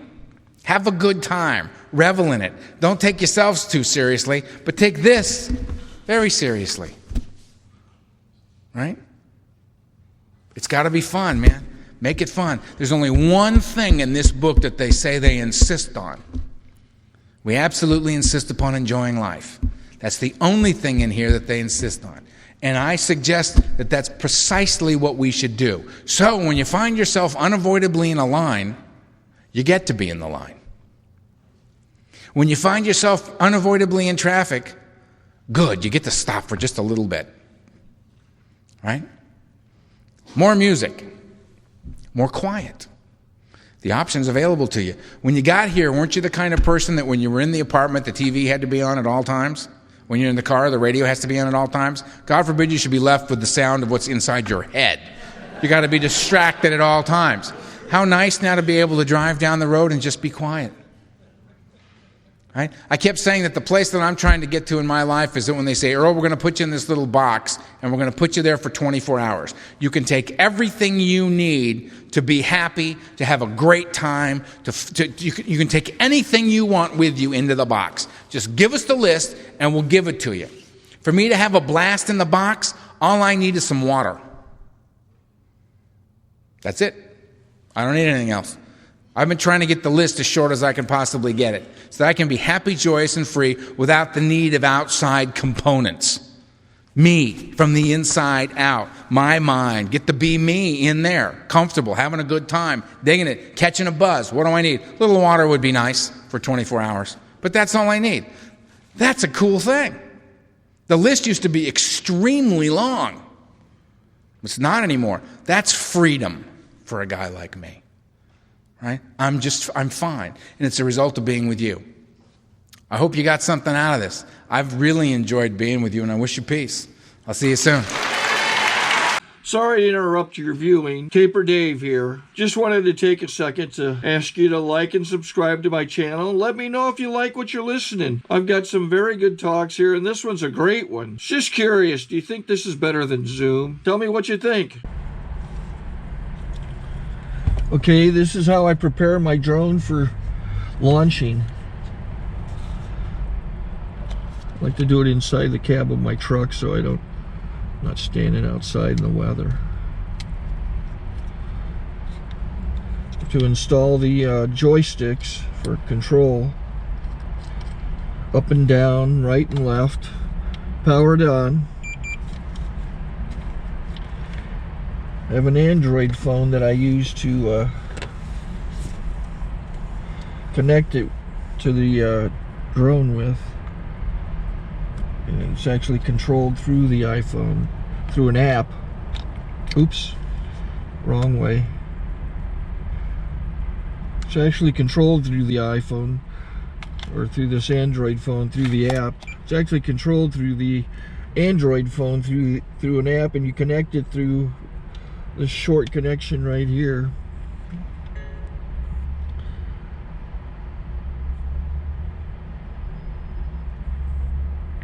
Remote control connected. Remote control is connected. So I pull out the drone. I have to extend the legs.